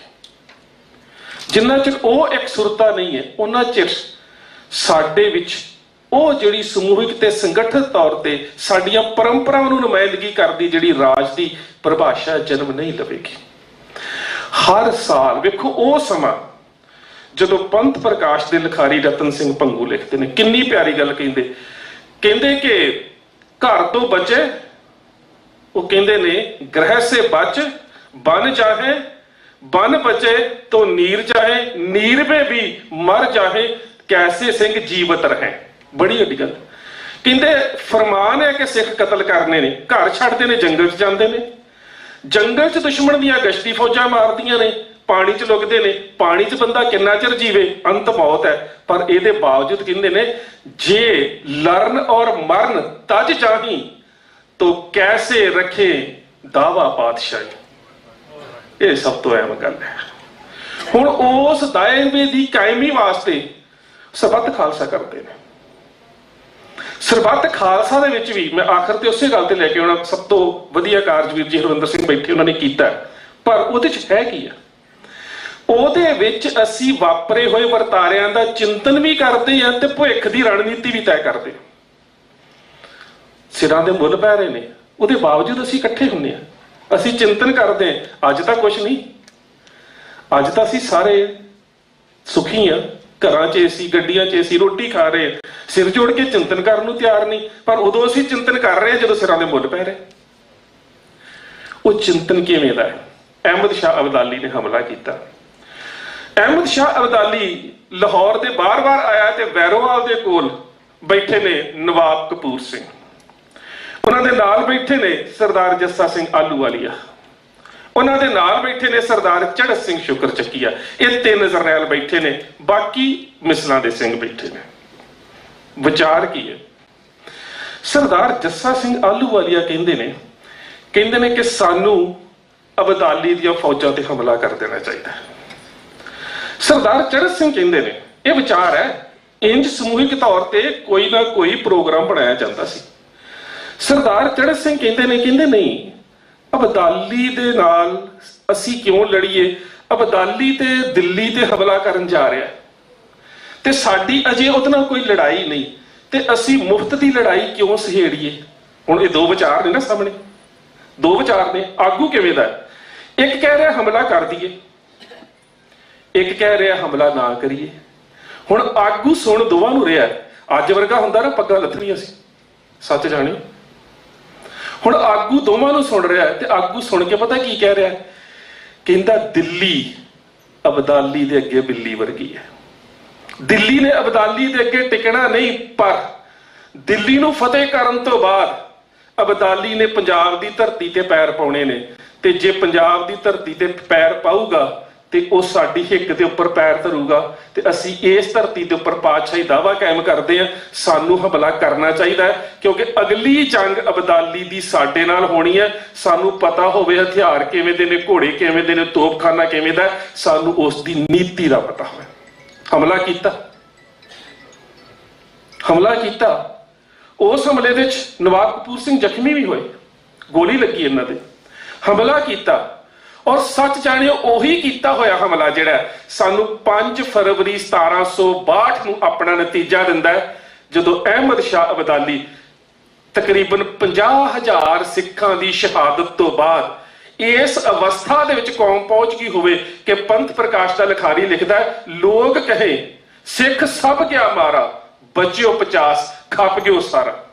ਵੀ ਸਾਰੇ ਮਰ ਗਏ ਨੇ, ਕੁਝ ਆਗੂ ਬਚੇ ਨੇ। 19 ਫੱਟ ਨੇ ਸਰਦਾਰ ਚੜ੍ਹ ਸਿੰਘ ਦੇ ਜਿਸਮ ਤੇ, 22 ਫੱਟ ਨੇ ਸਰਦਾਰ ਜੱਸਾ ਸਿੰਘ ਆਹਲੂਵਾਲੀਆ ਦੇ ਜਿਸਮ ਤੇ, 13 ਫੱਟ ਨੇ ਜੱਸਾ ਸਿੰਘ ਰਾਮਗੜੀਏ ਦੇ ਜਿਸਮ ਤੇ। ਲਹੂ ਦੇ ਬੁੱਤ ਬਣੇ ਨੇ। ਪਰ ਜਿਹੜੀ ਪਹਿਲੇ ਹਮਲੇ ਦੇ ਵਿੱਚ ਅਹਿਮਦ ਸ਼ਾਹ ਅਬਦਾਲੀ ਦੀ ਨੀਤੀ, ਯੁੱਧ ਨੀਤੀ, ਹਥਿਆਰ ਚਲਾਉਣ ਦਾ ਢੰਗ ਤੇ ਉਹਦੇ ਯੋਧਿਆਂ ਦਾ ਮਿਆਰ ਜਿਹੜਾ ਇਹਨਾਂ ਸਮਝ ਲਿਆ ਸੀ ਨਾ, ਉਸ ਸਮਝ ਦੇ ਵਿੱਚੋਂ ਇਹ ਗੱਲ ਸਾਹਮਣੇ ਆਈ ਕਿ ਅਹਿਮਦ ਸ਼ਾਹ ਅਬਦਾਲੀ ਸਿੰਘਾਂ ਦੇ ਨਾਲ ਸੰਧੀ ਕਰਨ ਨੂੰ ਤਿਆਰ ਹੈ। ਹੁਣ ਉਸ ਸੰਧੀ ਦੇ ਵਿੱਚ ਵੀ ਇੱਕ ਸੂਝਵਾਨਤਾ ਹੈ। ਅਹਿਮਦ ਸ਼ਾਹ ਅਬਦਾਲੀ ਦਾ ਏਲਚੀ ਭਾਈ ਨਾਨੂ ਸਿੰਘ ਗਰੇਵਾਲ, ਮਹਾਰਾਜਾ ਪਟਿਆਲਾ ਦਾ ਵਕੀਲ, ਤੇ 2 ਆਪਣੇ ਹੋਰ ਕਾਸਦ, ਇੱਕ ਬਖਸ਼ੀ ਸਰਬਲੰਦ ਖਾਨ ਤੇ ਇੱਕ ਹਯਾਤ ਖਾਨ, ਇੱਕ ਵਿਅਕਤੀ ਹੋਰ ਹੈ ਮੈਨੂੰ ਨਾਮ ਵਿਸਰ ਗਿਆ। ਇਹ 5 ਲੈ ਕੇ ਸਿੱਖਾਂ ਦੇ ਕੋਲ ਆਉਂਦਾ। ਅੱਗੇ ਬੈਠੇ ਨੇ ਸਰਦਾਰ ਜੱਸਾ ਸਿੰਘ ਆਹਲੂਵਾਲੀਆ, ਸਰਦਾਰ ਚੜ੍ਹ ਸਿੰਘ ਸ਼ੁਕਰਚੱਕੀਆ, ਸਰਦਾਰ ਜੱਸਾ ਸਿੰਘ ਰਾਮਗੜੀਆ, ਸਰਦਾਰ ਸ਼ਾਮ ਸਿੰਘ ਤੇ ਸਰਦਾਰ ਕਰੋੜਾ ਸਿੰਘ। ਅੱਗੇ ਜਰਨੈਲ ਬੈਠੇ ਨੇ। ਹੁਣ ਵਾਰਤਾਲਾਪ ਕੀ ਹੈ? ਪੇਸ਼ਕਸ਼, ਆਫਰ ਕੀ? ਤਾਜ ਅਬਦਾਲੀ ਦਾ ਰਾਜ ਤੁਹਾਡਾ। ਅਹਿਮਦ ਸ਼ਾਹ ਅਬਦਾਲੀ ਨੂੰ ਇਸ ਇਲਾਕੇ ਦਾ ਬਾਦਸ਼ਾਹ ਤਸਲੀਮ ਕਰ ਲਓ, ਕਰੋ ਰਾਜ। ਕਿੰਨਾ ਸੌਖਾ ਹੈ, ਬੜੀ ਵਧੀਆ ਆਫਰ ਹੈ। ਤੁਹਾਡੇ ਸਿਰਾਂ ਦੇ ਮੁੱਲ ਨਹੀਂ ਪੈਣਗੇ, ਤੁਹਾਡੇ ਬੱਚਿਆਂ ਦੇ ਟੁਕੜੇ ਕਰਕੇ ਝੋਲੀਆਂ 'ਚ ਨਹੀਂ ਪਾਏ ਜਾਣਗੇ, ਤੁਹਾਨੂੰ ਜੰਗਲਾਂ 'ਚ ਨਹੀਂ ਰਹਿਣਾ ਪਵੇਗਾ, ਤੁਸੀਂ ਵਧੀਆ ਜ਼ਿੰਦਗੀ ਬਤੀਤ ਕਰ ਸਕਦੇ ਹੋ, ਨਵਾਬ ਹੋਵੋਗੇ, ਰਾਜੇ ਹੋਵੋਗੇ, ਮਨਸਬਦਾਰ ਹੋਵੋਗੇ, ਅਬਦਾਲੀ ਨਾਲ ਸਾਂਝ ਹੋਵੇਗੀ। ਜਦੋਂ ਇਹ ਗੱਲ ਸ਼ੁਰੂਆਤ ਹੁੰਦੀ ਹੈ, ਇੱਕ ਟਰੇ ਦੇ ਵਿੱਚ, ਇੱਕ ਤਸ਼ਤਰੀ ਦੇ ਵਿੱਚ ਪਾ ਕੇ ਬਹੁਤ ਸਾਰਾ ਡਰਾਈ ਫਰੂਟ ਤੇ ਅੱਗੇ ਰੱਖ ਦਿੱਤਾ ਜਾਂਦਾ ਹੈ, ਤੇ ਉਧਰ ਸਰਦਾਰ ਜੱਸਾ ਸਿੰਘ ਆਹਲੂਵਾਲੀਆ ਆਪਣੇ ਜਥੇ ਦੇ ਸਿੰਘਾਂ ਨੂੰ ਇਸ਼ਾਰਾ ਕਰਦਾ ਹੈ। ਉਹ ਲਿਆਉਂਦੇ ਨੇ ਇੱਕ ਪੋਟਲੀ ਤੇ ਭੁੱਜੇ ਹੋਏ ਛੋਲੇ ਸਾਹਮਣੇ ਰੱਖ ਲੈਂਦੇ ਨੇ। ਦੋਵੇਂ ਸਾਹਮਣੇ ਬੈਠੇ ਨੇ। ਨਾਨੂ ਸਿੰਘ ਗਰੇਵਾਲ ਕਹਿੰਦਾ ਸਾਡੇ ਨਾਲ ਸਾਂਝਾ ਖਾ ਲਓ, ਗੱਲ ਤੇ ਅਸੀਂ ਸਮਝੌਤੇ ਦੀ ਕਰਨੀ ਹੈ। ਤੇ ਸਰਦਾਰ ਜੱਸਾ ਸਿੰਘ ਆਹਲੂਵਾਲੀਆ ਕਹਿੰਦਾ ਤੁਹਾਡਾ ਖਾ ਕੇ ਆਪਣੀ ਗੱਲ ਨਹੀਂ ਹੋਣੀ। ਇਹ ਪਹਿਲਾ ਅਸੂਲ ਹੈ, ਤੁਹਾਡਾ ਖਾ ਕੇ ਆਪਣੀ ਗੱਲ ਨਹੀਂ ਹੋਣੀ। ਦੂਸਰੀ ਗੱਲ, ਉਹ ਕਹਿੰਦੇ ਕਿ 6 ਮਹੀਨਿਆਂ ਬਾਅਦ ਥੋੜਾ ਜਿਹਾ ਨਜ਼ਰਾਨਾ ਜਿਹੜੀ ਇੱਥੇ ਫਸਲ ਹੁੰਦੀ ਹੈ, ਉਹ ਅਕਬਰੀ ਨੀਤੀ ਦੇ ਮੁਤਾਬਕ 6ਵਾਂ ਹਿੱਸਾ ਕਣਕ, ਜੌਂ, ਗੁਆਰਾ, ਬਾਜਰਾ, ਮੱਕੀ ਜਿਹੜੀਆਂ ਪੰਜਾਬ 'ਚ ਫਸਲਾਂ ਹੁੰਦੀਆਂ ਸੀ, 6ਵਾਂ ਹਿੱਸਾ ਦੇ ਦਿਆ ਕਰੋ, ਰਾਜ ਕਰੋ। ਉਹ ਕਹਿੰਦੇ ਨੇ ਗੱਲ ਮੰਨਣਯੋਗ ਹੋ ਸਕਦਾ ਹੋਵੇ ਕਿਸੇ ਹੋਰ ਕੌਮ ਦੇ ਵਾਸਤੇ, ਪਰ ਸਾਡਾ ਜਿਹੜਾ ਦਾਵਾ ਉਹ ਤਾਂ ਪਾਤਸ਼ਾਹੀ ਹੈ। ਹੁਣ ਜਿਹੜਾ ਜਵਾਬ ਅਹਿਮਦ ਸ਼ਾਹ ਅਬਦਾਲੀ ਨੂੰ ਭੇਜਿਆ ਜਾਂਦਾ, ਉਹਦੀ ਲਿਖਤੀ ਆਫਰ ਦੇ ਰੂਪ ਦੇ ਵਿੱਚ ਸੋਹਣ ਸਿੰਘ ਸੀਤਲ ਨੇ ਬੜਾ ਪਿਆਰਾ ਲਿਖਿਆ। ਕਹਿੰਦੇ ਲਿਖਤੀ ਤੌਰ ਤੇ ਸਿੱਖ ਜਿਹੜੇ ਨੇ ਆਪਣਾ ਜਵਾਬ ਭੇਜਦੇ ਨੇ, ਸਾਡੇ ਵੱਲੋਂ ਸ਼ਾਹ ਨੂੰ ਕਹਿ ਦੇਣਾ ਜਾ ਕੇ ਮਿਲਾਂਗੇ ਉਸ ਨੂੰ ਰਣ ਵਿੱਚ ਹੱਥ ਤੇਗ ਉਠਾ ਕੇ, ਸ਼ਰਤਾਂ ਲਿਖਾਂਗੇ ਰੱਤ ਨਾਲ, ਖੈਬਰ ਕੋਲ ਜਾ ਕੇ, ਸ਼ਾਹ ਨਜਰਾਨੇ ਸਾਥੋਂ ਭਾਲਦਾ ਇਉਂ ਈਨ ਮਨਾ ਕੇ, ਪਰ ਸ਼ੇਰ ਨਾ ਜਿਉਂਦੇ ਸੀਤਲਾ ਨੱਕ ਨੱਥ ਪਵਾ ਕੇ। ਗੱਲ ਇੱਥੇ ਟਿਕੀ ਹੈ। ਗੱਲ ਜਾਨ ਬਚਾਉਣ ਦੀ ਨਹੀਂ ਹੈ, ਗੱਲ ਸਿਰ ਬਚਾਉਣ ਦੀ ਨਹੀਂ ਹੈ। ਆਧਾਰ ਹੈ ਗੁਲਾਮੀ ਅਤੇ ਆਜ਼ਾਦੀ। ਹੁਣ ਇੱਥੇ ਸਿੱਖਾਂ ਨੇ ਅਹਿਮਦ ਸ਼ਾਹ ਅਬਦਾਲੀ ਤੇ ਆਪ ਹਮਲਾ ਕੀਤਾ, ਆਫੈਂਸਿਵ, ਹਮਲਾਵਰ ਰੁਖ ਅਪਣਾਇਆ। 1984 ਦੇ ਵਿੱਚ ਇੱਕ ਤੁਸੀਂ ਹੋਰ ਵਰਤਾਰਾ ਵੇਖਦੇ ਹੋ, ਕਿਉਂਕਿ ਜੰਗ ਦੀ ਨੀਤੀ ਹੈ। ਇੱਕ ਗੱਲ ਖਿਆਲ ਰੱਖਿਓ, ਜੰਗ ਦੇ ਸਿਧਾਂਤਾਂ ਦੇ ਵਿੱਚ ਨੀਤੀ ਦੇ ਅਨੁਸਾਰ ਆਪਣੇ ਢੰਗ, ਤਰੀਕੇ ਤੇ ਦੁਸ਼ਮਣ ਦੀਆਂ ਨੀਤੀਆਂ ਨੂੰ ਸਮਝ ਕੇ ਆਪਣੀ ਨੀਤੀ 'ਚ ਬਦਲਾਅ ਲਿਆਉਣਾ ਵੀ ਜੰਗ ਦਾ ਅਸੂਲ ਹੈ। ਹੁਣ ਅਹਿਮਦ ਸ਼ਾਹ ਅਬਦਾਲੀ ਤੇ ਹਮਲਾ ਕੀਤਾ ਸੀ ਕਿ ਸਾਨੂੰ ਉਸ ਦੇ ਜੰਗ ਤੇ ਯੁੱਧ ਨੀਤੀ 'ਚ ਵਰਤੇ ਜਾਣ ਵਾਲੇ ਹਥਿਆਰਾਂ ਦਾ ਤੇ ਉਹਦੀ ਨੀਤੀ ਦਾ ਪਤਾ ਲੱਗ ਸਕੇ। ਹੁਣ ਇਹ ਗੱਲ ਮਈ ਦੇ ਆਖਰੀ ਹਫ਼ਤੇ ਸਰਕਾਰ ਵੱਲੋਂ ਕੀਤੀ ਜਾ ਰਹੀ, 1984 ਦੇ ਵਿੱਚ ਫਾਇਰਿੰਗ ਕੀਤੀ ਜਾ ਰਹੀ ਹੈ। ਤੇ ਫਾਇਰਿੰਗ ਦਾ ਨਿਸ਼ਾਨਾ ਕੀ ਹੈ? ਫਾਇਰਿੰਗ ਦਾ ਨਿਸ਼ਾਨਾ ਇਹ ਹੈ ਕਿ ਜਿਹੜੇ ਮੋਰਚੇ ਸਿੰਘਾਂ ਨੇ ਅੰਦਰ ਤਿਆਰ ਕੀਤੇ ਨੇ, ਉਹਨਾਂ ਮੋਰਚਿਆਂ ਦੇ ਵਿੱਚੋਂ ਜਵਾਬੀ ਫਾਇਰ ਆਵੇ ਤੇ ਉਸ ਜਵਾਬੀ ਫਾਇਰ ਦੇ ਨਾਲ ਸਾਨੂੰ ਇਹ ਪਤਾ ਲੱਗ ਜਾਵੇ ਅੰਦਰ ਹਥਿਆਰ ਕਿਵੇਂ ਦੇ ਨੇ, ਮੋਰਚਿਆਂ ਦੀ ਉਚਾਈ ਕਿੰਨੀ ਹੈ ਤੇ ਮੋਰਚਿਆਂ ਦੀ ਦਿਸ਼ਾ ਕਿਹੜੀ ਹੈ। ਹੁਣ ਇੱਥੇ ਯੁੱਧ ਨੀਤੀ ਦਾ ਬਿਲਕੁਲ ਢੰਗ ਬਦਲ ਗਿਆ ਹੈ। ਉੱਥੇ ਅਸੀਂ ਅਫੈਂਸਿਵ ਸੀ, ਇੱਥੇ ਡਿਫੈਂਸ ਦੇ ਵਿੱਚ। ਤੇ ਜਨਰਲ ਸ਼ਬੇਗ ਸਿੰਘ ਸਾਰੇ ਮੋਰਚਿਆਂ ਦੇ ਵਿੱਚ ਫਿਰ ਰਹੇ ਨੇ ਤੇ ਫਿਰਦਿਆਂ ਸਾਰੇ ਸਿੰਘਾਂ ਨੂੰ ਹਦਾਇਤਾਂ ਕੀ ਜਾਰੀ ਕਰ ਰਹੇ ਨੇ, ਇਹਨਾਂ ਦੀ ਚੱਲ ਰਹੀ ਗੋਲੀ ਦੇ ਜਵਾਬ ਵਿੱਚ ਗੋਲੀ ਨਹੀਂ ਚਲਾਉਣੀ। ਹੁਣ ਇਹਦੇ ਗੱਲ ਸਮਝਣ ਦਾ ਯਤਨ ਕਰਿਓ, ਇਹਨਾਂ ਦੀ ਗੋਲੀ ਦੇ ਜਵਾਬ ਵਿੱਚ ਗੋਲੀ ਨਹੀਂ ਚਲਾਉਣੀ। 1 ਮਈ 1984 ਨੂੰ ਪੰਜਾਬ ਦਾ ਹੋਮ ਸੈਕਟਰੀ ਅਮਰੀਕ ਸਿੰਘ ਪੂਨੀ ਉਹ ਇੱਕ ਪ੍ਰੈਸ ਕਾਨਫਰੰਸ ਕਹਿੰਦਾ ਫੌਜ ਕਹਿ ਰਹੀ ਹੈ ਕਿ ਅਸੀਂ ਤੇ ਸਾਡੀਆਂ ਖੁਫੀਆ ਏਜੰਸੀਆਂ ਨੇ ਉਹਨਾਂ ਨੂੰ ਜਾਣਕਾਰੀ ਨਹੀਂ ਦਿੱਤੀ। ਕੋਈ ਵੀ ਫੌਜੀ ਜਰਨੈਲ ਸਾਡੇ ਸਾਹਮਣੇ ਆ ਕੇ ਗੱਲ ਕਰੇ, ਅਸੀਂ ਕਿਹੜੀ ਜਾਣਕਾਰੀ ਇਹਨਾਂ ਨੂੰ ਮੁਹੱਈਆ ਨਹੀਂ ਕਰਵਾਈ। ਦੂਜੇ ਬੰਨੇ ਲੈਫਟੀਨੈਂਟ ਜਨਰਲ ਸੁੰਦਰ ਜੀ ਜੂਨ ਦੇ ਆਖਰੀ ਹਫਤੇ ਚੰਡੀਗੜ੍ਹ 'ਚ ਬੈਠਾ ਇਹ ਗੱਲ ਕਹਿ ਰਿਹਾ ਹੈ, ਕਹਿੰਦਾ ਹੈ ਕਿ ਫੌਜ ਦੇ ਨੁਕਸਾਨ ਦਾ ਕਾਰਨ ਜਿਹੜਾ ਹੈ ਉਹ ਸੁਰੱਖਿਆ ਏਜੰਸੀਆਂ ਦੀ ਅਣਗਹਿਲੀ ਹੈ, ਖੁਫੀਆ ਏਜੰਸੀਆਂ ਨੇ ਸਾਨੂੰ ਸਹੀ ਜਾਣਕਾਰੀ ਨਹੀਂ ਦਿੱਤੀ। ਇਹਨੂੰ ਸਮਝੋ, ਪੰਜਾਬ ਦਾ ਹੋਮ ਸੈਕਟਰੀ ਕਹਿ ਰਿਹਾ ਕਿ ਜਿਹੜੀ ਜਾਣਕਾਰੀ ਦਿੱਤੀ ਉਹ ਤੋਂ ਇੱਕ ਵੀ ਗੱਲ ਘੱਟ ਨਿਕਲੀ ਹੈ ਤੇ ਦੱਸ ਤੂੰ ਕੀ ਵੱਧ ਵੇਖਿਆ। ਉਹ ਕਹਿ ਰਿਹਾ ਜਾਣਕਾਰੀ ਨਹੀਂ ਮਿਲੀ। ਪਰ ਇਹ ਦੋ ਟਕਰਾਅ ਕਿਉਂ ਪੈਦਾ ਹੋ ਰਹੇ ਨੇ? ਇਹ ਟਕਰਾਅ ਇਸ ਕਰਕੇ ਪੈਦਾ ਹੋ ਰਹੇ ਨੇ ਕਿ ਰਾਜੀਵ ਗਾਂਧੀ ਇੱਕ ਬਿਆਨ ਦਿੰਦਾ ਹੈ ਤੇ ਮੂੰਹ ਚੋਂ ਸੱਚ ਨਿਕਲ ਆਉਂਦਾ ਹੈ। ਕਹਿੰਦਾ ਦਰਬਾਰ ਸਾਹਿਬ ਦੇ ਹਮਲੇ ਦੇ ਦੌਰਾਨ ਸਾਡਾ 700 ਤੋਂ ਲੈ ਕੇ 1200 ਫੌਜੀਆਂ ਦਾ ਨੁਕਸਾਨ ਹੋਇਆ। ਇੱਕ ਦੇਸ਼ ਦੇ ਅੰਦਰ ਇੱਕ ਜੰਗ ਦੇ ਵਿੱਚ ਇਹ ਨੁਕਸਾਨ ਬਹੁਤ ਵੱਡਾ ਹੈ, ਇਹ ਛੋਟਾ ਨੁਕਸਾਨ ਨਹੀਂ, ਬਹੁਤ ਵੱਡਾ ਨੁਕਸਾਨ ਹੈ। ਹੁਣ ਇਸ ਦੇ ਵਿੱਚ ਦੋਵੇਂ ਤਰ੍ਹਾਂ ਸੱਚੀਆਂ ਨੇ, ਇਹ ਬਿਲਕੁਲ ਸੱਚ ਹੈ। ਸੁੰਦਰ ਜੀ ਵੀ ਸੱਚਾ ਪਿੱਟਦਾ ਹੈ, ਨੁਕਸਾਨ ਬਹੁਤ ਹੋਇਆ। ਖੁਫੀਆ ਏਜੰਸੀਆਂ ਵੀ ਇਹ ਗੱਲ ਠੀਕ ਦਾਅਵੇ ਨਾਲ ਕਹਿੰਦੀਆਂ ਨੇ ਕਿ ਜਿੰਨੀ ਜਾਣਕਾਰੀ ਸੀ ਤੁਹਾਨੂੰ ਮੁਹੱਈਆ ਕਰਾਈ। ਪਰ ਘਾਟ ਕਿੱਥੇ ਰਹੀ? ਘਾਟ ਇੱਥੇ ਰਹੀ ਕਿ ਖੁਫੀਆ ਏਜੰਸੀਆਂ ਸਮਝੀਆਂ ਨੇ ਕਿ ਸ਼ਮਸ਼ੀਰ ਤੇ ਸਰੀਰ ਹੀ ਲੜਦਾ ਹੈ, ਬੰਦਾ ਤੇ ਹਥਿਆਰ ਲੜਦਾ ਹੈ। ਉਹ ਇਹ ਨਾ ਸਮਝ ਸਕੀਆਂ ਕਿ ਜਿਹੜੀਆਂ ਨਾਮ ਰਤੀਆਂ ਜ਼ਮੀਰਾਂ ਹੁੰਦੀਆਂ ਨੇ ਉਹ ਕਿਵੇਂ ਲੜਦੀਆਂ ਨੇ। ਘਾਟ ਇੱਥੇ ਹੈ, ਇਹਨੂੰ ਸਮਝਣਾ ਪਵੇਗਾ। ਸੋ ਸਾਡੀ ਜਿਹੜੀ ਨੀਤੀ, ਚਾਹੇ ਉਹ ਹਮਲਾਵਰ ਸੀ ਚਾਹੇ ਉਹ ਰੱਖਿਆਤਮਕ ਸੀ, ਉਸ ਨੀਤੀ ਦੇ ਵਿੱਚ ਅਸੀਂ ਜੰਗੀ ਅਸੂਲ ਨਹੀਂ ਛੱਡੇ। ਨਹੀਂ ਤੇ ਜੰਗ ਦਾ ਅਸੂਲ ਕਹਿੰਦਾ everything is fair in love and war, ਜੰਗ ਤੇ ਸਭ ਕੁਝ ਜਾਇਜ਼ ਹੈ। ਸਿੱਖ ਨੇ ਕਿਹਾ ਨਹੀਂ, ਜੰਗ ਦੇ ਵਿੱਚ ਵੀ ਧੱਕਾ ਕਰਨਾ ਜਾਇਜ਼ ਨਹੀਂ, ਜੰਗ ਦੇ ਵਿੱਚ ਵੀ ਦੁਸ਼ਮਣ ਦੇ ਨਾਲ ਧੱਕਾ ਕਰਨਾ ਜਾਇਜ਼ ਨਹੀਂ ਹੈ। ਇਹ ਸਾਨੂੰ ਗੁਰੂ ਪਾਤਸ਼ਾਹ ਨੇ ਦੱਸਿਆ। ਦਬਸਤਾਨੇ ਮਜ਼ਾਹਿਬ ਫਾਰਸੀ ਦੀ ਕਿਤਾਬ, ਲੇਖਕ ਮੁਹੰਮਦ ਅਰਦਸਤਾਨੀ 6ਵੇਂ ਪਾਤਸ਼ਾਹ ਦਾ ਸਮਕਾਲੀ, ਇੱਕ ਘਟਨਾ ਨੂੰ ਬਿਆਨ ਕਰਦਾ। ਕਹਿੰਦਾ ਮੈਨੂੰ ਭਾਈ ਸਾਧ ਨੇ ਦੱਸੀ, ਬੜੀ ਪਿਆਰੀ ਘਟਨਾ। ਕਹਿੰਦਾ ਕਰਤਾਰਪੁਰ ਦੀ ਜੰਗ ਦੇ ਵਿੱਚ ਕਾਲੇ ਖਾਨ ਗੁਰੂ ਸਾਹਿਬ ਦੇ ਸਾਹਮਣੇ, ਹੁਣ ਉਹ ਪ੍ਰਤੱਖਦਰਸ਼ੀ, ਕਹਿੰਦਾ ਕਾਲੇ ਖਾਨ ਗੁਰੂ ਤੇ ਵਾਰ ਕਰਨ ਆ ਰਿਹਾ ਤੇ ਗੁਰੂ ਬੜੇ ਸਹਿਜ ਦੇ ਵਿੱਚ ਹੈ ਕਿ ਤੁਸੀਂ ਵੇਖੋ ਹਮਲਾਵਰ ਵਾਰ ਕਰਨ ਆਵੇ, ਅੱਗੋਂ ਵਿਅਕਤੀ ਸਹਿਜ ਦੇ ਵਿੱਚ ਹੋਵੇ। ਉਹ ਅਫੈਂਸ ਦੇ ਵਿੱਚ ਹੈ, ਗੁਰੂ ਨੂੰ ਡਿਫੈਂਸ ਦੇ ਵਿੱਚ ਤਲਵਾਰ ਚੁੱਕਣੀ ਚਾਹੀਦੀ ਹੈ। ਪਰ ਗੁਰੂ ਕਿਸ ਤਰ੍ਹਾਂ ਦਾ ਵਰਤਾਰ ਕਰ ਰਿਹਾ? ਕਹਿੰਦਾ ਕਾਲੇ ਖਾਨ ਨੇ ਵਾਰ ਕੀਤਾ ਤੇ ਗੁਰੂ ਪਾਤਸ਼ਾਹ ਨੇ ਆਪਣੀ ਤਲਵਾਰ ਤੇ ਡੱਕ ਲਿਆ। ਤੇ ਅੱਗੋਂ ਪਤਾ ਕੀ ਕਹਿੰਦੇ ਕਾਲੇ ਖਾਨ ਕੀ ਹੋਇਆ, ਜੇ ਇੱਕ ਵਾਰ ਖਾਲੀ ਚਲਾ ਗਿਆ, ਚੱਲ ਇੱਕ ਵਾਰ ਹੋਰ ਕਰ ਲਾ। ਹੁਣ ਕਹਿੰਦਾ ਕਿ ਮੈਂ ਸੋਚ ਰਿਹਾ ਵੀ ਯੁੱਧ ਨੀਤੀ ਤੋਂ ਜਾਣੂ ਨਹੀਂ ਹੈ ਗੁਰੂ। ਦੁਸ਼ਮਣ ਦੇ ਉੱਪਰ ਤਾਂ ਪਹਿਲਾ ਵਾਰ ਕਰਨਾ ਚਾਹੀਦਾ ਸੀ। ਗੁਰੂ ਜਿਹੜਾ ਵਾ ਉਹ ਬਚਾਅ ਦਾ ਵਾਰ ਕਰਕੇ ਵੀ ਉਹਨੂੰ ਫਿਰ ਮੌਕਾ ਦੇ ਰਿਹਾ। ਉਹਨੇ ਦੂਜਾ ਵਾਰ ਕੀਤਾ, ਫਿਰ ਰੋਕ ਲਿਆ।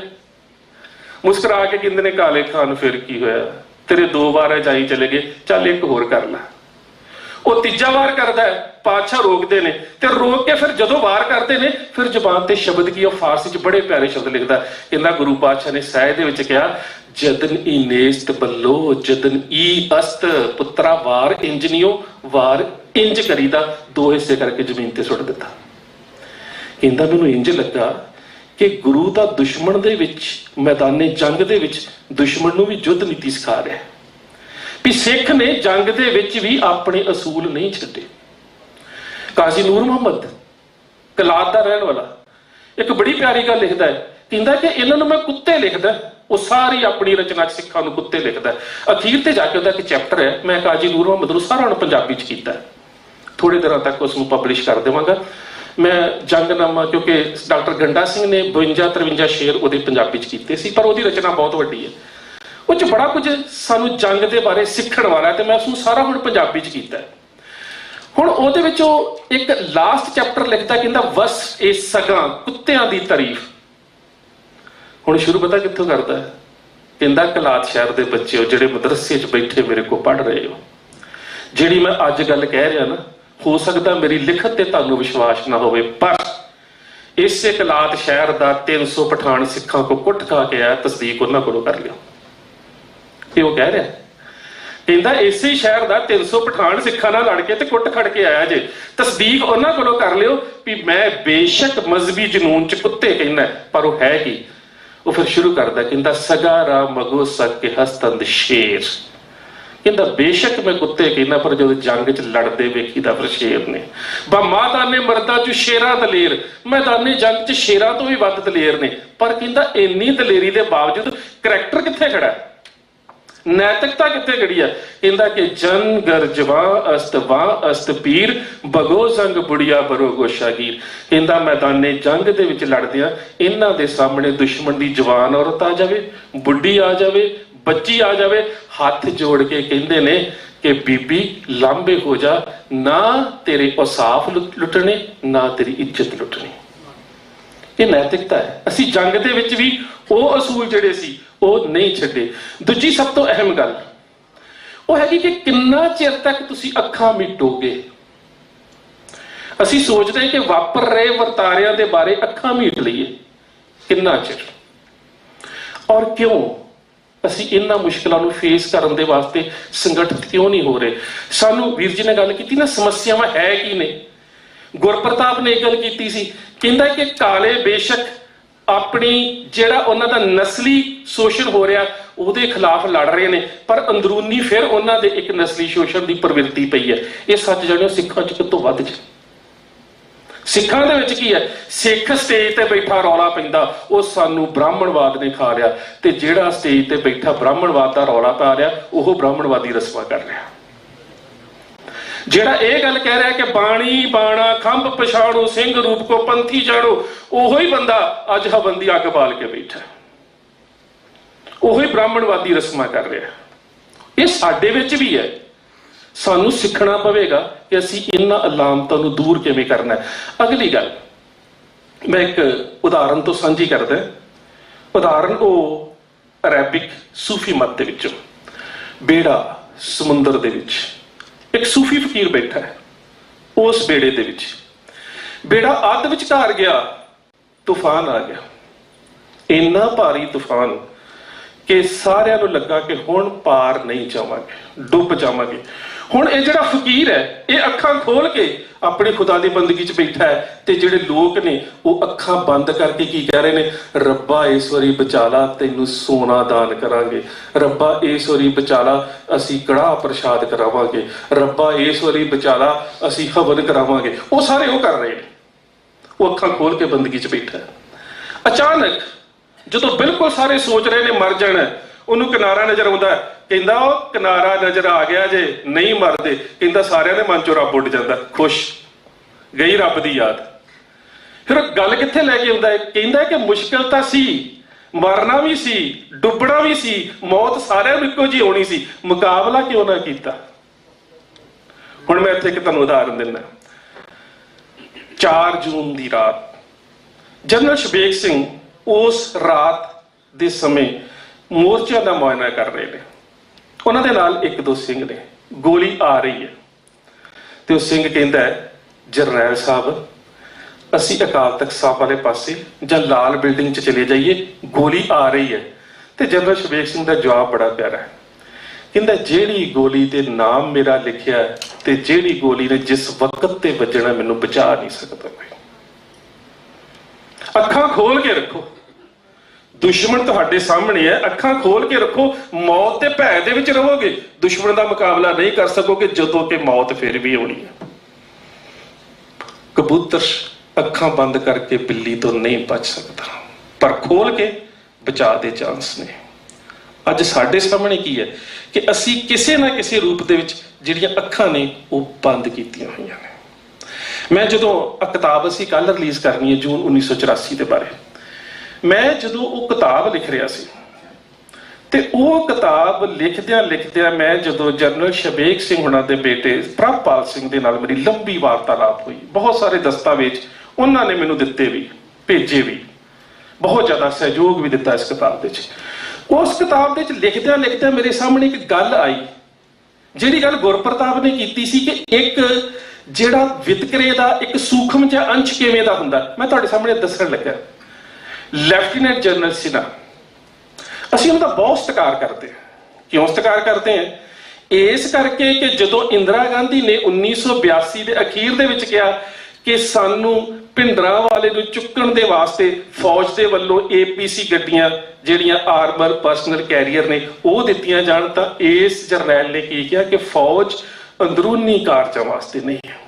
ਸਤਿਕਾਰ ਕਰਦੇ ਅਸੀਂ ਇਸ ਗੱਲ ਦਾ, ਕਿਉਂਕਿ ਸਾਡੀ ਕੌਮ ਦੀ ਇੱਕ ਮਾਨਸਿਕਤਾ ਹੈ ਕਿ ਸ਼ੇਰ ਮੁਹੰਮਦ ਖਾਨ ਬੇਸ਼ੱਕ ਸਾਡੇ ਨਾਲ ਲੜਦਾ ਰਿਹਾ ਚਮਕੌਰ ਦੀ ਗੜੀ 'ਚ, ਸ਼ੇਰ ਮੁਹੰਮਦ ਖਾਨ ਗੁਰੂ ਸਾਹਿਬ ਦੇ ਖਿਲਾਫ ਸੀ, ਬਾਅਦ ਵਿੱਚ ਬੰਦਾ ਸਿੰਘ ਬਹਾਦਰ ਦੇ ਨਾਲ ਵੀ ਲੜਿਆ ਤੇ ਸਾਡੇ ਹੱਥੋਂ ਮਰਿਆ, ਪਰ ਅਸੀਂ ਫੇਰ ਵੀ ਹਾ ਦਾ ਨਾਰਾ ਨਹੀਂ ਭੁੱਲੇ।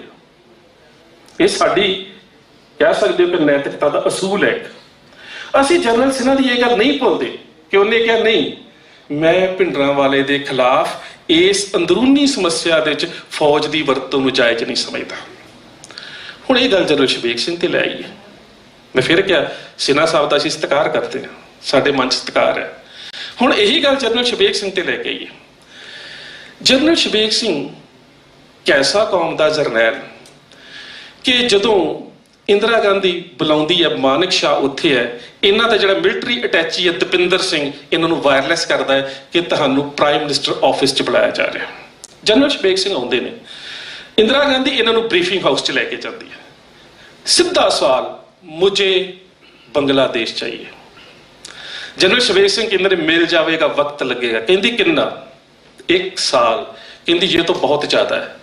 जनरल शबीक सिंह का जवाब बड़ा प्यारा है, कहता एक बच्चे को जन्म लेने के लिए भी 9 महीने लगते, यहां तो एक देश का जन्म होना है। सारी प्रवानगी मिल गई। जनरल शबीक सिंह देश प्रति वफादारी कितनी, ये वेखो। ਉਹ ਜਨਰਲ ਸ਼ਬੀਕ ਸਿੰਘ ਜਿਹੜੇ ਜਦੋਂ ਵੀ ਕਿਸੇ ਜਗ੍ਹਾ ਤੇ ਉੱਪਰ ਪੋਸਟਿੰਗ ਦੇ ਉੱਪਰ ਜਾਂਦੇ ਸੀ ਗੁਰੂ ਗ੍ਰੰਥ ਸਾਹਿਬ ਮਹਾਰਾਜ ਦਾ ਸਰੂਪ ਨਾਲ ਲੈ ਕੇ ਜਾਂਦੇ ਸੀ, ਪਰ ਜਿਸ ਗੁਰੂ ਦੀ ਸਹੁੰ ਚੁੱਕੀ ਕਿ ਵਫਾਦਾਰੀ ਦੇ ਨਾਲ ਸੇਵਾ ਕਰਾਂਗਾ, ਉਹ ਵਫਾਦਾਰੀ ਦਾ ਮਾਪਦੰਡ ਇੰਨਾ ਉੱਚਾ ਹੈ ਕਿ ਆਪਣੇ ਕੇਸ ਕਤਲ ਕਰਾ ਕੇ ਉਹੀ ਸ਼ਬੀਕ ਸਿੰਘ ਐਸ ਬੇਗ ਬਣਦਾ ਹੈ। ਜਿਹੜੇ ਉੱਥੇ ਕਾਰਨਾਮੇ ਨੇ ਉਹ ਇੰਨੇ ਵੱਡੇ ਨੇ ਤੁਸੀਂ ਸੁਣੇ ਵੀ ਨਹੀਂ ਹੋਣੇ। ਇਹ ਪੂਰਬੀ ਪਾਕਿਸਤਾਨ ਜਿਹਨੂੰ ਅੱਜ ਬੰਗਲਾਦੇਸ਼ ਕਿਹਾ ਜਾਂਦਾ ਹੈ, ਇੱਥੇ ਜਿਹੜੀ ਮੁੱਖ ਪੈਦਾਵਾਰ ਹੈ ਜੂਟ ਦੀ ਹੈ, ਪਟਸਨ ਦੀ ਹੈ, ਤੇ ਉਹਨਾਂ ਦਿਨਾਂ ਦੇ ਵਿੱਚ ਵਰਲਡ ਬੈਂਕ ਦੀ ਇੱਕ ਟੀਮ ਆਉਂਦੀ ਹੈ ਜਿਹੜੀ ਉਹਨਾਂ ਨੂੰ ਪਟਸਨ ਦੇ ਵਾਸਤੇ ਇੱਕ ਵੱਡਾ ਆਰਥਿਕ ਪੈਕੇਜ ਦੇਣਾ ਚਾਹੁੰਦੀ ਹੈ। ਸ਼ਬੀਕ ਸਿੰਘ ਨੂੰ ਇਸ ਗੱਲ ਦਾ ਪਤਾ ਲੱਗਦਾ ਹੈ। ਸ਼ਬੀਕ ਸਿੰਘ ਆਪਣੇ ਉਥੋਂ ਦੀ ਵਿਦਿਆਰਥੀ ਜਥੇਬੰਦੀ ਦੇ ਤਿਆਰ ਕੀਤੇ ਗੁਰਿੱਲੇ, ਜਿਨ੍ਹਾਂ ਦੇ ਵਿੱਚ ਖਾਲਿਦ ਮੁਸ਼ੱਫਰ, ਅਲੀ ਹੈਦਰ ਤੇ ਕਦੀਦ ਖਾਨ, ਤਿੰਨਾਂ ਨੂੰ ਬਿਠਾਉਂਦਾ ਹੈ। ਕਹਿੰਦਾ ਵੇਖੋ, ਸਰਕਾਰ ਨੂੰ ਪੈਸਾ ਮਿਲਣਾ ਹੈ, ਪਾਕਿਸਤਾਨ ਦੀ ਸਰਕਾਰ ਨੂੰ ਪੈਸਾ ਮਿਲਣਾ ਹੈ, ਮਿਲਣਾ ਬੇਸ਼ੱਕ ਆਰਥਿਕ ਪੈਕੇਜ ਜਿਹੜਾ ਪਟਸਨ ਦੇ ਨਾਂ ਤੇ ਖਰੀਦੇ ਹਥਿਆਰ ਜਾਣੇ ਆ, ਤੇ ਇਹਨਾਂ ਦੇ ਕੋਲ ਚੰਗੇ ਹਥਿਆਰ ਆ ਗਏ ਤੇ ਤੁਹਾਡੇ ਕੋਲ ਆਜ਼ਾਦੀ ਦੀ ਜੰਗ ਲੜੀ ਨਹੀਂ ਜੇ ਜਾਣੀ। ਫਿਰ ਹੁਣ ਸਮੱਸਿਆ ਇਹ ਹੈ, ਉਹ ਕਹਿੰਦਾ ਫਿਰ ਇਹ ਕੀਤਾ ਜਾਵੇ ਕਿ ਢਾਕਾ ਦੇ ਕੌਂਟੀਨੈਂਟਲ ਇੰਟਰਨੈਸ਼ਨਲ ਹੋਟਲ ਦੇ ਵਿੱਚ ਵਰਲਡ ਬੈਂਕ ਦੀ ਟੀਮ ਠਹਿਰੀ ਹੋਈ ਹੈ, ਇੱਕ ਇਵੇਂ ਦਾ ਐਕਸ਼ਨ ਤਿਆਰ ਕੀਤਾ ਜਾਵੇ ਜਿਹਦੇ ਨਾਲ ਟੀਮ ਦੇ ਕਿਸੇ ਮੈਂਬਰ ਦਾ ਨੁਕਸਾਨ ਨਾ ਹੋਵੇ, ਪਰ ਉਹਨਾਂ ਦੀ ਸੁਰੱਖਿਆ ਦੇ ਵਾਸਤੇ ਜਿੰਨੀ ਪਾਕਿਸਤਾਨੀ ਫੌਜ ਹੈ ਉਹਦਾ ਸਿਪਾਹੀ ਕੋਈ ਰਵੇ ਨਾ, ਅੰਤਰਰਾਸ਼ਟਰੀ ਪੱਧਰ ਤੇ ਸੁਰੱਖਿਆ ਬਣਨੀਆਂ ਚਾਹੀਦੀਆਂ। ਇਹ ਬਹੁਤ ਵੱਡਾ ਐਕਸ਼ਨ ਸੀ। ਮਸ਼ੀਨ ਗਨ ਤੇ ਐਨਰਜਾ ਗ੍ਰਨੇਡ ਦੀ ਵਰਤੋਂ ਕੀਤੀ ਗਈ। ਢਾਕਾ ਕੌਂਟੀਨੈਂਟਲ ਇੰਟਰਨੈਸ਼ਨਲ ਹੋਟਲ ਦੇ ਉੱਪਰ ਜਨਰਲ ਸ਼ਬੀਕ ਸਿੰਘ ਹਮਲੇ ਦੀ ਤਿਆਰੀ ਕਰਕੇ ਆਪਣੇ ਗੁਰਿੱਲੇ ਭੇਜਦਾ ਹੈ, ਹਮਲਾ ਕੀਤਾ ਜਾਂਦਾ ਹੈ। ਉਂਝ ਹੀ ਹੋਇਆ, ਸੁਰੱਖਿਆ ਦੇ ਸਾਰੇ ਪਾਕਿਸਤਾਨੀ ਫੌਜ ਦੇ ਕਰਮਚਾਰੀ ਮਾਰੇ ਜਾਂਦੇ ਨੇ। ਵਿਸ਼ਵ ਬੈਂਕ ਦੀ ਟੀਮ ਦੇ ਕਿਸੇ ਇੱਕ ਵੀ ਬੰਦੇ ਦਾ ਨੁਕਸਾਨ ਨਹੀਂ ਹੁੰਦਾ। ਅਗਲੇ ਦਿਨ ਉਹੀ ਵਿਸ਼ਵ ਬੈਂਕ ਦੀ ਟੀਮ ਪ੍ਰੈਸ ਕਾਨਫਰੰਸ ਕਰਕੇ ਕਿ ਬੰਗਲਾਦੇਸ਼ ਦੇ ਹਾਲਾਤ ਖਰਾਬ ਨੇ, ਆਰਥਿਕ ਪੈਕੇਜ ਨਹੀਂ ਦਿੱਤਾ ਜਾਂਦਾ, ਵਾਪਸ ਚਲੀ ਜਾਂਦੀ ਹੈ, ਅੰਤਰਰਾਸ਼ਟਰੀ ਸੁਰੱਖਿਆ ਬਣਦੀਆਂ ਨੇ। ਕਿਹਦੇ ਦਿਮਾਗ ਦੀ ਖੇਡ ਹੈ? ਜਨਰਲ ਸ਼ਬੀਕ ਸਿੰਘ। ਮੈਂ ਇਸ ਕਿਤਾਬ ਦੇ ਵਿੱਚ ਦਿੱਤਾ ਹੋਇਆ ਨਿਆਜ਼ੀ ਜਨਰਲ ਸ਼ਬੀਕ ਸਿੰਘ ਤੇ ਜਗਜੀਤ ਸਿੰਘ ਅਰੋੜਾ ਦੇ ਸਾਹਮਣੇ ਜਦੋਂ ਆਤਮ ਸਮਰਪਣ ਕਰਦਾ, ਉਹਦੇ ਸ਼ਬਦ ਕੀ ਨੇ। ਜਨਰਲ ਸ਼ਬੀਕ ਸਿੰਘ ਦੇ ਸਿਰ ਦੇ ਉੱਪਰ 10 ਲੱਖ ਦਾ ਇਨਾਮ ਰੱਖ ਦਿੰਦਾ ਰਾਓ ਫਰਮਾਨ ਅਲੀ, ਲੈਫਟੀਨੈਂਟ ਜਨਰਲ ਪਾਕਿਸਤਾਨ ਦੀ ਫੌਜ ਦਾ। ਜਦੋਂ ਆਤਮ ਸਮਰਪਣ ਕਰਨ ਤੋਂ ਬਾਅਦ ਉਹ ਫੌਜ ਦੀ ਅਧੀਰਗੀ ਦੇ ਵਿੱਚ ਹੈ, ਸ਼ਬੀਕ ਸਿੰਘ ਨੂੰ ਉਸ ਮਿਲਣ ਆਉਂਦਾ ਹੈ। ਉੱਥੇ ਅਜ਼ੂਬ ਖਾਨ ਵੀ ਹੈ ਤੇ ਉੱਥੇ ਜਨਰਲ ਲਿਆਜ਼ੀ ਦੇ ਨਾਲ ਰਾਓ ਫਰਮਾਨ ਅਲੀ ਵੀ ਹੈ। ਇਹ 3 ਜਰਨੈਲ ਉੱਥੇ ਨੇ, 1 general 2 lieutenant general. General Shabeg Singh ਬੜੇ ਤਿਆਰ ਹੋ ਕੇ ਆਏ, ਦਸਤਾਰ ਬੰਨ੍ਹ ਕੇ, ਤੇ ਉਸ ਵੇਲੇ ਨਿਆਜ਼ੀ ਕਹਿੰਦਾ ਫਰਮਾਨ ਅਲੀ ਨੂੰ, ਕਹਿੰਦਾ ਫਰਮਾਨ ਅਲੀ, ਨਿਆਜ਼ੀ ਪੰਜਾਬੀ ਬਹੁਤ ਸੋਹਣੀ ਬੋਲਦਾ ਸੀ ਕਿਉਂਕਿ ਪੰਜਾਬ ਦੇ ਵਿੱਚੋਂ ਸੀ, ਪਾਕਿਸਤਾਨ ਦੇ। ਉਹ ਕਹਿੰਦਾ ਫਰਮਾਨ ਅਲੀ, ਉਹ ਪਛਾਣੇ ਹੀ ਕੌਣ ਹੈ? ਕਹਿੰਦਾ ਨਕਸ਼ ਤਾਂ ਜਾਣੇ ਪਛਾਣੇ ਲੱਗਦੇ ਨੇ ਪਰ ਪਤਾ ਨਹੀਂ ਲੱਗਦਾ ਕੌਣ ਹੈ। ਤੇ ਸ਼ਬੀਕ ਸਿੰਘ ਕਹਿੰਦੇ ਫਰਮਾਨ ਅਲੀ ਪਛਾਣ ਯਾਰ, ਪਛਾਣ ਲਾ ਮੈਂ ਕੌਣ ਆ।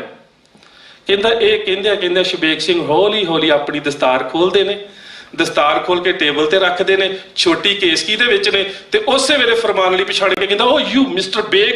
ਕਹਿੰਦਾ not mister Beg, this is Shabeg Singh. ਉਹਨਾਂ ਦਾ ਬੇਟਾ ਪ੍ਰਭਪਾਲ ਕਹਿੰਦਾ ਮੈਂ ਨਾਲ ਸੀ, ਇਹ ਵੇਖਣ ਵਾਲਾ ਵਰਤਾਰਾ ਹੋਵੇਗਾ। ਫਰਮਾਨ ਅਲੀ ਕਹਿੰਦਾ ਮੋਸਟ ਵਾਂਟਡ ਪਰਸਨ ਜਿਹਦੇ ਸਿਰ ਤੇ ਮੈਂ 10 ਲੱਖ ਦਾ ਇਨਾਮ ਰੱਖਿਆ ਸੀ। ਕਿਉਂ? ਕਹਿੰਦਾ ਪਤਾ ਨਹੀਂ ਸੀ ਕਿ ਉਹਨਾਂ ਬੰਗਲਾਦੇਸ਼ੀਆਂ ਨੂੰ, ਮਾੜਕੂਆਂ ਜਿਹਾਂ ਨੂੰ ਲੜਾਈ ਦੇ ਵਾਸਤੇ ਤਿਆਰ ਕੌਣ ਕਰ ਰਿਹਾ। ਬੰਗਲਾਦੇਸ਼ ਬਣਿਆ, ਜਨਰਲ ਸ਼ਬੀਕ ਸਿੰਘ ਵਾਪਸ ਆਏ, ਨਾਗਾਲੈਂਡ ਦੇ ਵਿੱਚ ਪੋਸਟਿੰਗ, ਉਸ ਤੋਂ ਬਾਅਦ ਯੂਪੀ ਦੇ ਵਿੱਚ, ਉੱਤਰ ਪ੍ਰਦੇਸ਼ ਦੇ ਵਿੱਚ ਪੋਸਟਿੰਗ। ਗੁਨਾਹ, ਉਹਨਾਂ ਦਾ ਗੁਨਾਹ ਕੀ ਹੈ? ਉਹਨਾਂ ਦਾ ਪਹਿਲਾ ਗੁਨਾਹ ਇਹ ਹੈ ਕਿ ਆਰਮੀ ਦੇ ਫਾਰਮ ਦੇ ਵਿੱਚ ਬਹੁਤ ਸਾਰੀ ਧਾਂਦਲੀ ਹੋ ਰਹੀ ਸੀ, ਉਹਨਾਂ ਨੇ ਕਰਪਸ਼ਨ ਐਕਸਪੋਜ਼ ਕਰ ਦਿੱਤੀ। ਦੂਜਾ ਗੁਨਾਹ, ਆਰਮੀ ਦੇ ਪੈਸੇ ਦੇ ਨਾਲ ਇੱਕ ਜਰਨਲ ਨੂੰ ਤੋਹਫੇ ਦਿੱਤੇ ਜਾ ਰਹੇ ਸੀ, ਐਕਸਪੋਜ਼ ਕਰ ਦਿੱਤੇ। ਤੀਜਾ ਗੁਨਾਹ, ਜਦੋਂ ਆਰਮੀ ਆਪਣੇ ਟਰੱਕਾਂ ਦੀ ਜਾਂ ਆਪਣੇ ਵਹੀਕਲ ਦੀ ਨਿਲਾਮੀ ਕਰਦੀ ਹੈ, ਉਹਨਾਂ ਨੇ ਇੱਕ ਟਰੱਕ ਲੈ ਲਿਆ। ਤੇ ਚੌਥਾ ਗੁਨਾਹ, ਇੰਦਰਾ ਗਾਂਧੀ ਕਹਿੰਦੀ ਕਿ ਜੈ ਪ੍ਰਕਾਸ਼ ਨਾਰਾਇਣ ਦੇ ਉੱਪਰ ਕਾਰਵਾਈ ਕਰ, ਤੇ ਉਹ ਕਹਿੰਦਾ ਨਹੀਂ, ਫੌਜ ਘਰੇਲੂ ਕਾਰਜਾਂ ਦੇ ਵਿੱਚ ਨਹੀਂ ਵਰਤੀ ਜਾਂਦੀ, ਹੁਣ ਇੱਥੇ ਆ ਜਾਓ। ਇਹੀ ਜਵਾਬ ਜਨਰਲ ਸਿਨਹਾ ਨੇ ਦਿੱਤਾ ਸੀ, ਇਹੀ ਜਵਾਬ ਜਨਰਲ ਸ਼ਬੀਕ ਸਿੰਘ ਨੇ ਦਿੱਤਾ ਹੈ। ਸਿਨਹਾ ਨੇ ਕਿਹਾ ਸੀ ਕਿ ਸੰਤ ਜਰਨੈਲ ਸਿੰਘ ਦੇ ਖਿਲਾਫ ਘਰੇਲੂ ਇਲਾਕੇ ਦੇ ਵਿੱਚ ਜਾਂ ਘਰੇਲੂ ਮਸਲੇ 'ਚ ਫੌਜ ਦੀ ਵਰਤੋਂ ਗਲਤ ਹੈ। ਇੱਥੇ ਜਨਰਲ ਸ਼ਬੀਕ ਸਿੰਘ ਕਹਿ ਰਹੇ ਨੇ ਕਿ ਇਸ ਘਰੇਲੂ ਮਸਲੇ ਤੇ ਜੈ ਪ੍ਰਕਾਸ਼ ਨਾਰਾਇਣ ਦੇ ਖਿਲਾਫ ਫੌਜ ਦੀ ਵਰਤੋਂ ਗਲਤ ਹੈ। ਜਵਾਬ ਦੋਵਾਂ ਦੇ ਬਰਾਬਰ ਨੇ ਨਾ, ਪਰ ਸਜ਼ਾ। ਜਨਰਲ ਸ਼ਬੀਕ ਸਿੰਘ ਦਾ ਕੀ ਹਾਲ ਕੀਤਾ ਗਿਆ? ਰਿਟਾਇਰਮੈਂਟ ਤੋਂ ਇੱਕ ਦਿਨ ਪਹਿਲਾਂ ਬਿਨਾਂ ਕਿਸੇ ਕੇਸ ਤੇ ਪੋਸਟਮਾਰਟਮ ਕੀਤਿਆਂ, ਮਾਫ ਕਰਨਾ, ਕਿਸੇ ਤਰ੍ਹਾਂ ਦਾ ਵੀ ਜਿਹੜਾ ਸੀ ਉਹਨਾਂ ਦੀ ਜਾਂਚ ਕੀਤਿਆਂ, ਉਹਨਾਂ ਨੂੰ ਫੌਜ ਦੇ ਵਿੱਚੋਂ ਕੱਢ ਦਿੱਤਾ ਜਾਂਦਾ ਹੈ।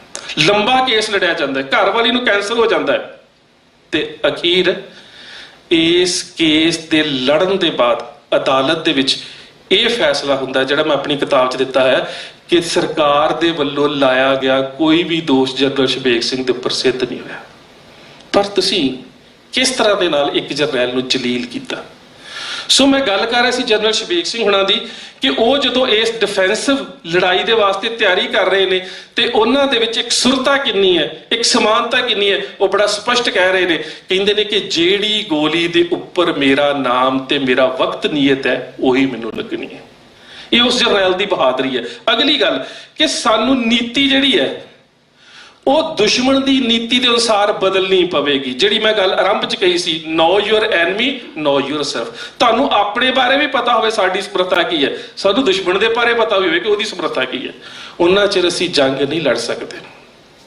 ਮੈਂ ਤੁਹਾਨੂੰ 2-3 ਉਦਾਹਰਨਾਂ ਦਿੰਦਾ। ਆਪਰੇਸ਼ਨ ਸਨਡਾਊਨ, ਮੈਂ ਇਹਦੇ ਬਾਰੇ ਹੋਣੀ ਖੋਜ ਕੀਤੀ ਜਦੋਂ ਜਨਰਲ ਸ਼ਬੀਕ ਸਿੰਘ ਦੇ ਬੇਟੇ ਨੇ ਮੈਨੂੰ ਕੁਝ ਡਾਕੂਮੈਂਟ ਦਿੱਤੇ, ਤੇ ਮੈਂ ਆਪਣੀ ਕਿਤਾਬ 'ਚ ਦਾ ਜ਼ਿਕਰ ਕੀਤਾ। ਆਪਰੇਸ਼ਨ ਸਨਡਾਊਨ ਇਹ ਦਸੰਬਰ 1983 'ਚ ਕੀਤਾ ਜਾਣਾ ਸੀ। ਇਸ ਆਪਰੇਸ਼ਨ ਦੇ ਵਾਸਤੇ 6 ਕਮਾਂਡੋ ਹਿੰਦੁਸਤਾਨ ਦੀ ਫੌਜ ਦੇ ਇਜ਼ਰਾਈਲ ਭੇਜੇ ਜਾਂਦੇ ਨੇ।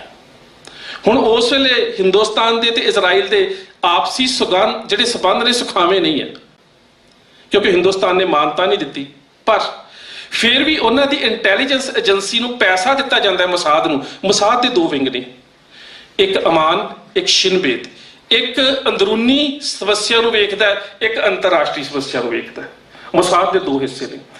ਹੁਣ ਮਸਾਦ ਦੇ ਨਾਲ ਇਜ਼ਰਾਈਲ ਦੀ ਜਿਹੜੀ ਹੈ ਤੇ ਖੁਫੀਆ ਏਜੰਸੀ, ਪਰ ਦੁਨੀਆ ਦੀਆਂ ਵੱਡੀਆਂ ਖੁਫੀਆ ਏਜੰਸੀਆਂ 'ਚ ਗਿਣੀ ਜਾਂਦੀ ਹੈ, ਉੱਥੇ 6 ਆਫੀਸਰ ਆਉਂਦੇ ਨੇ। ਟ੍ਰੇਨਿੰਗ ਕੌਣ ਦਿੰਦਾ ਉਹਨਾਂ ਨੂੰ?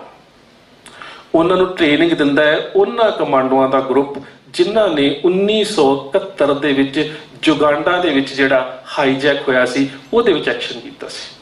ਉਹ ਟ੍ਰੇਨਿੰਗ ਕਿੱਥੇ ਦਿੰਦੇ ਨੇ? ਉਹ ਟ੍ਰੇਨਿੰਗ ਦਿੰਦੇ ਨੇ ਸਾਇਰਤ ਮਤਕਲ, ਸਭ ਤੋਂ ਵੱਡਾ ਉਹਨਾਂ ਦਾ ਖੁਫੀਆ ਮਿਲਟਰੀ ਸਟੇਸ਼ਨ ਇਜ਼ਰਾਈਲ ਦੇ ਵਿੱਚ। ਬੰਦੇ ਤਿਆਰ ਕੀਤੇ ਜਾਂਦੇ ਨੇ, ਹਿੰਦੁਸਤਾਨ ਮੰਗਵਾਏ ਜਾਂਦੇ ਨੇ।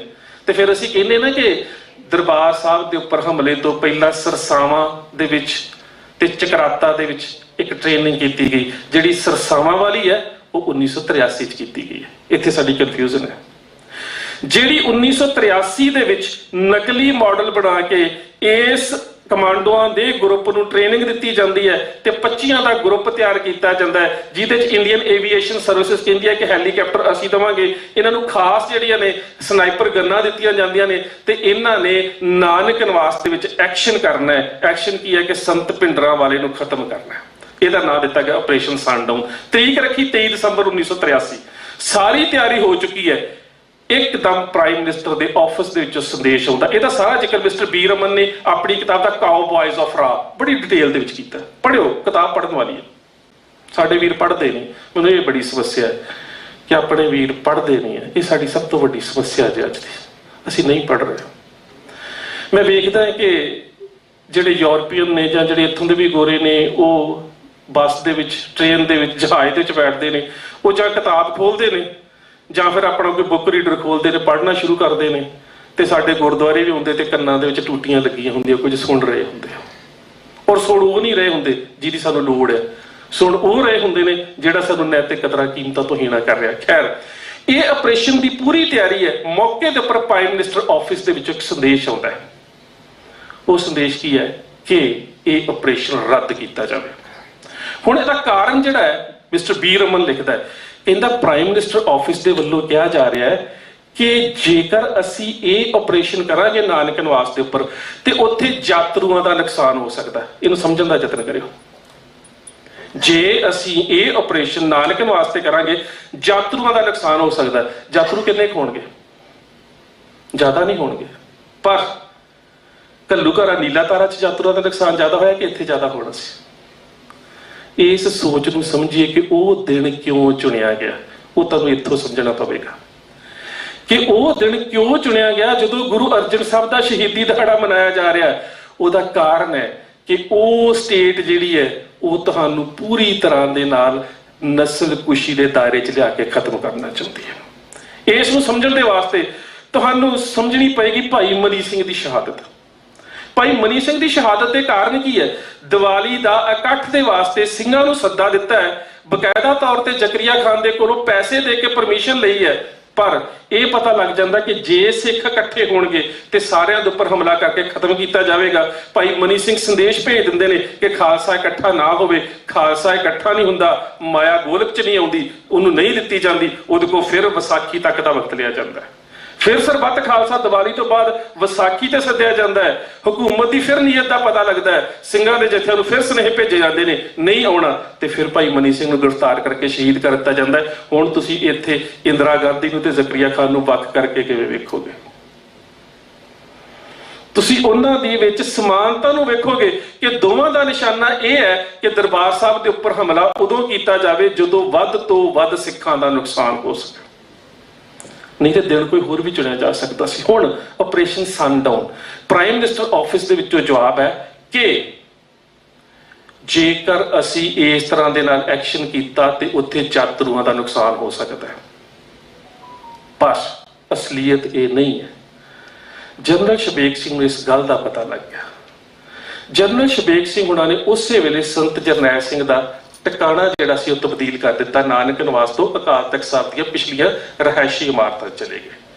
ਸਰਕਾਰ ਦੇ ਵੱਲੋਂ ਜਾਂ ਉਹਨਾਂ ਦੀਆਂ ਅਖਬਾਰਾਂ ਦੇ ਵੱਲੋਂ ਬੜੀਆਂ ਗੱਲਾਂ ਬਣਾਈਆਂ ਗਈਆਂ ਕਿ ਅੰਦਰ ਬੈਠੀਆਂ ਖਾੜਕੂ ਜਥੇਬੰਦੀਆਂ ਤਫਰਕਾਤ ਪੈਦਾ ਹੋ ਗਏ ਨੇ, ਬੱਬਰਾਂ ਦੀ ਤੇ ਸੰਤ ਜਰਨੈਲ ਸਿੰਘ ਦੀ ਆਪਸ 'ਚ ਖੜ ਗਈ ਹੈ ਤਾਂ ਬਦਲ ਗਈ ਜਾਂ। ਅਸਲੀਅਤ ਇਹ ਸੀ। ਔਰ ਇਹਦੇ 'ਚ ਸਭ ਤੋਂ ਵੱਡਾ ਕਾਰਨ ਕੀ ਸੀ? ਸਭ ਤੋਂ ਵੱਡਾ ਕਾਰਨ ਇਹ ਸੀ ਕਿ ਦੁਨੀਆ ਦੀ ਸਭ ਤੋਂ ਵੱਡੀ ਖੁਫੀਆ ਏਜੰਸੀ, ਉਹਦੇ ਵੱਲੋਂ ਟ੍ਰੇਨ ਕੀਤੇ ਗਏ ਕਮਾਂਡੋ, ਜੇਕਰ ਜਨਰਲ ਸ਼ਬੇਗ ਸਿੰਘ ਵਰਗੇ ਜਰਨੈਲ ਦੀ ਅਗਵਾਈ 'ਚ ਲੜਨ ਵਾਲੇ ਉੱਥੇ ਖਾੜਕੂਆਂ ਨੇ, ਜੇ ਸਾਡੇ ਕਮਾਂਡੋ ਹੀ ਬੰਦੀ ਬਣਾ ਲਏ ਤੇ ਅੰਤਰਰਾਸ਼ਟਰੀ ਪੱਧਰ ਤੇ ਸਾਡਾ ਰਹੇਗਾ। ਕਾਰਨ ਇਹ ਸੀ ਕਿ ਸਾਡੇ ਪੱਲੇ ਹੀ ਰਹੇਗਾ ਕਿ ਸਭ ਤੋਂ ਵੱਧ ਖਰਚ, ਸਭ ਤੋਂ ਚੰਗੀ ਖੁਫੀਆ ਏਜੰਸੀ, ਸਭ ਤੋਂ ਵੱਡੀ ਟ੍ਰੇਨਿੰਗ, ਉਹਦੇ ਬਾਵਜੂਦ। ਔਰ ਸੱਚ ਜਾਣਿਓ, ਇਹ ਜਿਹੜਾ ਸਪੈਸ਼ਲ ਗਰੁੱਪ ਸੀ ਇਹੀ ਬਾਅਦ ਵਿੱਚ SFS ਬਣਦਾ, ਸਪੈਸ਼ਲ ਫਰੰਟੀਅਰ ਸਕੁਐਡ। ਇਹੀ ਕਾਲੀਆਂ ਵਰਦੀਆਂ ਦੇ ਵਿੱਚ ਤੇ ਲਾਲ ਟੋਪੀਆਂ ਵਿੱਚ ਦਰਬਾਰ ਸਾਹਿਬ ਫੋਟੋ ਵੇਖ ਸਕਦੇ ਹੋ। ਜਿਹੜੇ ਕਾਲੀਆਂ ਵਰਦੀਆਂ ਦੇ ਵਿੱਚ ਤੇ ਲਾਲ ਟੋਪੀਆਂ ਦੇ ਵਿੱਚ ਨੇ ਉਹ ਸਪੈਸ਼ਲ ਫਰੰਟੀਅਰ ਸਕੁਐਡ ਹੈ ਜਿਨ੍ਹਾਂ ਨੂੰ ਇਜ਼ਰਾਈਲ ਨੇ ਟ੍ਰੇਨਿੰਗ ਦਿੱਤੀ। ਇਸੇ ਕਰਕੇ ਉਹਨਾਂ ਦਾ ਵੀ ਜਦੋਂ ਨੁਕਸਾਨ ਹੋਇਆ ਨਾ ਤਾਂ ਸਰਕਾਰ ਨੂੰ ਇਹ ਗੱਲ ਸੋਚਣ ਵਾਸਤੇ ਮਜਬੂਰ ਹੋਣਾ ਪਿਆ ਕਿ ਜੇਕਰ ਰਵਾਇਤੀ ਇਤਿਹਾਸ ਸੀ ਤੇ ਇੰਨਾ ਨੁਕਸਾਨ ਕਿਉਂ ਹੋਇਆ। ਜਿੱਥੇ ਉਹ ਸਮਝ ਨਾ ਸਕੇ ਕਿ ਕੱਲਾ ਸਰੀਰ ਤੇ ਕੱਲੀ ਸ਼ਮਸ਼ੀਰ ਨਹੀਂ ਲੜ ਰਹੀ, ਪਿੱਛੇ ਗੁਰੂ ਦੀ ਬਖਸ਼ੀ ਜ਼ਮੀਰ ਵੀ ਹੈ। ਇਹ ਅੰਤਮ ਸੱਚ ਸੀ। ਇਸ ਤੋਂ ਅਗਲੀ ਗੱਲ ਕਿ ਨੀਤੀ, ਮੇਰਾ ਮਤਲਬ ਦੱਸਦੇ ਹੋਏ ਜੀ ਹਾਂਜੀ ਸਮਾਪਤੀ ਦੀ, ਚਲੋ ਇਹ ਗੱਲ ਕਰਕੇ ਸਮਾਪਤੀ ਕਰਦਾ, ਛੋਟਾ ਕਰ ਥੋੜਾ ਜਿਹਾ ਨੀਤੀ ਨੂੰ ਸਮਝਣ ਦਾ ਯਤਨ ਕਰੀਏ। ਮੈਂ ਵੀਰ ਜੀ ਨੂੰ ਦੱਸਣਾ ਨਾਲ ਗੱਲ ਕਰ ਰਿਹਾ ਸੀ ਸ਼ਾਮ ਸਿੰਘ ਅਟਾਰੀ।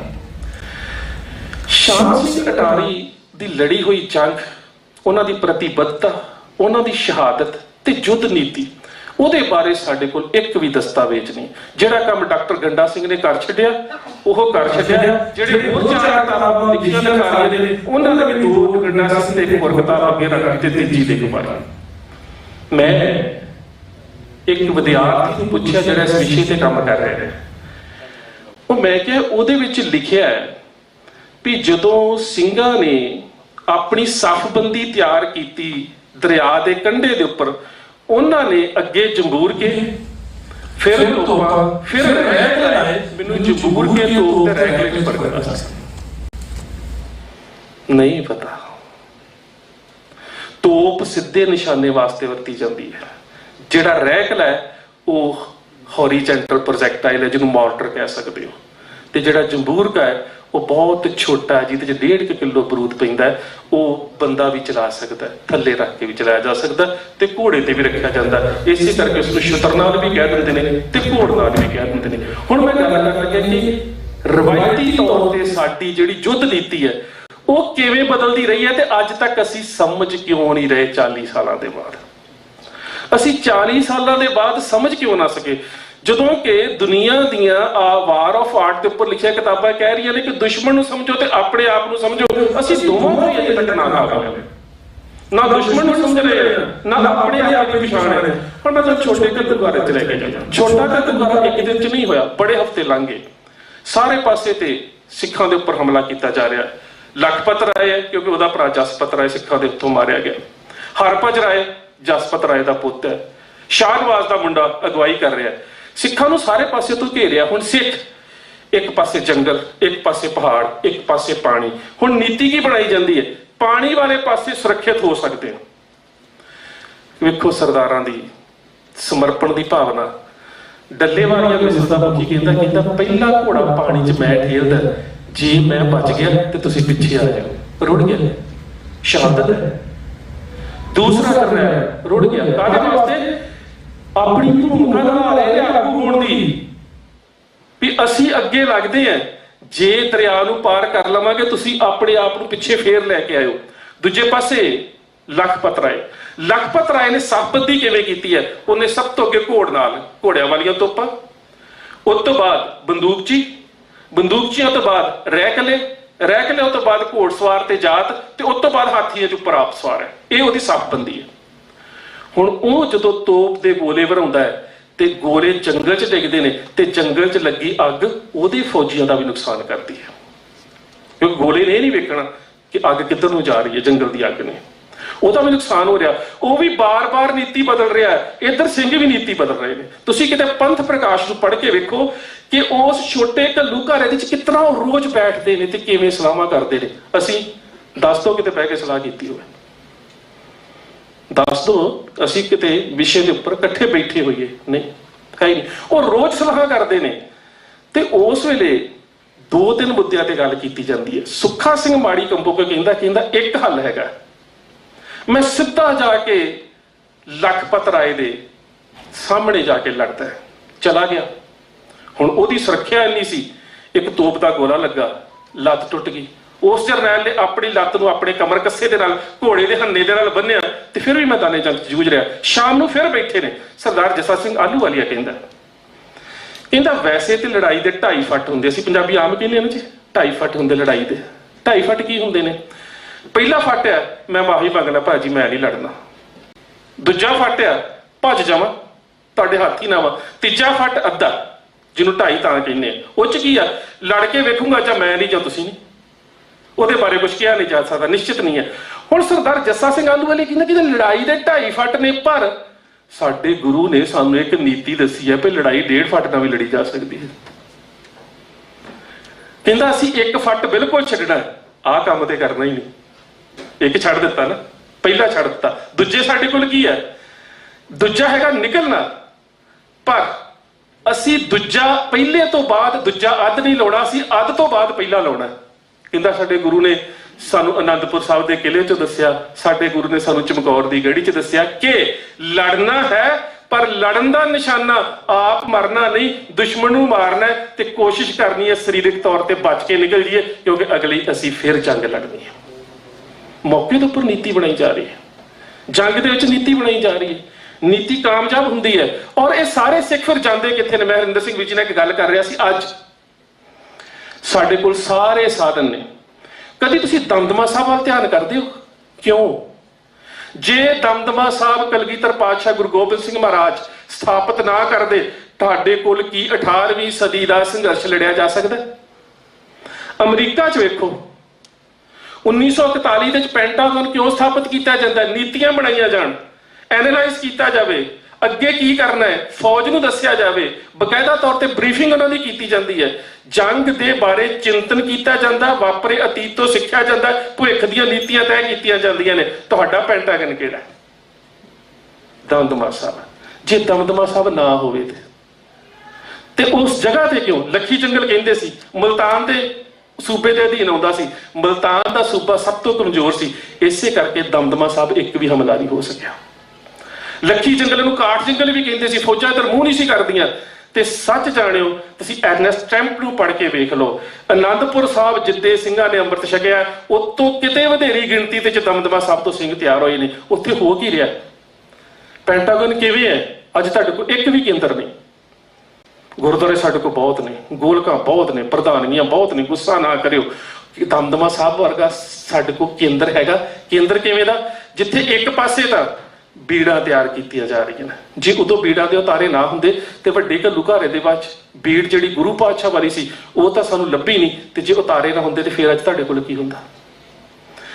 ਭਵਿੱਖ ਦੀ ਨੀਤੀ ਵੇਖੋ, ਇੱਕ ਪਾਸੇ ਬੀੜਾਂ ਦੇ ਉਤਾਰੇ ਕੀਤੇ ਜਾ ਰਹੇ ਨੇ, ਦੂਜੇ ਪਾਸੇ ਇੱਕ ਚਿਕਿਤਸਾ ਕੇਂਦਰ ਖੋਲਿਆ ਗਿਆ ਹੈ। ਜਿੰਨੇ ਵੀ ਸਿੱਖ, ਚਾਹੇ ਛੋਟਾ ਘੱਲੂਘਾਰਾ ਚਾਹੇ ਵੱਡਾ ਘੱਲੂਘਾਰਾ, ਜਿੰਨੇ ਵੀ ਸਿੱਖ ਜ਼ਖਮੀ ਹੁੰਦੇ ਨੇ, ਇਲਾਜ ਕਿੱਥੇ ਹੁੰਦਾ? ਤਲਵੰਡੀ ਸਾਬੋ।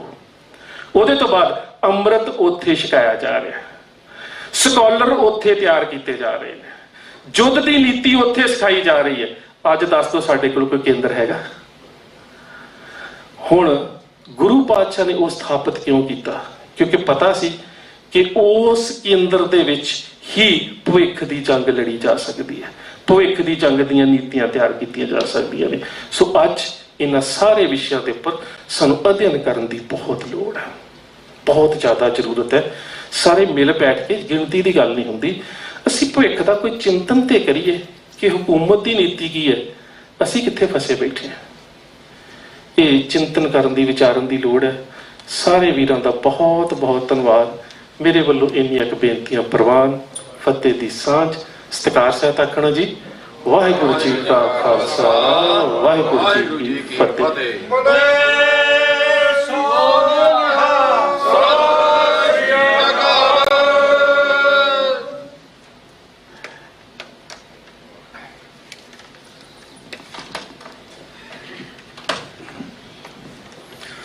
ਬਹੁਤ ਬਹੁਤ ਧੰਨਵਾਦ ਡਾਕਟਰ ਸਾਹਿਬ ਦਾ। ਹੁਣ ਮੈਂ ਬੇਨਤੀ ਕਰਾਂਗਾ ਸਰਦਾਰ ਗੁਰਦੇਵ ਸਿੰਘ ਕੰਗ, ਜੋ ਇਸ ਗੁਰਦੁਆਰਾ ਸਾਹਿਬ ਦੇ ਸਾਬਕਾ ਮੁੱਖ ਸੇਵਾਦਾਰ ਹਨ, ਉਹ ਸੰਗਤਾਂ ਦੇ ਸਾਹਮਣੇ 2 ਮਿੰਟ ਲਈ ਹਾਜ਼ਰੀ ਲਵਾਉਣਗੇ।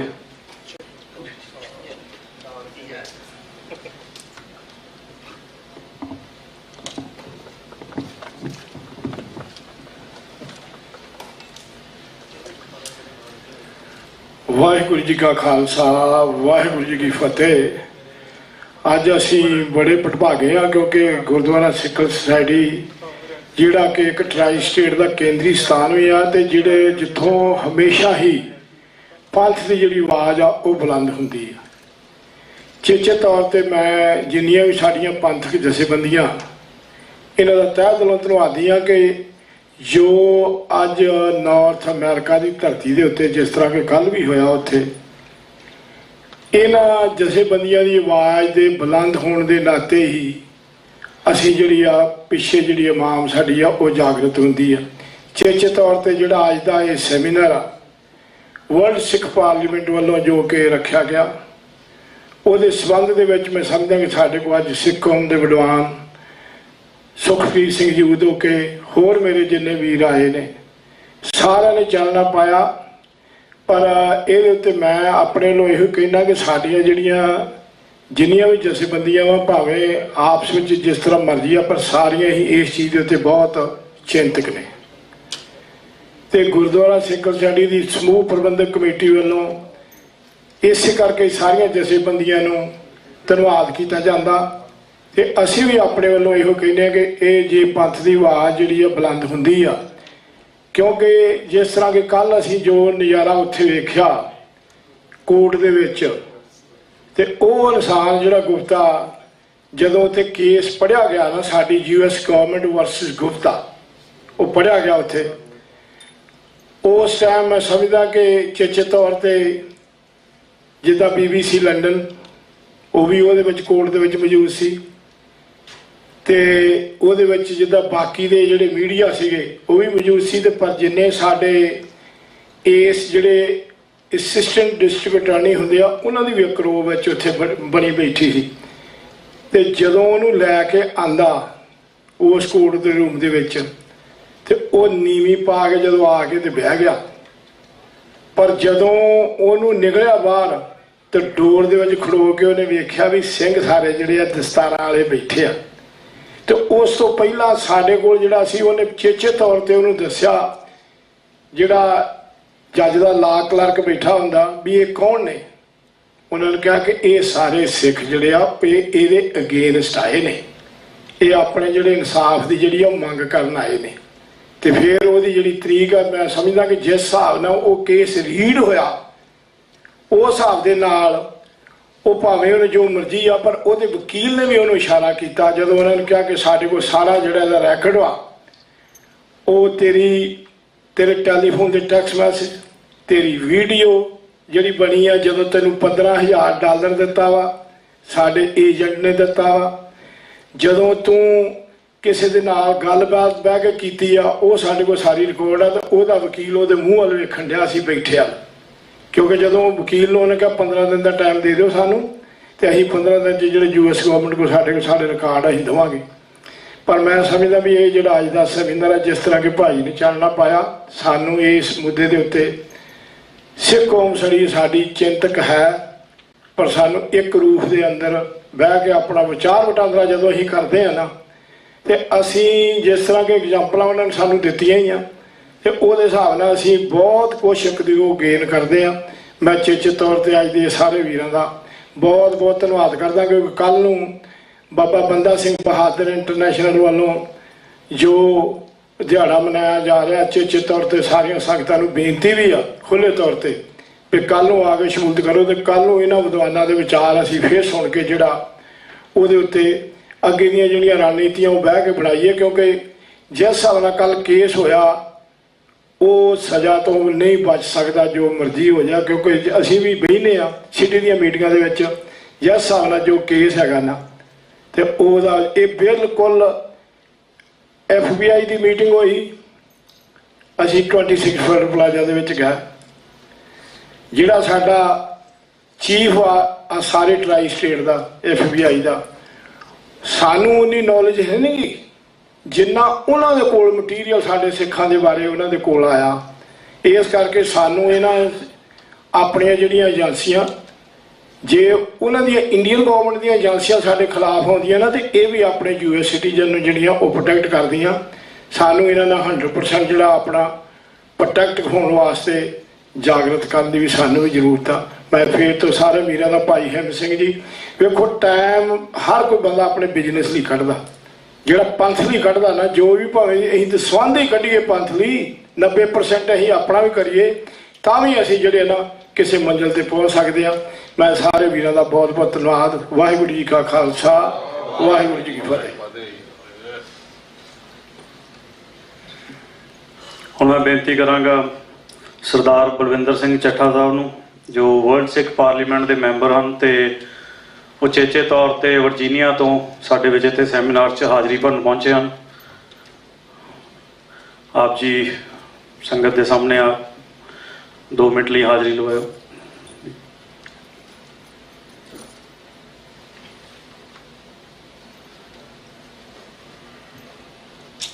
ਗੁਰੂ ਪਿਆਰੀ ਸਾਧ ਸੰਗਤ ਜੀ, ਵਾਹਿਗੁਰੂ ਜੀ ਕਾ ਖਾਲਸਾ, ਵਾਹਿਗੁਰੂ ਜੀ ਕੀ ਫਤਿਹ। ਵਰਲਡ ਸਿੱਖ ਪਾਰਲੀਮੈਂਟ ਦਾ ਜਿਨ੍ਹਾਂ ਨੇ ਇਹ ਅੱਜ ਦਾ ਸੈਮੀਨਾਰ ਰੱਖਿਆ ਹੈ, ਤੇ ਸਾਡੇ ਜੋ ਬੁਲਾਰੇ ਡਾਕਟਰ ਉਦੋਕੇ ਸਾਹਿਬ, ਵੀਰ ਹਰਿੰਦਰ ਸਿੰਘ ਜੀ ਤੇ ਸਰਦਾਰ ਪ੍ਰਭ ਸਿੰਘ ਜੀ, ਜੋ ਆਪ ਸਾਰਿਆਂ ਨੂੰ ਸੰਦੇਸ਼ਾ ਦੇ ਕੇ ਗਏ ਹਨ ਕਿ ਆਓ ਇਕੱਠੇ ਹੋ ਕੇ ਕੋਈ ਇਹੋ ਜਿਹੀ ਨੀਤੀ ਬਣਾਓ ਜਿਸ ਨਾਲ ਆਪਣਾ ਰਾਜ ਭਾਗ ਹੈ ਖੁੱਸਿਆ ਹੋਇਆ ਉਸ ਨੂੰ ਦੁਬਾਰਾ ਹਾਸਲ ਕੀਤਾ ਜਾ ਸਕੇ। ਮੈਂ ਕੋਈ ਵਿਦਵਾਨ ਨਹੀਂ ਹਾਂ, ਮੈਂ ਇਹਨਾਂ ਦੇ ਵਿਚਾਰ ਸੁਣ ਚੇਚਾ ਵਰਜੀਨੀਆ ਤੋਂ ਸਰਦਾਰ ਹਿੰਮਤ ਸਿੰਘ ਹੋਣਾ ਦੇ ਬੇਨਤੀ ਤੇ ਕਹਿਣ ਤੇ ਆਇਆ ਹਾਂ। ਸੋ ਆਪ ਸਭ ਬਹੁਤ ਵਡਭਾਗੀ ਹੋ ਜੋ ਕਿ ਇਸ ਵਿਚਾਰਾਂ ਨੂੰ, ਕੀਮਤੀ ਵਿਚਾਰਾਂ ਨੂੰ, ਜਿਹੜੀਆਂ ਇਹਨਾਂ ਨੇ ਗੱਲਾਂ ਦੱਸੀਆਂ ਹਨ ਉਹ ਬਹੁਤ ਕੀਮਤੀ ਹਨ ਸਿੱਖ ਕੌਮ ਵਾਸਤੇ। ਇਸ ਵੇਲੇ ਜੋ ਨੀਤੀਆਂ ਚੱਲ ਰਹੀਆਂ ਹਿੰਦੁਸਤਾਨ ਦੀ ਗੌਰਮੈਂਟ ਦੀਆਂ, ਜੋ ਸਟ੍ਰੈਟਜੀ ਉਹਨਾਂ ਨੇ ਬਦਲੀਆਂ ਹਨ, ਜਿਸ ਸਟ੍ਰੈਟਜੀ ਵਿੱਚ ਆਪਣੀ ਕੌਮ ਚੱਲ ਰਹੀ ਹੈ, ਇਹ ਆਪਾਂ ਨੂੰ ਵਿਚਾਰਨ, ਉਸ ਦੀ ਕਲੈਰੀਫਿਕੇਸ਼ਨ, ਉਸ ਦੀ ਵੈਰੀਫਿਕੇਸ਼ਨ, ਉਸ ਤੇ ਅੱਗਾ ਅਸੀਂ ਕੀ ਕਰਨਾ ਹੈ ਉਸ ਤੇ ਵਿਚਾਰ ਕਰਨ ਦੀ ਲੋੜ ਹੈ। ਸੋ ਮੈਂ ਧੰਨਵਾਦੀ ਹਾਂ ਤੁਹਾਡਾ ਸਾਰਿਆਂ ਦਾ, ਸਰਦਾਰ ਹਿੰਮਤ ਸਿੰਘ ਜੀ, ਵਰਲਡ ਸਿੱਖ ਪਾਰਲੀਮੈਂਟ, ਜਿਨ੍ਹਾਂ ਨੇ ਇਹ ਸਾਰਾ ਸੈਮੀਨਾਰ ਲਿਖਿਆ, ਤੇ ਨਾਲ ਹੀ ਸਾਡੇ ਜੋ ਵਿਦਵਾਨ ਆਏ ਹਨ ਜਿਨ੍ਹਾਂ ਨੇ ਸਾਡੇ ਨੌਜਵਾਨਾਂ ਨੂੰ ਇੰਨੀ ਨੌਲੇਜ ਦਿੱਤੀ ਵੀ ਸਿੱਖ ਕੌਮ ਨੂੰ ਕੀ ਚਾਹੀਦਾ ਹੈ ਤੇ ਕੀ ਅਸੀਂ ਕਿੱਥੇ ਖਲੋਤੇ ਹਾਂ ਤੇ ਸਾਡਾ ਹੱਕ ਬਣਦਾ ਹੈ। ਮੇਰੀ ਬੇਨਤੀਆਂ ਪ੍ਰਵਾਨ ਕਰਨੀਆਂ ਜੀ। ਕੈਮਰਾ ਜੱਜ ਖਾਂ। ਵਾਹਿਗੁਰੂ ਜੀ ਕਾ ਖਾਲਸਾ, ਵਾਹਿਗੁਰੂ ਜੀ ਕੀ ਫਤਿਹ।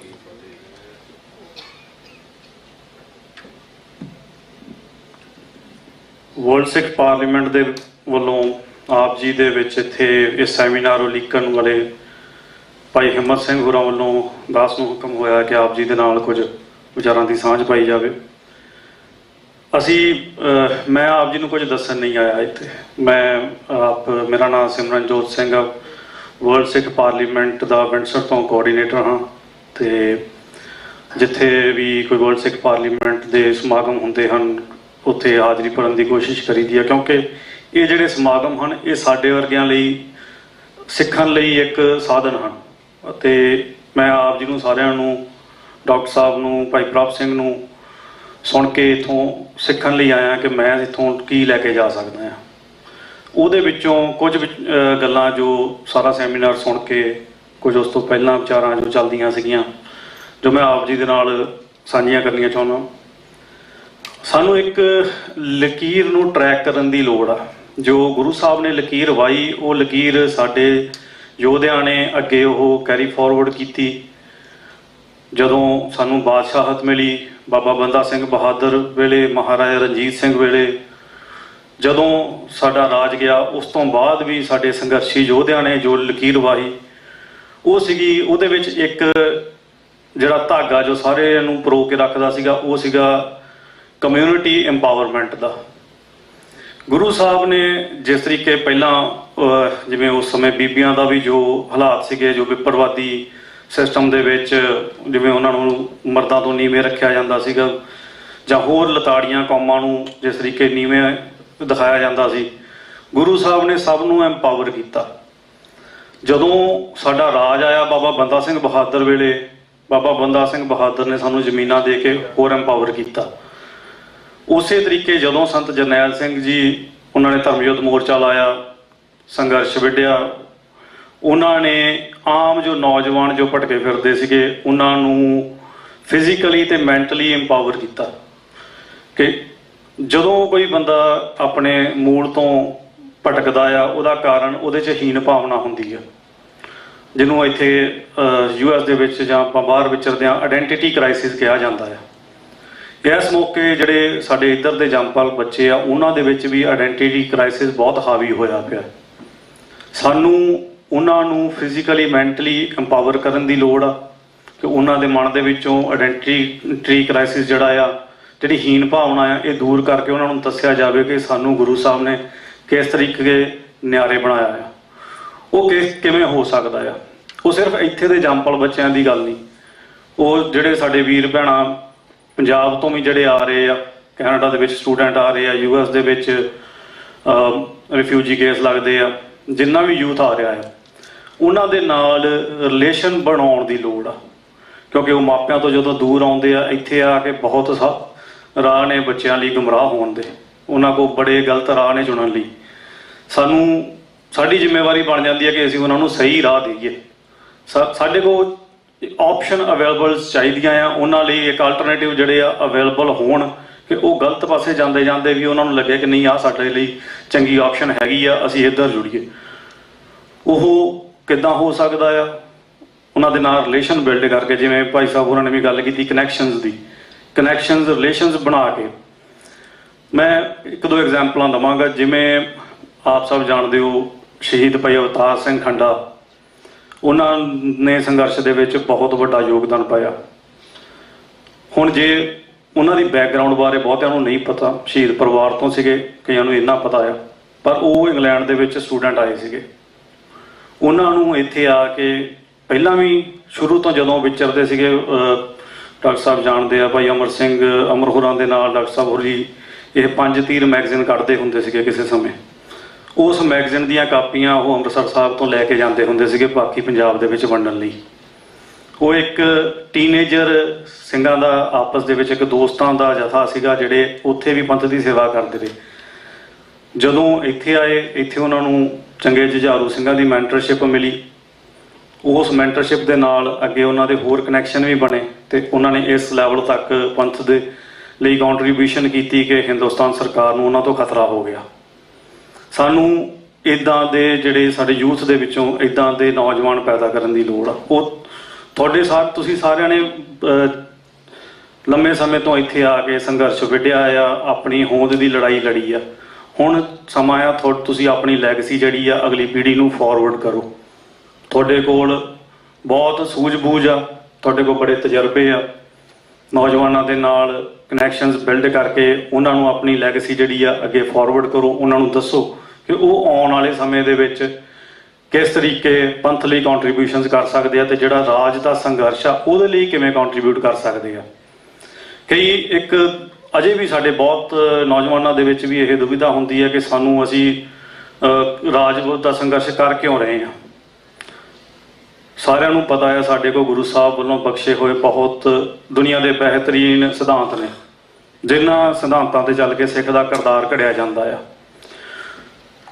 ਤੁਸੀਂ ਦੁਨੀਆ ਦੇ ਵਿੱਚ ਵੇਖਿਆ ਹੋਊਗਾ ਜਿੱਥੇ ਲਾਜ਼ ਹੈਗੇ ਆ ਬਟ ਉਹਨਾਂ ਦੀ ਐਨਫੋਰਸਮੈਂਟ ਨਹੀਂ, ਜਿੱਥੇ ਜਿਵੇਂ ਸਧਾਰਨ ਜੀ ਐਗਜ਼ਾਮਪਲ ਆ ਹਿਮਾਚਲ ਦੇ ਵਿੱਚ ਪੁਲਿਸ ਵਾਲੇ ਦੀ ਕੋਈ ਔਕਾਤ ਨਹੀਂ। ਆਮ ਲੋਕ ਜਦੋਂ ਮਰਜ਼ੀ ਇਕੱਠੇ ਹੋ ਕੇ ਉਹਦੇ ਕੁੱਟਮਾਰ ਵੀ ਕਰ ਦਿੰਦੇ ਆ, ਪਰ ਪੰਜਾਬ 'ਚ ਇੱਦਾਂ ਨਹੀਂ ਹੁੰਦਾ। ਜਾਂ ਹੋਰ ਵੀ ਸੂਬਿਆਂ ਦੇ ਵਿੱਚ ਜਾਂ ਇੱਥੇ ਅਮਰੀਕਾ ਕੈਨੇਡਾ ਦੇ ਵਿੱਚ ਪੁਲਿਸ ਵਾਲੇ ਦੀ ਕਿੰਨੀ ਪਾਵਰ ਕਿ ਉਹਦੇ ਵੱਲ ਕੋਈ ਉਹਨੂੰ ਉਂਗਲ ਨਾਲ ਵੀ ਟੱਚ ਨਹੀਂ ਕਰ ਸਕਦਾ। ਉਹਦਾ ਕਾਰਨ ਇਹ ਆ ਕਿ ਉਹਦੇ ਕੋਲ ਅਥਾਰਟੀ ਆ। ਰਾਜ ਸਾਡੀ ਅਥਾਰਟੀ ਆ ਸਾਡੇ ਸਿਧਾਂਤਾਂ ਨੂੰ ਲਾਗੂ ਕਰਨ ਲਈ। ਜੇ ਸਾਡੇ ਕੋਲ ਸਿਧਾਂਤ ਮੌਜੂਦ ਨੇ ਪਰ ਸਾਡੇ ਕੋਲ ਰਾਜ ਨਹੀਂ, ਅਸੀਂ ਉਹਨਾਂ ਦੀ ਇੰਪਲੀਮੈਂਟੇਸ਼ਨ ਨਹੀਂ ਕਰ ਸਕਦੇ। ਜਿੰਨੀ ਦੇਰ ਤੱਕ ਅਸੀਂ ਉਹਨਾਂ ਦੀ ਇੰਪਲੀਮੈਂਟੇਸ਼ਨ ਨਹੀਂ ਕਰਦੇ, ਅਸੀਂ ਦੁਨੀਆ ਨੂੰ ਨਹੀਂ ਦੱਸ ਸਕਦੇ ਕਿ ਸਾਡੇ ਸਿਧਾਂਤਾਂ ਦਾ ਸਾਡੇ ਕੋਲ ਕਿੰਨੇ ਵਧੀਆ ਸਿਧਾਂਤ ਨੇ ਤੇ ਉਹਨਾਂ ਦਾ ਦੁਨੀਆ ਦੇ ਭਲੇ ਲਈ ਕਿੱਦਾਂ ਉਹਨਾਂ ਨੂੰ ਵਰਤਿਆ ਜਾ ਸਕਦਾ ਜਾਂ ਉਹਨਾਂ ਦੀ ਕੀ ਅਹਿਮੀਅਤ ਆ। ਜਿਵੇਂ ਇੱਕ ਗੁਲਾਬ ਦਾ ਬੂਟਾ ਇੱਕ ਜਗ੍ਹਾ ਤੇ ਉਹਦੀ ਜੜ ਲੱਗਦੀ ਆ ਪਰ ਉਹ ਮਹਿਕ ਸਾਰੇ ਬਗੀਚੇ 'ਚ ਵੰਡਦਾ ਆ। ਸਾਡੇ ਸਿਧਾਂਤ ਪੰਜਾਬ ਸਾਡੀ ਜੜ ਆ। ਪੰਜਾਬ ਦੇ ਵਿੱਚ ਰਾਜ ਸਥਾਪਿਤ ਕਰਕੇ ਸਾਡੀ ਉੱਥੇ ਜੜ ਜਿਹੜੀ ਆ ਹੋਰ ਮਜ਼ਬੂਤ ਹੋਏਗੀ ਤੇ ਜਿਹੜੇ ਸਾਡੇ ਸਿਧਾਂਤਾਂ ਦੀ ਮਹਿਕ ਆ ਅਸੀਂ ਉਹ ਦੁਨੀਆ ਦੇ ਵਿੱਚ ਵੰਡ ਸਕਦੇ ਹਾਂ। ਬੇਸ਼ੱਕ ਸਿੱਖ ਦੁਨੀਆ ਦੇ ਵਿੱਚ ਵਿਚਰ ਰਹੇ ਆ, ਹਰ ਜਗ੍ਹਾ ਤੇ ਆਪਣੇ ਕਿਰਦਾਰ ਦੇ ਹਿਸਾਬ ਦੇ ਨਾਲ ਆਪਣੀ ਇੱਕ ਚੰਗੀ ਭੂਮਿਕਾ ਬਣਾ ਰਹੇ ਆ, ਪਰ ਜਿੰਨੀ ਦੇਰ ਤੱਕ ਸਾਡੇ ਕੋਲ ਰਾਜ ਨਹੀਂ ਹੈਗਾ ਅਸੀਂ ਉਨੀ ਦੇਰ ਤੱਕ ਪੂਰੀ ਇੰਪਲੀਮੈਂਟੇਸ਼ਨ ਨਹੀਂ ਕਰ ਸਕਦੇ। ਮੈਂ ਇੰਨੀ ਕੁ ਹੀ ਬੇਨਤੀਆਂ ਦੇ ਵਿੱਚ ਮੈਂ ਆਪ ਜੀ ਦਾ ਬਹੁਤਾ ਸਮਾਂ ਨਹੀਂ ਲੈਣਾ ਚਾਹੁੰਦਾ। ਆਪ ਜੀ ਨੇ ਕਿਉਂਕਿ ਬਹੁਤ ਵਧੀਆ ਵਿਦਵਾਨ ਸਾਡੇ ਵਿੱਚ ਬੋਲ ਕੇ ਗਏ, ਉਹਨਾਂ ਨੂੰ ਸੁਣਿਆ ਆ, ਇੱਕ ਲੰਮਾ ਸਮਾਂ ਵੀ ਹੋ ਗਿਆ ਬੈਠਿਆਂ ਤੇ ਮੈਂ ਇੰਨੀ ਕੁ ਬੇਨਤੀਆਂ ਦੇ ਨਾਲ ਅੱਗੇ ਸਟੇਜ ਜਿਹੜੀ ਆ ਭਾਈ ਹਿੰਮਤ ਸਿੰਘ ਹੋਰਾਂ ਨੂੰ ਫੋਰਵਰਡ ਕਰਨੀ ਚਾਹੁੰਦਾ। ਬੋਲੇ ਸਤਿ ਸ੍ਰੀ ਅਕਾਲ। ਵਾਹਿਗੁਰੂ ਜੀ ਕਾ ਖਾਲਸਾ, ਵਾਹਿਗੁਰੂ ਜੀ ਕੀ ਫਤਿਹ। ਸਮੁੱਚੀਆਂ ਸੰਗਤਾਂ ਅੱਗੇ ਬੇਨਤੀ ਹੈ ਜੀ, ਆਓ ਸਾਰੇ ਸਤਿਗੁਰਾਂ ਦੀ ਬਖਸ਼ੀ ਹੋਈ ਫਤਿਹ ਦੀ ਸਾਂਝ ਪਾਈਏ ਜੀ। ਬੁਲਾਓ ਗੱਜ ਵੱਜ ਕੇ ਵਾਹਿਗੁਰੂ ਜੀ ਕਾ ਖਾਲਸਾ ਵਾਹਿਗੁਰੂ ਜੀ ਕੀ ਫਤਿਹ। ਸੋ ਧੰਨਵਾਦ ਆ ਸਮੁੱਚੀਆਂ ਸੰਗਤਾਂ ਦਾ ਜੋ ਆਪ ਜੀ ਕਾਫੀ ਲੰਬੇ ਸਮੇਂ ਤੋਂ ਜੁੜ ਮਿਲ ਕੇ ਬੈਠੇ ਹੋ। ਸੋ ਅੱਜ ਦੇ ਜੋ ਸਾਡੇ ਬੁਲਾਰੇ ਸਨ ਸਪੀਕਰ, ਜਿਨ੍ਹਾਂ ਦੇ ਵਿੱਚ ਡਾਕਟਰ ਸੁਖਪ੍ਰੀਤ ਸਿੰਘ ਜੀ ਉਦੋਕੇ, ਸਰਦਾਰ ਪ੍ਰਭ ਸਿੰਘ ਜੀ ਗਿੱਲ ਜੋ ਸਾਡੇ ਵਰਲਡ ਸਿੱਖ ਪਾਰਲੀਮੈਂਟ ਦੇ ਲੀਗਲ ਐਡਵਾਈਜ਼ਰ ਵੀ ਆ ਕੈਨੇਡਾ ਤੋਂ, ਸੋ ਸਿਮਰਨਜੋਤ ਸਿੰਘ ਜੀ ਜੋ ਸਟੇਜ ਦੀ ਸੇਵਾ ਨਿਭਾ ਰਹੇ ਸਨ, ਸੋ ਬਹੁਤ ਬਹੁਤ ਧੰਨਵਾਦ।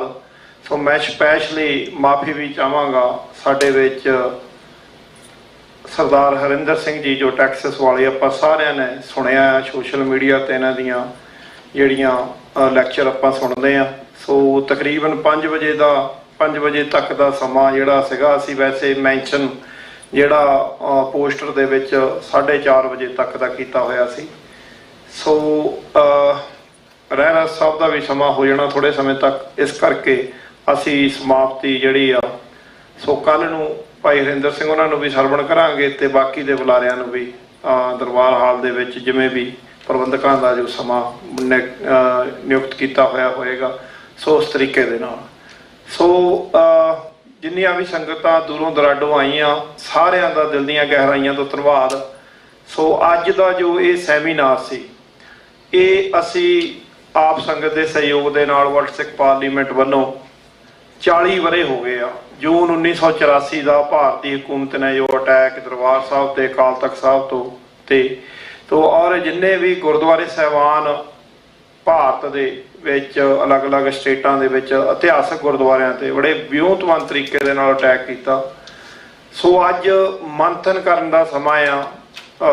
ਨੋ ਡਾਊਟ ਡਾਇਸਪੋਰਾ ਦੀਆਂ ਅਲੱਗ-ਅਲੱਗ ਕੰਟਰੀਆਂ ਦੇ ਵਿੱਚ ਵੱਡੇ ਪ੍ਰੋਗਰਾਮ ਉਲੀਕੇ ਜਾਂਦੇ ਆ ਜੂਨ ਦੇ ਮਹੀਨੇ ਦੇ ਵਿੱਚ, ਪਰ ਇਹ ਪੂਰਾ ਸਾਲ 40 ਵਰ੍ਹਿਆਂ ਨੂੰ ਡੈਡੀਕੇਟ ਸਾਨੂੰ ਪੰਥ ਨੂੰ ਕਰਨਾ ਚਾਹੀਦਾ ਆ। ਜਿੱਥੇ ਵੀ ਕਮਿਊਨਿਟੀਆਂ ਵੱਡੀ ਤਾਦਾਦ ਦੇ ਵਿੱਚ ਆਪਣੀ ਕਮਿਊਨਿਟੀ ਵਸਦੀ ਆ ਅਲੱਗ-ਅਲੱਗ ਕੰਟਰੀਆਂ ਦੇ ਵਿੱਚ, ਸੋ ਚੰਗੇ ਵਿਦਵਾਨ ਸੱਜਣਾ ਨੂੰ ਬੁਲਾ ਕੇ ਸੋ ਸੰਗਤਾਂ ਨੂੰ ਖਾਸ ਕਰਕੇ ਨੌਜਵਾਨਾਂ ਨੂੰ ਐਜੂਕੇਟ ਕੀਤਾ ਜਾਵੇ ਤਾਂ ਕਿ ਪਤਾ ਲੱਗ ਸਕੇ। ਅੱਜ 40 ਵਰ੍ਹੇ ਹੋ ਗਏ ਆ, ਸੋ ਸਾਨੂੰ ਇਸ ਗੱਲ ਦਾ ਪਤਾ ਆ ਵੀ ਹੱਲ ਅਸੀਂ ਸਾਰੀਆਂ ਜਥੇਬੰਦੀਆਂ ਦੇ ਕਾਫੀ ਮੇਨ ਮੋਹਤਬਰ ਵੀਰ ਬੈਠੇ ਆ ਵੀ ਖਾਲਿਸਤਾਨ ਆ, ਪਰ ਉਸ ਮੰਜ਼ਿਲ ਵੱਲ ਨੂੰ ਵਧਣ ਲਈ ਅੱਜ 40 ਵਰ੍ਹੇ ਹੋ ਗਏ ਆ ਤੇ ਮੰਥਨ ਕਰ ਰਹੇ ਆ ਕਿ ਅਸੀਂ 40 ਵਰ੍ਹਿਆਂ ਦੇ ਵਿੱਚ ਕਿੰਨੇ ਕੁ ਅੱਗੇ ਵਧੇ ਆ। ਸੋ ਇਸ ਗੱਲ ਦੇ ਵਿੱਚ ਜਿਵੇਂ ਸਰਦਾਰ ਗੁਰਦੇਵ ਸਿੰਘ ਕਾਂਗੋ ਨੇ ਦੱਸ ਰਹੇ ਸੀ, ਕੱਲ ਨਿਖਲ ਗੁਪਤਾ ਦੀ ਜਿਹੜੀ ਸੈਕੰਡ ਜਿਹੜੀ ਉਹਦੀ ਹੈਰਿੰਗ ਸੀਗੀ ਕੋਰਟ ਦੇ ਵਿੱਚ, ਸੋ ਮੈਨੂੰ ਮੌਕਾ ਮਿਲਿਆ ਪਹਿਲੀ ਪੇਸ਼ੀ ਵੇਲੇ ਵੀ ਜਾਣ ਦਾ। ਸੋ ਪਹਿਲੀ ਪੇਸ਼ੀ ਤੇ ਵੀ ਜਾਣ ਦਾ ਮੌਕਾ ਮਿਲਿਆ, ਦੂਸਰੀ ਪੇਸ਼ੀ ਤੇ ਵੀ ਗਏ। ਸੋ ਇੱਕ ਗੱਲ ਮੈਂ ਕੱਲ ਸੋਸ਼ਲ ਮੀਡੀਆ ਤੇ ਕੁਝ ਜਿਹੜੀ ਸਰਦਾਰ ਬਲਾਕਾ ਸਿੰਘ ਉਹਨਾਂ ਦੀ ਵੀਡੀਓ ਉਹਨਾਂ ਦੀ ਸੁਣ ਰਿਹਾ ਸੀ, ਕਿਉਂਕਿ ਅਸੀਂ ਜਦੋਂ ਮੰਥਨ ਕਰਦੇ ਸਾਡੇ ਤੋਂ ਪਹਿਲਾਂ ਦੇ ਇਸ ਅਮਰੀਕਾ ਇਸ ਕੰਟਰੀ ਦੇ ਵਿੱਚ ਆਏ ਹੋਏ ਸਿੰਘ ਆ, ਤਾਂ ਜਿਹੜੇ ਉਸ ਵੇਲੇ ਸਾਡੇ 1984 ਤੋਂ ਬਾਅਦ 92-93 ਦੇ ਵਿੱਚ ਹਥਿਆਰਬੰਦ ਸੰਘਰਸ਼ ਸਾਡੀ ਕੌਮ ਦੇ ਯੋਧੇ ਨੇ ਲੜਿਆ, ਔਰ ਜਿਹੜੇ ਵਿਦੇਸ਼ਾਂ ਵਿੱਚ ਸੀਗੇ ਭਾਰਤੀ ਹਕੂਮਤ ਨੇ ਉਹਨਾਂ ਦੇ ਉੱਤੇ ਕੇਸ ਪਾਏ, ਉਹਨਾਂ ਨੂੰ ਵਾਪਸ ਲਿਜਾ ਕੇ ਆਪਣੀਆਂ ਕਾਲ ਕੋਠਰੀਆਂ ਦੇ ਵਿੱਚ ਬੰਦ ਕਰਨ ਦਾ ਉਹਨਾਂ ਨੇ ਜਿਹੜਾ ਤਰੀਕਾਕਾਰ ਅਪਣਾਇਆ। ਸੋ ਉਸੇ ਕੋਰਟ ਦੇ ਵਿੱਚ ਕਿਸੇ ਵੇਲੇ ਸਾਡੇ ਕੌਮ ਦੇ ਜਿਹੜੇ ਉਹ ਹਥਿਆਰਬੰਦ ਸੰਘਰਸ਼ ਵਾਲੇ ਯੋਧੇ ਸਿੰਘ ਸਨ, ਉਹਨਾਂ ਦੀਆਂ ਵੀ ਕਿਸੇ ਵੇਲੇ ਪੇਸ਼ੀਆਂ ਪੈਂਦੀਆਂ ਸਨ। ਸੋ ਉਹਨਾਂ ਯੋਧਿਆਂ ਨੂੰ ਭਾਰਤੀ ਹਕੂਮਤ ਕਹਿੰਦੀ ਸੀ ਵੀ ਇਹ ਟੈਰਰਿਸਟ ਆ, ਅੱਤਵਾਦੀ ਆ। ਸੋ ਅੱਜ ਸਤਿਗੁਰਾਂ ਨੇ ਜਿਵੇਂ ਬਾਈ ਦੀਪ ਸਿੱਧੂ ਕਹਿੰਦਾ ਹੁੰਦਾ ਸੀ, ਵਰਤਾਰੇ ਵਰਤਦੇ ਆ, ਕਲਾ ਵਰਤਦੀ ਆ। ਸੋ ਅੱਜ ਗੁਰੂ ਸਾਹਿਬ ਨੇ ਵਰਤਾਰਾ ਵਰਤਾਇਆ ਕਿ ਅੱਜ ਜਦੋਂ ਅਸੀਂ ਉਸ ਕੋਰਟ ਦੇ ਅੱਗੇ ਖੜੇ ਸਨ ਤਾਂ ਅਸੀਂ ਇਹ ਗੱਲ ਕਹਿ ਰਹੇ ਸੀ ਕਿ ਭਾਰਤੀ ਜਿਹੜਾ ਟੈਰਰਿਸਟ ਆ ਨਿਖਲ ਗੁਪਤਾ, ਜਿਹੜਾ ਕਿ ਉਹਨਾਂ ਦੀਆਂ ਏਜੰਸੀਆਂ ਨੇ ਹਾਇਰ ਕੀਤਾ ਸੀ, ਤਾਂ ਉਹਦੇ ਅਗੇਂਸਟ ਜਿਹੜੇ ਹੋਰ ਵੀ ਡਾਇਸਪੋਰਾ ਦੇ ਵਿੱਚ ਉਹਨਾਂ ਨੇ ਆਪਣੇ ਏਜੰਟ ਹਾਇਰ ਕੀਤੇ ਹੋਏ ਆ, ਗੁਪਤ ਤਰੀਕਿਆਂ ਨਾਲ ਸਿੱਖ ਐਕਟੀਵਿਸਟ ਦੀਆਂ ਕਿਲਿੰਗ ਦੀਆਂ ਜਿਹੜੀਆਂ ਉਹ ਰਣਨੀਤੀਆਂ ਬਣਾ ਰਹੇ ਹਨ। ਤਾਂ ਅਸੀਂ ਇਸ ਚੀਜ਼ ਨੂੰ ਮੰਥਨ ਕਰੋ ਕਿ ਕੋਈ ਵੇਲਾ ਸੀ ਜਿਸ ਵੇਲੇ ਸਾਡੇ ਨੌਜਵਾਨਾਂ ਨੂੰ ਅੱਤਵਾਦੀ ਟੈਰਰਿਸਟ ਕਹਿ ਕੇ ਅਮਰੀਕਾ ਚੋਂ ਲਿਜਾ ਕੇ ਭਾਰਤ ਦੀਆਂ ਕਾਲ ਕੋਠੜੀਆਂ 'ਚ ਬੰਦ ਕਰਦੇ ਸਨ, ਤੇ ਅੱਜ ਅਮਰੀਕਨ ਗਵਰਨਮੈਂਟ ਨੇ ਚੈੱਕ ਰਿਪਬਲਿਕ ਕੰਟਰੀ ਤੋਂ ਚੱਕ ਕੇ ਲਿਆ ਕੇ ਨਿਖਲ ਗੁਪਤੇ ਨੂੰ ਨਕੇਲ ਪਾ ਕੇ ਅਮਰੀਕਾ ਦੀਆਂ ਜਿਹੜੀਆਂ ਬਰੁਕਲਿਨ ਜੇਲ੍ਹ ਦੇ ਵਿੱਚ ਬੰਦ ਕੀਤਾ ਹੋਇਆ ਤਰੀਕਾ ਚੱਲ ਰਹੀਆਂ, ਕੇਸ ਚੱਲ ਰਿਹਾ। ਸੋ ਕੋਈ ਸਮਾਂ ਆਏਗਾ ਹੋਰ ਵੀ ਜਿਹੜੇ ਉਹਨਾਂ ਦੇ, ਤੁਸੀਂ ਪਿਛਲੇ ਸਮਿਆਂ ਦੇ ਵਿੱਚ ਦੇਖਿਆ ਹੋਵੇਗਾ ਜਰਮਨ ਦੇ ਵਿੱਚ ਉਹਨਾਂ ਦੇ ਕਈ ਜਿਹੜੇ ਏਜੰਟ ਫੜੇ, ਉਹ ਵੀ ਉੱਥੋਂ ਫੜ ਕੇ ਭਾਰਤ ਨੂੰ ਚੜ੍ਹਾ ਦਿੱਤੇ ਗਏ। ਤਾਂ ਅੱਜ 40 ਵਰ੍ਹੇ ਜਿਹੜੇ ਆ, ਉਹ 40 ਵਰ੍ਹਿਆਂ ਦਾ ਜਿਹੜਾ ਅਸੀਂ ਮੰਥਨ ਕਰਦੇ ਆ, ਜਿੱਥੇ ਉਹ ਕਿਸੇ ਵੇਲੇ ਸਾਨੂੰ ਅੱਤਵਾਦੀ ਕਹਿੰਦੇ ਸੀ, ਅੱਜ ਅਸੀਂ ਉਹਨਾਂ ਨੂੰ ਅੱਤਵਾਦੀ ਟੈਰਰਿਸਟ ਕਹਿੰਦੇ ਆ ਕਿ ਉਹ ਅੱਤ ਤਾਂ ਉਹਨਾਂ ਨੇ ਮਚਾਈ ਹੋਈ ਆ।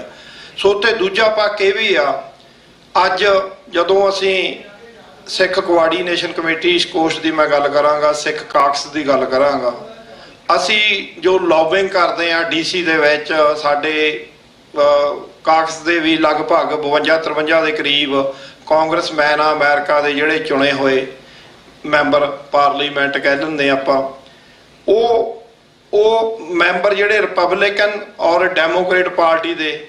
ਤਾਂ ਅੱਜ ਜਦੋਂ ਲਾਸਟ ਮੰਥ, ਇਸੇ ਮੰਥ ਦੇ ਵਿੱਚ ਜਦੋਂ ਅਰਦਾਸ ਹੋਈ ਸ਼ਹੀਦਾਂ ਦੇ ਪਰਥਾਏ, ਇਹ ਦੁਨੀਆ ਦੀ ਪਾਵਰਫੁਲ ਕੰਟਰੀ, ਜਿੱਥੇ ਅਰਦਾਸ ਹੋਣ ਤੋਂ ਬਾਅਦ ਉਹਨਾਂ ਨੇ ਇੱਕ ਜਗ੍ਹਾ ਦਿੱਤੀ ਕਿ ਤੁਸੀਂ ਉੱਥੇ ਜਿੰਨੇ ਵੀ ਕਾਂਗਰਸਮੈਨ ਸੀਗੇ, ਜਿਹੜੇ ਖਾਸ ਕਰਕੇ ਕਾਂਗਰਸਮੈਨ ਦਾ ਨੰਬਰ ਬਹੁਤ ਵੱਡਾ ਆ, ਪਰ ਉਹ ਕਾਂਗਰਸਮੈਨ ਮੇਨ ਜਿਹੜੇ ਜਿਨ੍ਹਾਂ ਦੀ ਸ਼ਖਸੀਅਤ ਇਸ ਸਿਸਟਮ ਦੇ ਵਿੱਚ ਉੱਚੀ, ਆਪਣੀਆਂ ਪਾਰਟੀਆਂ ਦੇ ਵਿੱਚ ਰੁਤਬੇ ਰੱਖਦੇ ਹਨ, ਉਹ ਕਾਂਗਰਸਮੈਨਾਂ ਨੇ ਆਣ ਕੇ ਉੱਥੇ ਗੱਲਾਂ ਕਹੀਆਂ ਕਿ ਜਿਹੜਾ 1984 ਹੋਇਆ ਉਹਦੇ ਸਾਡੇ ਹੱਕ ਦੇ ਵਿੱਚ ਬੋਲੇ, ਇੰਡੀਅਨ ਗਵਰਨਮੈਂਟ ਦੇ ਅਗੇਂਸਟ ਬੋਲ ਕੇ ਗਏ, ਕਹਿੰਦੇ ਵੀ ਅਸੀਂ ਮੇਕ ਸ਼ੋਰ ਕਰਾਂਗੇ ਵੀ ਇੱਦਾਂ ਦਾ ਜਿਹੜੀ ਘਟਨਾਵਾਂ ਜਿਹੜੀਆਂ ਸਿੱਖਾਂ ਦੇ ਨਾਲ ਉਹ ਦੁਬਾਰਾ ਨਾ ਵਾਪਰਨ। ਸੋ ਸਾਡੇ ਸਿੱਖਾਂ ਦੇ ਕਦਮ ਜਿਹੜੇ ਆ ਦੁਨੀਆ ਦੀ ਪਾਵਰਫੁਲ ਸਮਝੀ ਜਾਂਦੀ ਕੰਟਰੀ ਅਮਰੀਕਾ ਦੀ ਪਾਰਲੀਮੈਂਟ ਤੱਕ ਗਏ ਆ। ਸੋ ਅਸੀਂ ਮੰਥਨ ਕਰਦੇ ਆ। ਸੋ ਸਾਡੀ ਜਿੱਦਾਂ ਭਾਈ ਹਰਦੀਪ ਸਿੰਘ ਨਿੱਜਰ ਉਹਨਾਂ ਦੀ ਸ਼ਹਾਦਤ ਹੋਈ ਕੈਨੇਡਾ ਦੀ ਧਰਤੀ ਤੇ, ਪੰਜਾਬ ਦੀ ਧਰਤੀ ਤੇ ਸ਼ਹਾਦਤਾਂ ਸ਼ੁਰੂ ਹੋਈਆਂ। ਭਾਈ ਦੀਪ ਸਿੱਧੂ ਦੀ ਗੱਲ ਕਰਦੇ ਆ, ਭਾਈ ਪਰਮਜੀਤ ਸਿੰਘ ਪੰਜਵਾੜ ਪਾਕਿਸਤਾਨ ਦੀ ਧਰਤੀ ਤੇ, ਅਵਤਾਰ ਸਿੰਘ ਜੀ ਖੰਡਾ, ਸੋ ਫਿਰ ਹਰਦੀਪ ਸਿੰਘ ਜੀ ਨਿੱਜਰ। ਸੋ ਇਹਨਾਂ ਸ਼ਹਾਦਤਾਂ ਦੇ ਨਾਲ ਸਿੱਖਾਂ ਦੀ ਜਿਹੜੀ ਗੱਲ ਆ ਅੱਜ ਦੁਨੀਆ ਭਰ ਦੇ ਵਿੱਚ ਜਿਹੜੀ ਖਾਲਿਸਤਾਨ ਦੀ ਗੱਲ ਆ, ਜੇ ਅਸੀਂ ਬਿਲੀਅਨ ਟ੍ਰਿਲੀਅਨ ਡਾਲਰ ਇਕੱਠਾ ਕਰਕੇ ਵੀ ਲੌਬਿੰਗ ਕਰਦੇ ਖਾਲਿਸਤਾਨ ਦੀ, ਤਾਂ ਮੇਰੇ ਖਿਆਲ 'ਚ ਜਿਸ ਤਰੀਕੇ ਨਾਲ ਭਾਈ ਹਰਦੀਪ ਸਿੰਘ ਨਿੱਜਰ ਦੀ ਸ਼ਹਾਦਤ ਨੇ, ਸੋ ਦੁਨੀਆ ਭਰ ਦੀਆਂ ਉਹ ਵੱਡੀਆਂ ਮੀਡੀਆ ਫਰਮ ਦੇ ਵਿੱਚ ਜਿੱਥੇ ਅੱਜ ਗੱਲ ਚੱਲਦੀ ਆ ਸਿੱਖਾਂ ਦੀ, ਸਿੱਖ ਹੋਮਲੈਂਡ ਖਾਲਿਸਤਾਨ ਦੀ, ਉਹ ਨਹੀਂ ਸੀ ਅਸੀਂ ਕਰ ਪਾਉਣੀ ਜਿਹੜੀ ਉਹਦੀ ਸ਼ਹਾਦਤ ਨੇ ਕਰਕੇ ਦਿਖਾ ਦਿੱਤੀ ਆ। ਸੋ ਸਾਡਾ ਜੂਨ 1984 ਦਾ ਉਹਨਾਂ ਸ਼ਹੀਦਾਂ ਨੂੰ ਸੰਤ ਗਿਆਨੀ ਜਰਨੈਲ ਸਿੰਘ ਖਾਲਸਾ ਭਿੰਡਰਾਂ ਦੇ ਵਾਲਿਆਂ ਦੀ ਜਿਹੜੀ ਅਗਵਾਈ ਦੇ ਵਿੱਚ ਭਾਈ ਅਮਰੀਕ ਸਿੰਘ ਜੀ, ਜਨਰਲ ਸੁਭੇਗ ਸਿੰਘ ਜੀ, ਬਾਬਾ ਠਾਰਾ ਜੀ, ਤੇ ਅਸੀਂ ਉਹਨਾਂ ਸ਼ਹੀਦਾਂ ਨੂੰ ਯਾਦ ਕਰਦੇ ਆ ਜਿਹੜੇ ਪਹਿਲੇ ਸ਼ਹੀਦ ਭਾਈ ਮਹਿੰਗਾ ਸਿੰਘ ਜੀ। ਸੋ ਅਸੀਂ ਉਹਨਾਂ ਸ਼ਹੀਦਾਂ ਨੂੰ ਯਾਦ ਕਰਦੇ ਜਿੰਨੇ ਵੀ ਉਸ ਕਤਾਰ ਤੋਂ 92-93 ਤੱਕ ਅੱਜ ਤੱਕ ਵੀ ਜਿਹੜੀਆਂ ਸ਼ਹੀਦਾਂ ਭਾਈ ਹਰਦੀਪ ਸਿੰਘ ਨਿੱਜਰ ਤੱਕ ਅਸੀਂ ਗੱਲ ਕਰਦੇ ਆ, ਜਿਹੜੀਆਂ ਹੋਈਆਂ ਸਮੂਹ ਸ਼ਹੀਦਾਂ ਨੂੰ ਸਾਡੀ ਪ੍ਰਣਾਮ ਆ, ਕੋਟ ਪ੍ਰਣਾਮ ਕਰਦੇ ਆ। ਇਹ ਸ਼ਹਾਦਤਾਂ ਜਿਹੜੀਆਂ ਆ ਲੰਬੀ ਕਤਾਰ, ਪੰਜਵੇਂ ਪਾਤਸ਼ਾਹ ਨੇ ਜਿਹੜੇ ਸਾਡੇ ਸ਼ਹੀਦਾਂ ਦੇ ਸਰਤਾਜ ਆ, ਸੋ ਉਹਨਾਂ ਦੀ ਸ਼ਹਾਦਤ ਤੋਂ ਬਾਅਦ ਲਗਾਤਾਰ ਬਹੁਤ ਲੰਬੀ ਕਤਾਰ ਜਿਹੜੀ ਸ਼ਹੀਦਾਂ ਦੀ ਆ। ਸੋ ਅਸੀਂ ਇਸ ਗੱਲ ਨੂੰ ਅਸੀਂ ਜ਼ਰੂਰ ਅੱਜ ਲੈ ਕੇ ਜਾਈਏ, ਜਿਹੜੇ ਸਪੀਕਰ ਸਾਡੇ ਬੁਲਾਰਿਆਂ ਨੇ ਕਾਫੀ ਡਿਟੇਲ ਦੇ ਵਿੱਚ ਤੁਹਾਡੇ ਨਾਲ ਸਾਂਝੀਆਂ ਕੀਤੀਆਂ ਕਿ ਜੋ ਇਹ 1984 ਹੋਇਆ ਆ, ਉਹ ਤੋਂ ਬਾਅਦ ਸੰਤਾਂ ਨੇ ਜਿਹੜੀ ਗੱਲ ਕਹੀ ਸੀ ਵੀ ਜਿਸ ਦਿਨ ਭਾਰਤ ਦੀ ਫੌਜ ਦੇ ਜਿਹੜੇ ਨਾਪਾਕ ਕਦਮ ਜਿਹੜੇ ਪ੍ਰਕਰਮਾਂ ਦੇ ਵਿੱਚ ਦਰਬਾਰ ਸਾਹਿਬ ਦੇ ਵਿੱਚ ਪੈਣਗੇ, ਉਸ ਦਿਨ ਖਾਲਿਸਤਾਨ ਦੀ ਨੀਂਹ ਰੱਖੀ ਜਾਏਗੀ। ਨੀਂਹ ਰੱਖੀ ਗਈ ਆ, ਸੰਤਾਂ ਦੇ ਵਚਨ ਆ। ਅਸੀਂ ਉਸ ਤੋਂ ਬਾਅਦ ਜਿਹੜਾ 29 ਅਪ੍ਰੈਲ 1986 ਨੂੰ ਕੌਮ ਨੇ ਸਰਬੱਤ ਖਾਲਸਾ ਸੱਦ ਕੇ ਜਿਹੜਾ ਖਾਲਿਸਤਾਨ ਦਾ ਐਲਾਨਨਾਮਾ ਵੀ ਕੀਤਾ ਆ। ਸੋ ਸਾਨੂੰ ਸਾਰਿਆਂ ਨੂੰ ਇਸ ਗੱਲ ਦਾ ਪਤਾ ਆ ਵੀ ਸਾਡਾ ਜਿਹੜਾ ਆ, ਸਾਡੀ ਕੌਮ ਜਿਹੜੀ, ਸਾਡੀਆਂ ਆਉਣ ਵਾਲੀਆਂ ਪੀੜ੍ਹੀਆਂ ਤਦੇ ਮਹਿਫੂਜ਼ ਹੋਣਗੀਆਂ ਜੇ ਸਾਡਾ ਜਿਹੜਾ ਹੋਮਲੈਂਡ ਪੰਜਾਬ ਆਕੂਪਾਈਡ ਬਾਈ ਇੰਡੀਆ, ਜਦੋਂ ਉਹਨੂੰ ਅਸੀਂ ਆਜ਼ਾਦ ਕਰਾ ਲਵਾਂਗੇ। ਸੋ ਉਹਦੇ ਵਾਸਤੇ ਸਾਡੀ ਮਹਿਮ ਡਾਇਸਪੋਰਾ ਤੋਂ, ਪੰਜਾਬ ਦੀ ਧਰਤੀ ਤੋਂ ਲੈ ਕੇ ਡਾਇਸਪੋਰਾ ਤੱਕ ਹਰ ਇੱਕ ਜਥੇਬੰਦੀ ਜੋ ਆਪਣੇ ਆਪਣੇ ਥਾਂ ਪਰ ਥਾਂ ਕੰਮ ਕਰ ਰਹੀ ਆ, ਅਸੀਂ ਸਾਰਿਆਂ ਦਾ ਸਹਿਯੋਗ ਕਰਦੇ ਆ। ਜਿਹੜੀ ਵਰਲਡ ਸਿੱਖ ਪਾਰਲੀਮੈਂਟ ਵੀ ਆ, ਆਪ ਜੀ ਨੂੰ ਸਾਰਿਆਂ ਨੂੰ ਪਤਾ ਆ, ਸਰਬੱਤ ਖਾਲਸਾ 2015 ਦੇ ਵਿੱਚ ਇਹ ਮਤਾ ਲਿਖਿਆ ਗਿਆ ਸੀ।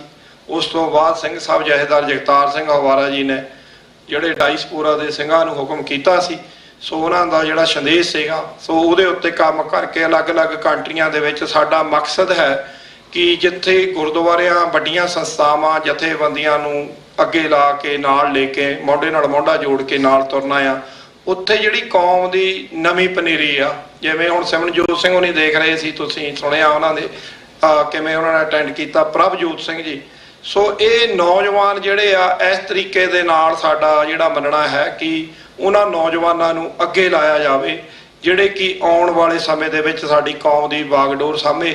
ਸੋ ਮੈਂ ਗੁਰਪ੍ਰਤਾਪ ਸਿੰਘ ਉਹਨਾਂ ਦਾ ਆਪਾਂ ਲੈਕਚਰ ਸੁਣਿਆ, ਬਹੁਤ ਵਧੀਆ। ਸੋ ਇਹ ਨੌਜਵਾਨਾਂ ਨੂੰ ਸਾਨੂੰ ਲੋੜ ਆ ਕਿ ਅਸੀਂ ਉਹਨਾਂ ਨੂੰ ਜਿਹੜੀ ਬਾਗਡੋਰ ਸੰਭਾਲੀਏ।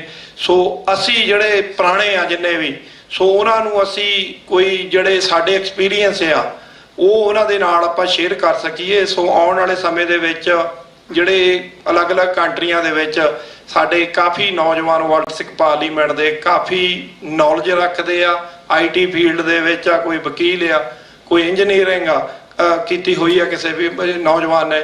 ਸੋ ਕਈ ਵਾਰੀ ਜਿਹੜੇ ਟਾਈਮਿੰਗ ਜਿਹੜੀ ਆ ਉਹ ਪੂਰੀ ਅਟੈਂਡੈਂਸ ਨਹੀਂ ਬਣ ਪਾਉਂਦੀ, ਪਰ ਆਪਣੀ ਆਪਣੀ ਕੰਟਰੀ ਦੇ ਵਿੱਚ ਬਹੁਤ ਜ਼ਿਆਦਾ ਉਹ ਕੰਮ ਕਰਦੇ ਆ।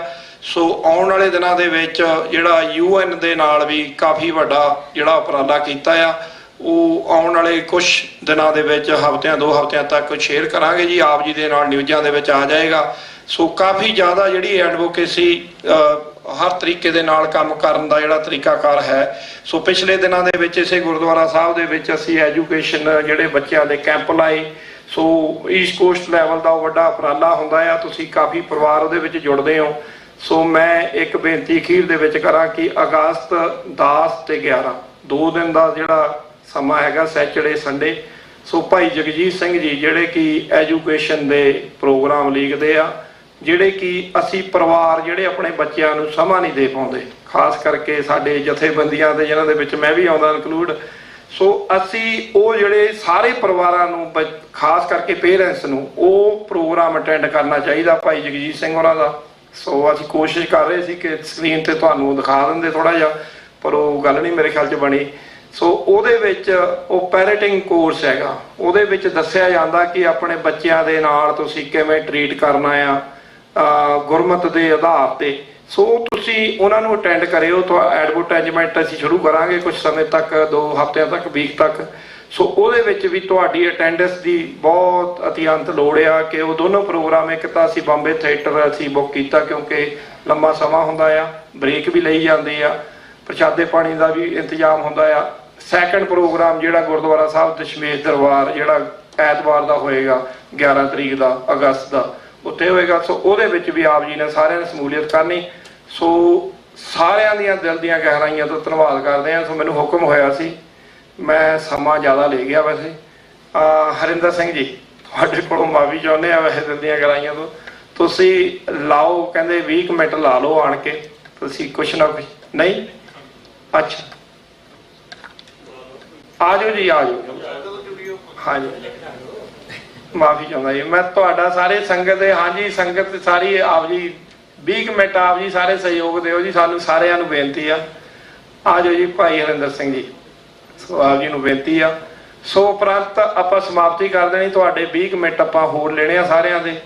ਸੋ ਤੁਸੀਂ ਜਿੰਨੇ ਵੀ ਦੂਰੋਂ ਦੁਰਾਡਿਓਂ ਆਏ ਹੋ ਸਾਡੇ, ਮੈਂ ਜਦੋਂ ਤੱਕ ਆਉਂਦੇ ਆ ਸ਼੍ਰੋਮਣੀ ਅਕਾਲੀ ਦਲ ਅੰਮ੍ਰਿਤਸਰ ਤੋਂ ਸਰਦਾਰ ਸੁਰਜੀਤ ਸਿੰਘ ਕੁਲਾਰ, ਉਹਨਾਂ ਦਾ ਧੰਨਵਾਦ ਕਰਦੇ ਆ। ਰੋਚੈਸਟਰ ਤੋਂ ਭਾਈ ਮੱਖਣ ਸਿੰਘ ਜੀ, ਸਰਦਾਰ ਟਹਿਲ ਸਿੰਘ ਜੀ ਜੋ ਕਿ ਬਾਬਾ ਬੰਦਾ ਸਿੰਘ ਬਹਾਦਰ ਇੰਟਰਨੈਸ਼ਨਲ ਸਿੱਖ ਸੋਸਾਇਟੀ ਉਹਨਾਂ ਦੇ ਸਰਪ੍ਰਸਤ ਆ।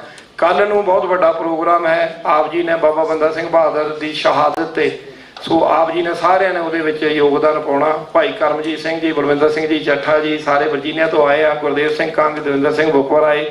ਸੋ Sukhwinder Singh ji radio voice of Khalsa ਤੋਂ, ਉਹਨਾਂ ਦਾ ਧੰਨਵਾਦ। TV 84 ਵਾਲਿਆਂ ਦਾ ਧੰਨਵਾਦ ਜੋ ਆਪ ਜੀ ਸੇਵਾ ਕਰ ਰਹੇ ਹੋ। ਸੋ ਸਰਦਾਰ ਹਰਿੰਦਰ ਸਿੰਘ ਜੀ ਟੈਕਸਸ ਤੋਂ, ਸੋ ਉਹਨਾਂ ਨੂੰ ਬੇਨਤੀ 20 ਮਿੰਟ ਲਈ ਆਪ ਜੀ ਦੇ ਨਾਲ ਵਿਚਾਰ ਸਾਂਝੇ ਕਰਨਗੇ ਜੀ। ਵਾਹਿਗੁਰੂ ਜੀ ਕਾ ਖਾਲਸਾ, ਵਾਹਿਗੁਰੂ ਜੀ ਕੀ ਫਤਿਹ।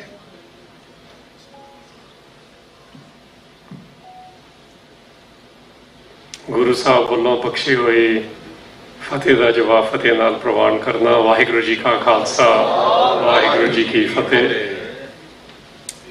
ਕਾਫੀ ਗੱਲਾਂ ਇੱਥੇ ਹੋਈਆਂ ਨੇ, ਮੈਂ ਉਹਦੇ ਚੋਂ ਤੁਹਾਡੇ ਸਾਹਮਣੇ 2 ਹੀ ਨੁਕਤਿਆਂ ਤੇ ਤੁਸੀਂ ਕਹਿ ਲਓ ਆਪਣਾ ਰਿਸਪੌਂਸ ਦੇ ਰਹੇ ਹਾਂ, ਕਿਉਂਕਿ ਸਾਡਾ ਕੋਈ ਵਿਚਾਰ ਨਹੀਂ ਸੀ ਅੱਜ ਦੇ ਇਸ ਤਰ੍ਹਾਂ ਗੱਲ ਕਰਨ ਦਾ।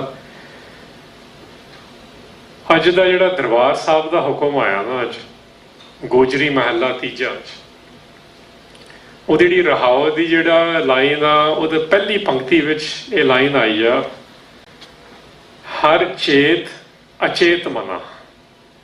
ਚੇਤਨਤਾ ਤੇ ਬਹੁਤ ਗੱਲ ਹੋਈ ਹੈ ਅੱਜ। ਹਰ ਚੇਤ ਅਚੇਤ ਮਨਾ ਜੋ ਇੱਛਾ ਸੋ ਫਲ ਪਾਈ। ਹੁਣ ਇਹਦਾ ਮਤਲਬ ਗੁਰੂ ਅਮਰਦਾਸ ਪਾਤਸ਼ਾਹ ਨੂੰ ਸਾਡੀ ਮਾਨਸਿਕਤਾ ਦਾ ਪੂਰਾ ਗਿਆਨ ਆ, ਉਹ ਤਾਂ ਪਰਫੈਕਟ ਗੁਰੂ ਨੇ। ਉਹ ਕਿਸੇ ਇੱਕ ਵੱਲ ਨਹੀਂ ਇਸ਼ਾਰਾ ਕਰ ਰਹੇ, ਸਾਨੂੰ ਸਾਰਿਆਂ ਨੂੰ ਇਹ ਹੁਕਮ ਆ ਰਿਹਾ ਕਿ ਸਾਡਾ ਮਨ ਹੈ ਅਚੇਤ। ਮਨ ਅਚੇਤ ਹੋਣ ਦਾ ਮਤਲਬ ਆ ਕਿ ਜਿਹੜੀਆਂ ਸਾਡਾ ਥਾਟ ਪ੍ਰੋਡਕਸ਼ਨ ਆ, ਮਾਈਂਡ ਦਾ ਮਤਲਬ ਜਿੱਥੋਂ ਅਸੀਂ ਤੁਸੀਂ ਭਾਵੇਂ ਮੰਥਨ ਕਰਨਾ ਤੇ ਭਾਵੇਂ ਕੋਈ ਵਿਉਂਤਬੰਦੀ ਬਣਾਉਣੀ ਆ, ਕੋਈ ਰਣਨੀਤੀ ਬਣਾਉਣੀ ਆ, ਉਹ ਹੋਣਾ ਤਾਂ ਮਾਈਂਡ ਚੋਂ ਹੀ ਆ। ਤੇ ਮਾਈਂਡ ਅਚੇਤ ਆ, ਤੇ ਉਹਦੇ ਵਿੱਚ ਸਭ ਤੋਂ ਵੱਡੀ ਚੇਤਨਾ ਕਿਹੜੀ ਜਾਣੀ ਚਾਹੀਦੀ ਆ? ਉਹ ਹੈ ਹਰ ਚੇਤ। ਸਾਡੇ ਚੇਤੇ ਵਿੱਚ, ਸਾਡੀ ਕੌਨਸ਼ੀਅਸਨੈਸ ਵਿੱਚ, ਜਿਹਨੂੰ ਅੰਗਰੇਜ਼ੀ 'ਚ ਅਸੀਂ ਆਖਦੇ ਆ, ਉਹ ਹਰੀ ਆਉਣਾ ਚਾਹੀਦਾ। ਹੁਣ ਹਰੀ ਤੋਂ ਭਾਵ ਤੁਸੀਂ ਉਹ ਲੈ ਲਓ ਜਿਹੜਾ ਸਾਡਾ ਡਰ ਦੂਰ ਕਰਦਾ, ਜਿਹੜਾ ਹਰ ਥਾਂ ਤੇ ਮੌਜੂਦ ਆ, ਜਿਹੜਾ ਸਾਨੂੰ ਗਿਆਨ ਦਿੰਦਾ, ਉਹ ਵਾਹਿਗੁਰੂ ਦਾ ਅੰਸ਼। ਜਿਹੜਾ ਗਿਆਨ ਦਿੰਦਾ, ਜਿਹੜੇ ਹਰ ਥਾਂ ਤੇ, ਮਤਲਬ ਜੋ ਇੱਥੇ ਖੜ ਕੇ ਬੋਲ ਰਹੇ ਹੋ, ਉਹ ਚੰਡੀਗੜ੍ਹ ਖੜ ਕੇ ਵੀ ਉਹੀ ਬੋਲ ਸਕੋ ਤੇ ਇਸਲਾਮਾਬਾਦ ਖੜ ਕੇ ਵੀ ਉਹੀ ਬੋਲ ਸਕੋ। ਇਹਦਾ ਇਹ ਵੀ ਮਤਲਬ ਬਣੂਗਾ।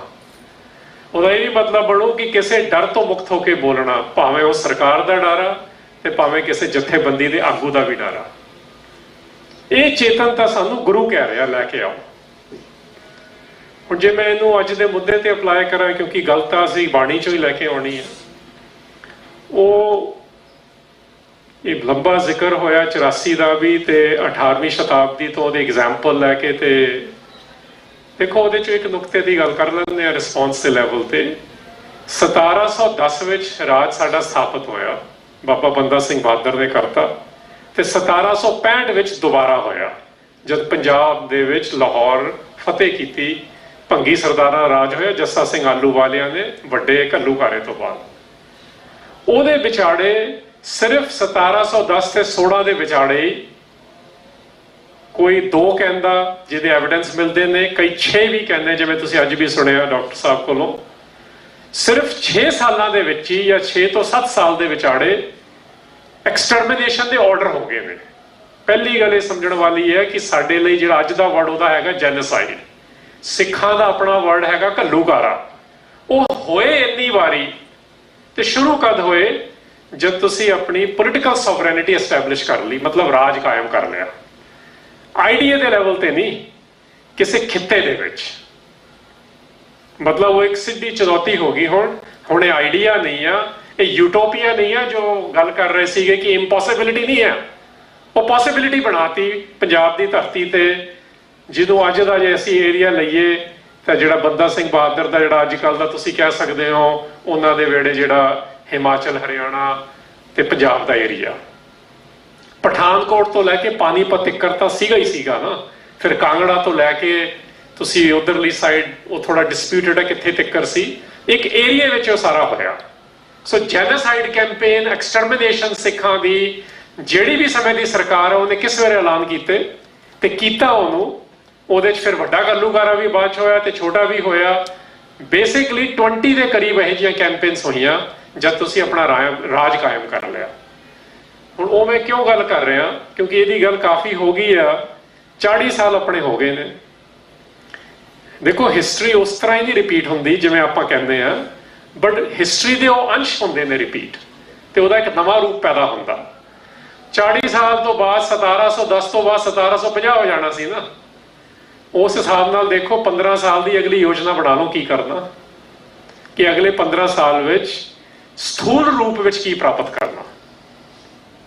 ਇਹ ਨਾ ਕਹੋ ਕਿ ਅਸੀਂ ਪਿਛਲੇ 40 ਸਾਲਾਂ ਦੀ ਨੀਂਹ ਰੱਖ ਰਹੇ ਹਾਂ, ਨੀਂਹ ਰੱਖਣ ਤੋਂ ਬਾਅਦ ਵਿਦਿਨ 2 ਇਅਰਸ ਬੜਾ ਕੁਝ ਕਰ ਲਿਆ ਸੀ। ਆਪਾਂ ਇਹ ਗੱਲ ਵੀ ਨਾ ਭੁੱਲੀਏ, ਨੀਂਹ ਤਾਂ ਰੱਖੀ ਹੋਈ ਹੈ ਗੁਰੂ ਨਾਨਕ ਸਾਹਿਬ ਵੇਲੇ ਦੀ। ਜਦ ਨੀਂਹ ਨੂੰ ਕੋਈ ਫੇਰ ਤੋੜਦਾ, ਅਸੀਂ ਦੁਬਾਰਾ ਉਹ ਨੀਂਹ ਪੱਕੀ ਕਰਦੇ ਹਾਂ। ਜਿਵੇਂ ਗੁਰੂ ਨਾਨਕ ਸਾਹਿਬ ਬਾਰੇ ਆਖ ਦਿੱਤਾ ਗਿਆ ਕਿ ਨਾਨਕ ਰਾਜ ਚਲਾਇਆ ਸਚਕੋਟ ਸਤਾਣੀ ਨੀਂਵ ਦੇ। ਜਦ ਛੋਟੇ ਸਾਹਿਬਜ਼ਾਦਿਆਂ ਦੀ ਸ਼ਹਾਦਤ ਹੋਈ, ਉਸ ਵੇਲੇ ਅੱਲਾ यार खां जोगी ने लिखिया, सिंहों की सल्तनत का पौधा लगा चले। ਉਹ ਮਤਲਬ ਸਿਰਾਂ ਦੇ ਉੱਤੇ ਚੱਲ ਕੇ ਲੜਦੇ, ਸਿੱਖੀ ਕੀ ਨੀਂਵ ਹਮੇ ਸरों पर उठा चले। ਅਸੀਂ ਨਹੀਂ ਰੱਖ ਸਕਦੇ। ਜੋ ਬਾਬਾ ਜਰਨੈਲ ਸਿੰਘ ਭਿੰਡਰਾਂਵਾਲਿਆਂ ਨੇ ਜਥੇਦਾਰ ਦੇ ਰੂਪ ਵਿੱਚ ਸਾਨੂੰ ਆਖਿਆ ਸੀ ਕੌਮ ਦੇ, ਉਹ ਇਹ ਸੀਗਾ ਕਿ ਇਹ ਕੁਐਸਚਨ ਦਾ ਡਿਲੇਮਾ ਸਾਡਾ ਹਟ ਜੂਗਾ। ਇਹ ਕੁਐਸਚਨ ਸਾਡੇ ਲਈ ਨਹੀਂ ਹੈ, ਇਹ ਇੰਦਰਾ ਬੀਬੀ ਲਈ ਆ। ਉਹਦਾ ਦੇ ਜਵਾਬ ਇਹ ਨੇ ਉਸ ਵੇਲੇ ਦੇ, ਤੇ ਉਹਦੇ ਵਿੱਚ ਇੱਕ ਸੰਦਰਭ ਸੀਗਾ ਜੇ ਫੌਜ ਆਊਗੀ ਰੱਖੀ ਜਾਓ। ਤੇ ਉਸ ਤੋਂ ਬਾਅਦ ਡੈਕਲੇਰੇਸ਼ਨ ਵੀ ਹੋਈ ਆ, ਸੈਪਰੇਟਿਸਟ ਮਿਲੀਟੈਂਸੀ ਦੀ ਸਾਡੀ ਪੂਰੀ ਜੰਗ ਵੀ ਹੋਈ ਆ। ਪੰਜਾਬ ਵਿੱਚੋਂ 13 ਚੋਂ 10 MP ਇਲੈਕਟ ਕਰਕੇ ਵੀ ਭੇਜੇ ਨੇ। ਉਹ ਫਿਰ ਉਸ ਤੋਂ ਬਾਅਦ ਨਸਲਕੁਸ਼ੀ ਵੀ ਹੋਈ ਆ। ਸੋ ਇਹ ਇੱਕ ਸਿਕਲੀਕਲ ਦੌਰ ਹੁੰਦਾ, ਇਹ ਨਾ ਕਹੋ ਕੁਝ ਨਹੀਂ ਹੋਇਆ, ਹਰ ਲੈਵਲ ਤੇ ਹੋਇਆ। ਮਿਲੀਟੈਂਸੀ ਦੇ ਰੂਪ ਵਿੱਚ ਹੋਇਆ, ਅਕਾਲ ਤਖਤ ਤੋਂ ਵੀ ਹੋਇਆ, ਡੈਮੋਕ੍ਰੈਟਿਕ ਪ੍ਰਿੰਸੀਪਲਸ ਰਾਹੀਂ ਵੀ ਹੋਇਆ, ਜਮਹੂਰੀਅਤ ਤੋਂ ਇਲੈਕਸ਼ਨ ਰਾਹੀਂ ਵੀ ਹੋਇਆ। ਉਹ ਫਿਰ ਇੱਕ ਦੌਰ ਆ ਗਿਆ ਕਿ ਹਿਊਮਨ ਰਾਈਟਸ ਦੀਆਂ ਵਾਇਲੇਸ਼ਨ ਹੀ ਇੰਨੀਆਂ ਹੋ ਗਈਆਂ। ਤੇ ਤੁਹਾਡਾ ਇੱਕ ਜਿਵੇਂ ਤੁਸੀਂ 18ਵੀਂ ਸ਼ਤਾਬਦੀ ਨਾਲ ਜੇ ਜੋੜਨਾ, ਉਹਦੇ 'ਚ ਕਈ ਦੌਰ ਨੇ। 1716 ਤੋਂ ਲੈ ਕੇ 1765 ਇੱਕਦਮ ਥੋੜੀ ਆ ਗਈ, ਉਹਦੇ 'ਚ ਕਈ ਦੌਰ ਆਏ ਨੇ। ਉਹਦੇ ਵਿੱਚ ਫਿਰ ਟ੍ਰੇਨਿੰਗ ਕੀ ਸੀ, ਇਹਦੀ ਥੋੜੀ ਜਿਹੀ ਗੱਲ ਹੋਈ ਹੈ। ਮੈਂ ਅੱਜ ਦੇ ਸ਼ਬਦ ਨਾਲ, ਹੁਕਮ ਨਾਲ ਜੋੜ ਕੇ ਅੱਜ ਦੀ ਗੱਲ ਕਰਾਂਗਾ। ਪਹਿਲੀ ਜਦ ਨਵਾਬ ਕਪੂਰ ਸਿੰਘ ਕੋਲ ਜੱਸਾ ਸਿੰਘ ਆਹਲੂਵਾਲੀਆ ਆਏ, ਕਿਉਂਕਿ ਇਹ ਦੋ ਨਾਂ ਬੜੇ ਵੱਡੇ ਨੇ, ਆਪਾਂ ਉੱਥੋਂ ਹੀ ਸਿੱਖ ਲਈਏ ਕੁਝ। ਜੱਸਾ ਸਿੰਘ ਆਹਲੂਵਾਲੀਆ ਦਾ ਬੜਾ ਮਜ਼ਾਕ ਉਡਾਇਆ ਸੀ ਸਿੱਖਾਂ ਨੇ, ਇਹ ਵੀ ਨਾ ਭੁੱਲੀਏ ਆਪਾਂ, ਕਿ ਇਹਨਾਂ ਨੂੰ ਤਾਂ ਪੰਜਾਬੀ ਵੀ ਨਹੀਂ ਬੋਲਣੀ ਆਉਂਦੀ, ਕਿਉਂਕਿ ਉਹ ਦਿੱਲੀ ਰਹੇ ਸੀ ਜ਼ਿਆਦਾ ਟਾਈਮ। ਤੇ ਉੱਥੇ ਟ੍ਰੇਨਿੰਗ ਕੀ ਦਿੱਤੀ ਜਾ ਰਹੀ ਹੈ, ਜਿਹਨੇ ਐਕਚੁਅਲ ਕੰਮ ਕਰਦੇ ਆ ਨਾ, ਆਪਾਂ ਇਹ ਜਿਹੜਾ ਸੋਚਦੇ ਆ ਉਸ ਤਰ੍ਹਾਂ ਨਹੀਂ ਹੁੰਦੇ ਕੰਮ। ਉਹ ਇੱਕ ਪਾਰਟਿਕੂਲਰ ਫੋਕਸ ਹੁੰਦਾ ਲਾਈਫ ਵਿੱਚ। ਉਹ ਫੋਕਸ ਕਈ ਸਾਡੀਆਂ ਨਾ ਕਈਆਂ ਦੀ ਮੁਰਾਦ ਹੁੰਦੀ ਹੈ, ਸਾਡੀ ਲਾਲਸਾ ਵੀ ਹੁੰਦੀ ਹੈ, ਬਟ ਸਾਡੀ ਕੰਪੀਟੈਂਸੀ ਨਹੀਂ ਹੁੰਦੀ। ਉਸ ਵੇਲੇ ਨਵਾਬ ਕਪੂਰ ਸਿੰਘ ਦੀ ਟਿਊਟਲੇਜ ਆ, ਮਤਲਬ ਜਿਹਨੂੰ ਅਸੀਂ ਮੈਂਟਰਿੰਗ ਆਖਦੇ ਆ, ਸਿੱਖਣਾ ਕੀ ਆ, ਸਿਖਾਉਣਾ ਕੀ ਆ। ਤੇ ਉਹਨਾਂ ਨੂੰ ਸਿਰਫ ਦੋ ਚੀਜ਼ਾਂ ਸਿਖਾਈਆਂ ਜਾ ਰਹੀਆਂ ਸੀ। ਜਿਹੜੀ ਗਿਆਨ ਰਤਨਾਵਲੀ ਵਿੱਚ ਸਿੱਖਾਂ ਦੀ ਭਗਤ ਮਾਲਾ ਦੇ ਵਿੱਚ ਭਾਈ ਸਿਗਾਰੂ ਤੇ ਭਾਈ ਜੈਤੂ ਨੂੰ, ਜੈਤਾ ਜੀ ਨੂੰ ਗੁਰੂ ਅਰਜਨ ਸਾਹਿਬ ਨੇ ਕਹੀਆਂ ਨੇ ਕਿ ਜਾ ਕੇ ਹਰਗੋਬਿੰਦ ਨੂੰ ਕੀ ਦੱਸੋ। ਉਹਦੀ ਵਿਆਖਿਆ ਵਿੱਚ ਜੋ ਲਿਖਿਆ ਹੋਇਆ ਨਾ, ਉਹਦੀਆਂ ਦੋ ਲਾਈਨਾਂ ਅੱਜ ਅਪਲਾਈ ਕਰਾਂਗੇ ਆਪਾਂ, ਸਿਰਫ ਦੋ ਹੀ। ਉਹੀ ਚੀਜ਼ਾਂ ਨਵਾਬ ਕਪੂਰ ਸਿੰਘ ਨੇ ਜੱਸਾ ਸਿੰਘ ਆਹਲੂਵਾਲੀਆ ਲਈ ਕੀਤੀਆਂ। ਉਹ ਦੋ ਚੀਜ਼ਾਂ ਕੀ ਸੀਗੀਆਂ? ਸ਼ਬਦ ਦੀ ਪ੍ਰੀਤ ਸਮਝ ਕੇ ਪੀਰ ਦੀ ਪੀਰੀ ਖਿੱਚ ਲੈਣੀ ਆ। ਸ਼ਬਦ ਦੀ ਪ੍ਰੀਤ ਸਮਝ ਕੇ। ਹੁਣ ਇੱਥੋਂ ਆਪਾਂ ਅੰਦਾਜ਼ਾ ਲਾ ਲਓ ਕਿ ਸ਼ਬਦ ਦੀ ਸਾਡੀ ਕਿੰਨੀ ਕੁ ਪ੍ਰੀਤ ਆ। ਸਾਡੀ ਜ਼ਬਾਨ ਤੇ ਹੋ, ਸਾਡੇ ਚਿੱਤ ਵਿੱਚ ਨਹੀਂ ਆ, ਜੋ ਅੱਜ ਦਾ ਹੁਕਮ ਕਹਿ ਰਿਹਾ। ਸੈਕਿੰਡ ਪਾਰਟ ਉਹ ਲਾਈਨ ਦਾ ਹੈਗਾ, ਸ਼ਸਤਰ ਦੀ ਵਿਦਿਆ ਲੈ ਕੇ ਮੀਰ ਦੀ ਮੀਰੀ ਖਿੱਚ ਲੈਣੀ ਆ। ਫਿਰ ਉਹ ਢਾਡੀ ਵਾਰਾਂ ਵਿੱਚ ਆ ਗਿਆ, ਉਹਦਾ ਇੱਕ ਆਪਣਾ ਰੂਪ। ਇਹ ਸਿੱਖਾਂ ਦੀ ਭਗਤ ਮਾਲਾ 'ਚ ਇਦਾਂ ਲਿਖਿਆ ਹੋਇਆ, ਜਿਹੜੀ ਭਾਈ ਮਨੀ ਸਿੰਘ ਦੇ ਪ੍ਰਥਾ ਅਸੀਂ ਮੰਨਦੇ ਹਾਂ। ਮਤਲਬ ਇਹ ਟ੍ਰੇਨਿੰਗ ਆ ਸਾਡੀ। ਇਹ ਪੰਜਵੇਂ ਪਾਤਸ਼ਾਹ ਨੇ ਕਿਹਾ ਕਿ ਛੇਵੇਂ ਪਾਤਸ਼ਾਹ ਨੂੰ ਇਹ ਮੇਰਾ ਮੈਸੇਜ ਦਿਓ। 2 ਦਿਨ ਪਹਿਲਾਂ ਰਾਵੀ ਦੇ ਵਿੱਚ ਰਹਿਣ ਤੋਂ ਪਹਿਲਾਂ ਰਹਿੰਦੇ ਗੁਰਦਰਿਆਓ ਵਿੱਚ, ਹੁਣੇ ਵੀ ਉੱਥੇ ਹੀ ਰਹਿ ਰਹੇ ਨੇ ਨਾ ਉਹ।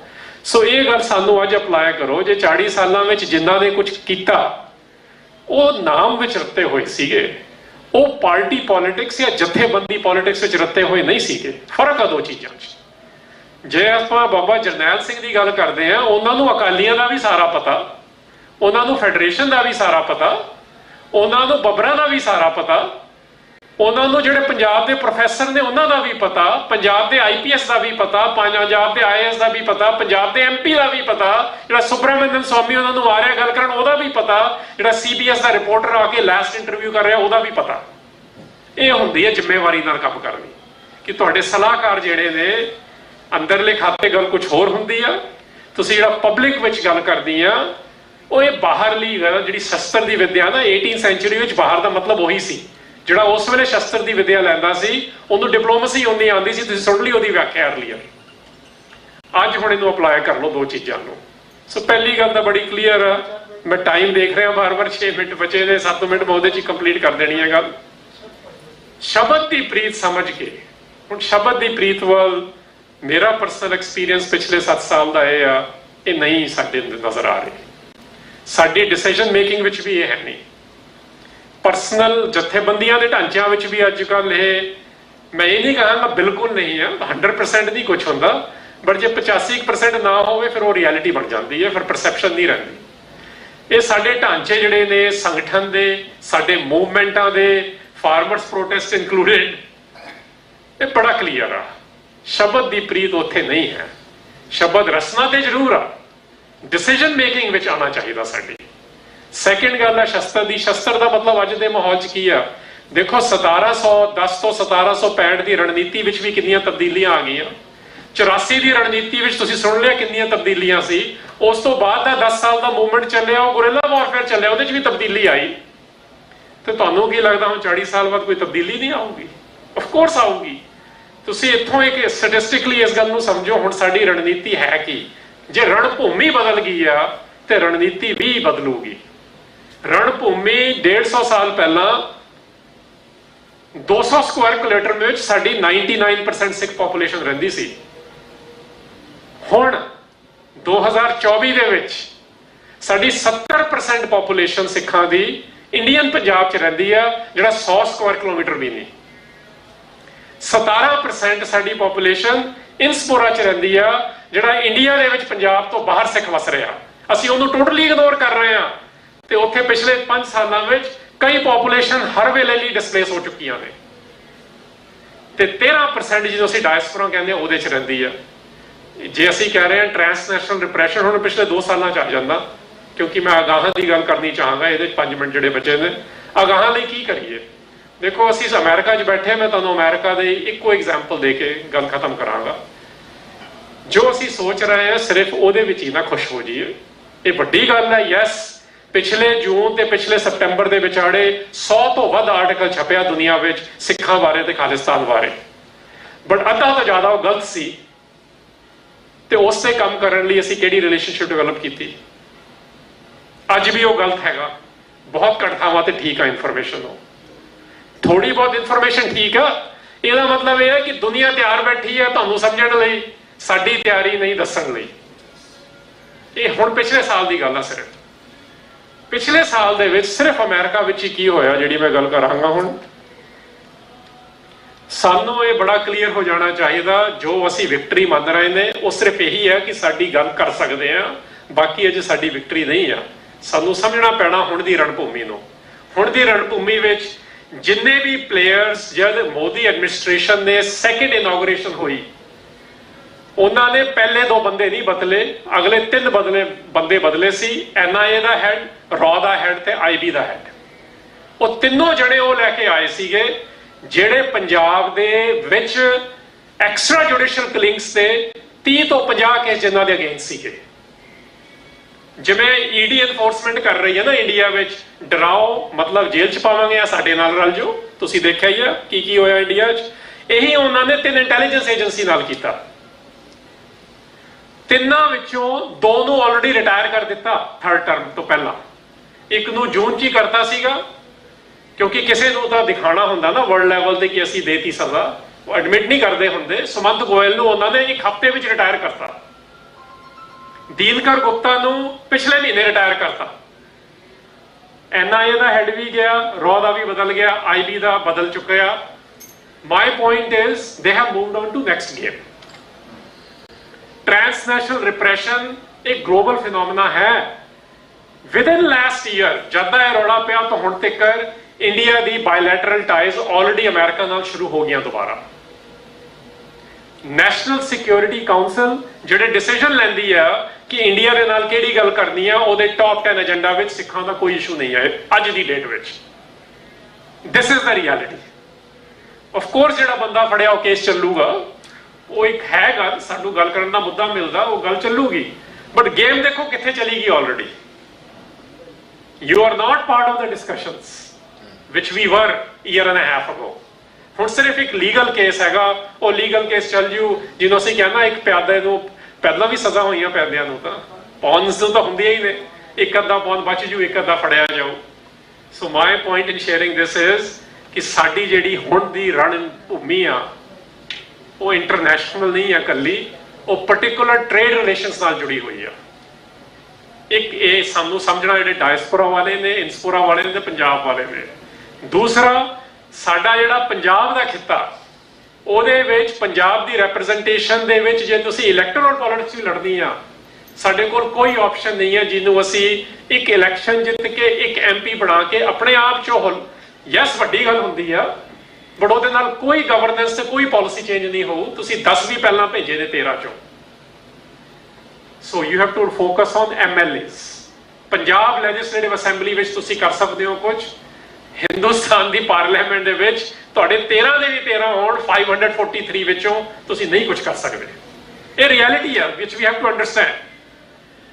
ਤੀਸਰੀ ਗੱਲ, ਪੰਥਕ ਸਟੇਜ ਤੋਂ ਮਤਲਬ ਜਿਹੜੀਆਂ SGPC ਦੀਆਂ ਇਲੈਕਸ਼ਨਸ ਹੋਣੀਆਂ ਨੇ ਜਾਂ ਪੰਥਕ ਜਥੇਬੰਦੀਆਂ ਨੇ ਜੋ ਕਰਨਾ, ਉੱਥੇ ਸਭ ਤੋਂ ਜ਼ਿਆਦਾ ਕੰਮ ਕਰਨ ਦੀ ਲੋੜ ਆ।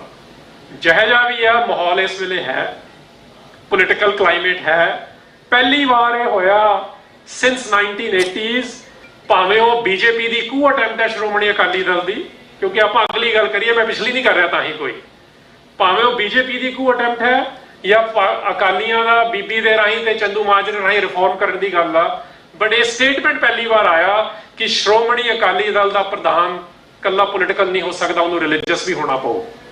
ਇਹ ਕੋਈ ਨਹੀਂ ਗੱਲ ਕਰਦਾ ਸੀ ਅੱਜ ਤੱਕ। ਦੂਸਰਾ ਸਟੇਟਮੈਂਟ ਆਇਆ ਕਿ ਸ਼੍ਰੋਮਣੀ ਅਕਾਲੀ ਦਲ ਦਾ ਪ੍ਰਧਾਨ ਪੰਜਾਬ ਦਾ CM ਨਹੀਂ ਬਣ ਸਕਦਾ। ਇਹ ਆ ਪੰਥਕ ਪੋਲਿਟਿਕਸ।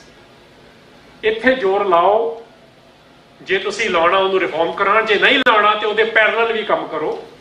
ਸਿਮਿਲਰਲੀ ਜਿਹੜੇ ਬਾਹਰ ਜਥੇਬੰਦੀਆਂ ਨੇ, ਸ਼ਬਦ ਦੀ ਪ੍ਰੀਤ ਚੋਂ ਆਈਡੀਆ ਲਓ, ਅਗਲੀ ਗੇਮ ਤੇ ਕੰਮ ਕਰੋ। ਪਿਛਲੇ ਕੇਸਿਸ ਜਿਹੜੇ ਲਾਇਰਸ ਨੇ ਉਹਨਾਂ ਨੂੰ ਲੜਨ ਦਿਓ। ਉਹ ਇੱਕ ਕੇਸ ਨੂੰ ਤੁਸੀਂ ਰਣਭੂਮੀ ਨਾ ਬਣਾ ਲਿਓ, ਉਹ ਨਹੀਂ ਹੈ ਰਣਭੂਮੀ। ਰਣਭੂਮੀ ਹੈ ਜਿੱਥੇ ਗਲੋਬਲ ਗੱਲ ਹੋ ਰਹੀ ਆ, ਜਿੱਥੇ ਟ੍ਰੇਡ ਦੀ ਗੱਲ ਹੋ ਰਹੀ ਆ, ਉੱਥੇ ਹਿਊਮਨ ਰਾਈਟਸ ਦੀ ਗੱਲ, ਇਹ ਲਾਸਟ ਪੁਆਇੰਟ ਮੈਂ ਤੁਹਾਨੂੰ ਕਹਿ ਰਿਹਾ, ਸੈਕੰਡ ਲਾਸਟ ਗੱਲ ਹੁੰਦੀ ਆ। ਸਭ ਤੋਂ ਲਾਸਟ ਗੱਲ ਹੁੰਦੀ ਆ ਰਿਲੀਜੀਅਸ ਫਰੀਡਮ ਦੀ। ਤੁਹਾਨੂੰ ਇੱਥੇ ਦੇ ਅੰਕੜੇ ਦੇ ਰਿਹਾ, ਪਿਛਲੇ 6 ਸਾਲ United States commission on international religious freedom ਨੇ ਪਿਛਲੇ 6 ਸਾਲ ਦੀ ਰეკਮੈਂਡੇਸ਼ਨ ਦਿੱਤੀ ਹੈ US ਸਟੇਟ ਡਿਪਾਰਟਮੈਂਟ ਨੂੰ ਕਿ India as a country of concern ਬਣਾਓ। US ਸਟੇਟ ਡਿਪਾਰਟਮੈਂਟ ਆਪ ਨਹੀਂ ਕਰ ਪਾ ਰਿਹਾ, ਉਹ ਕਹਿੰਦੇ yes we know but we cannot, ਉਹ ਐਕਸੈਪਟ ਨਹੀਂ ਕਰ ਰਹੇ। ਇਹ ਆ reality, because they need to do trade relations with India. ਇਸ ਰਿਐਲਿਟੀ ਦੇ ਵਿੱਚ ਅਸੀਂ ਕੀ ਕਰੀਏ? ਇਸ ਰਿਐਲਿਟੀ ਦੇ ਵਿੱਚ ਜਿਹੜੀਆਂ ਜਥੇਬੰਦੀਆਂ ਨੇ ਉਹ ਆਪਣੇ ਲੈਵਲ ਤੇ ਕੀ ਕਰਨ ਤੇ ਪੰਥਕ ਲੈਵਲ ਤੇ ਕੀ ਕਰਨ, ਐਕਚੁਅਲ ਡਿਸਕਸ਼ਨ ਇਹ ਕਰਨ ਵਾਲਾ। ਇਨ ਦਾ ਪ੍ਰੈਗਮੈਟਿਕ ਰਿਐਲਿਟੀ ਨਿਸ਼ਾਨਾ ਸਾਡਾ ਉਹੀ ਹੈ, ਨਿਸ਼ਾਨਾ ਬੱਬਰ ਅਕਾਲੀਆਂ ਦਾ ਵੀ ਉਹੀ ਸੀ, ਬਟ ਉਹਨਾਂ ਨੇ ਇਹ ਨਹੀਂ ਕਿਹਾ ਸੀ ਜਿਹੜੇ ਜਾਪਾਨੀਆਂ ਨਾਲ ਰਲ ਕੇ ਤੇ ਜਿਹੜੇ ਬ੍ਰਿਟਿਸ਼ ਨਾਲ ਰਲ ਕੇ ਉਹੀ ਕੰਮ ਕਰਨ ਦੀ ਕੋਸ਼ਿਸ਼ ਕਰ ਰਹੇ ਨੇ। ਅੱਜ ਕੱਲ ਅਸੀਂ ਉਹ ਕਰਨ ਲੱਗਿਆ ਜ਼ਿਆਦਾ। ਬੱਬਰ ਅਕਾਲੀਆਂ ਦਾ ਸਾਰਿਆਂ ਨੂੰ ਪਤਾ ਸੀ ਇੰਡੀਪੈਂਡੈਂਟ ਨੇ, ਬਟ ਸਾਰਿਆਂ ਨੂੰ ਇਹ ਵੀ ਪਤਾ ਸੀਗਾ ਕਿ ਜਿਹੜੇ ਬ੍ਰਿਟਿਸ਼ ਨਾਲ ਨੇ ਤੇ ਜਿਹੜੇ ਜਾਪਨੀਜ਼ ਨਾਲ ਨੇ, ਨਿਸ਼ਾਨਾ ਉਹਨਾਂ ਦਾ ਵੀ ਉਹੀ ਆ। ਉਹਨਾਂ ਦੀ ਸਟ੍ਰੈਟਜੀ ਡਿਫਰੈਂਟ ਆ, ਉਹਨਾਂ ਦੇ ਟੈਕਟਿਕਸ ਡਿਫਰੈਂਟ ਨੇ। ਸਾਨੂੰ ਇਹ ਮੈਚੋਰਿਟੀ ਲਿਆਉਣੀ ਪੈਣੀ ਹੈ। ਅਸੀਂ ਜਿੱਥੇ ਸਾਡਾ ਸਟ੍ਰੈਟੇਜਿਕ ਡਿਫਰੈਂਸ ਆ ਜਾਂ ਟੈਕਟੀਕਲ ਡਿਫਰੈਂਸ ਆ, ਅਸੀਂ ਉਹਨੂੰ ਮਾੜਾ ਨਾ ਬੋਲੀਏ, ਉਹਦੇ ਨਾਲ ਕੋਈ ਐਕਚੁਅਲ ਰਿਲੇਸ਼ਨਸ਼ਿਪ ਬਣਾਓ। ਸਾਡੀ ਕਿਹੜੀ ਆਪਸ ਚ ਰਿਲੇਸ਼ਨਸ਼ਿਪ, ਸਾਡਾ ਕੋਈ ਸੀਰੀਅਸ ਡਿਸਕਸ਼ਨ ਨਹੀਂ ਹੋ ਰਿਹਾ, ਬਟ ਇੰਨੀ ਕੁ ਮੈਚੋਰਿਟੀ ਜ਼ਰੂਰ ਲਿਆਓ ਕਿ ਜੇ ਸਾਰੇ ਪ੍ਰਭੂ ਸੱਤਾ ਦੀ ਗੱਲ ਕਰ ਰਹੇ, ਜਿਹੜਾ ਵਰਡ ਇੱਥੇ ਲਿਖਿਆ, ਖੁਦਮੁਖਤਿਆਰੀ ਦੀ ਗੱਲ ਕਰਦੇ ਨੇ, ਰਾਜ ਦੀ ਗੱਲ ਕਰਦੇ ਨੇ, ਬਟ ਤੁਹਾਡੇ ਨਾਲ ਟੈਕਟੀਕਲ ਤੇ ਸਟ੍ਰੈਟੇਜਿਕ ਡਿਫਰੈਂਸ ਆ, ਤੁਹਾਨੂੰ ਐਕਚੁਅਲੀ ਧੜਾ ਉਹਦੇ ਨਾਲ ਬਣਾਉਣ ਦੀ ਲੋੜ ਆ, ਉਹਨਾਂ ਨਾਲ ਸਾਂਝ ਕਰਨ ਦੀ ਲੋੜ ਆ, ਜਿੱਥੇ ਕਲੀਅਰ ਹੈ ਕਿ ਨਿਸ਼ਾਨਾ ਇੱਕੋ ਹੀ ਆ। ਇਹਨਾਂ ਕੁ ਸ਼ਬਦਾਂ ਨਾਲ ਦੱਸ ਕੇ ਮਤਾ ਜਾਚਕ। ਵਾਹਿਗੁਰੂ ਜੀ ਕਾ ਖਾਲਸਾ, ਵਾਹਿਗੁਰੂ ਜੀ ਕੀ ਫਤਿਹ। ਬੋਲੇ ਸੋ ਨਿਹਾਲ।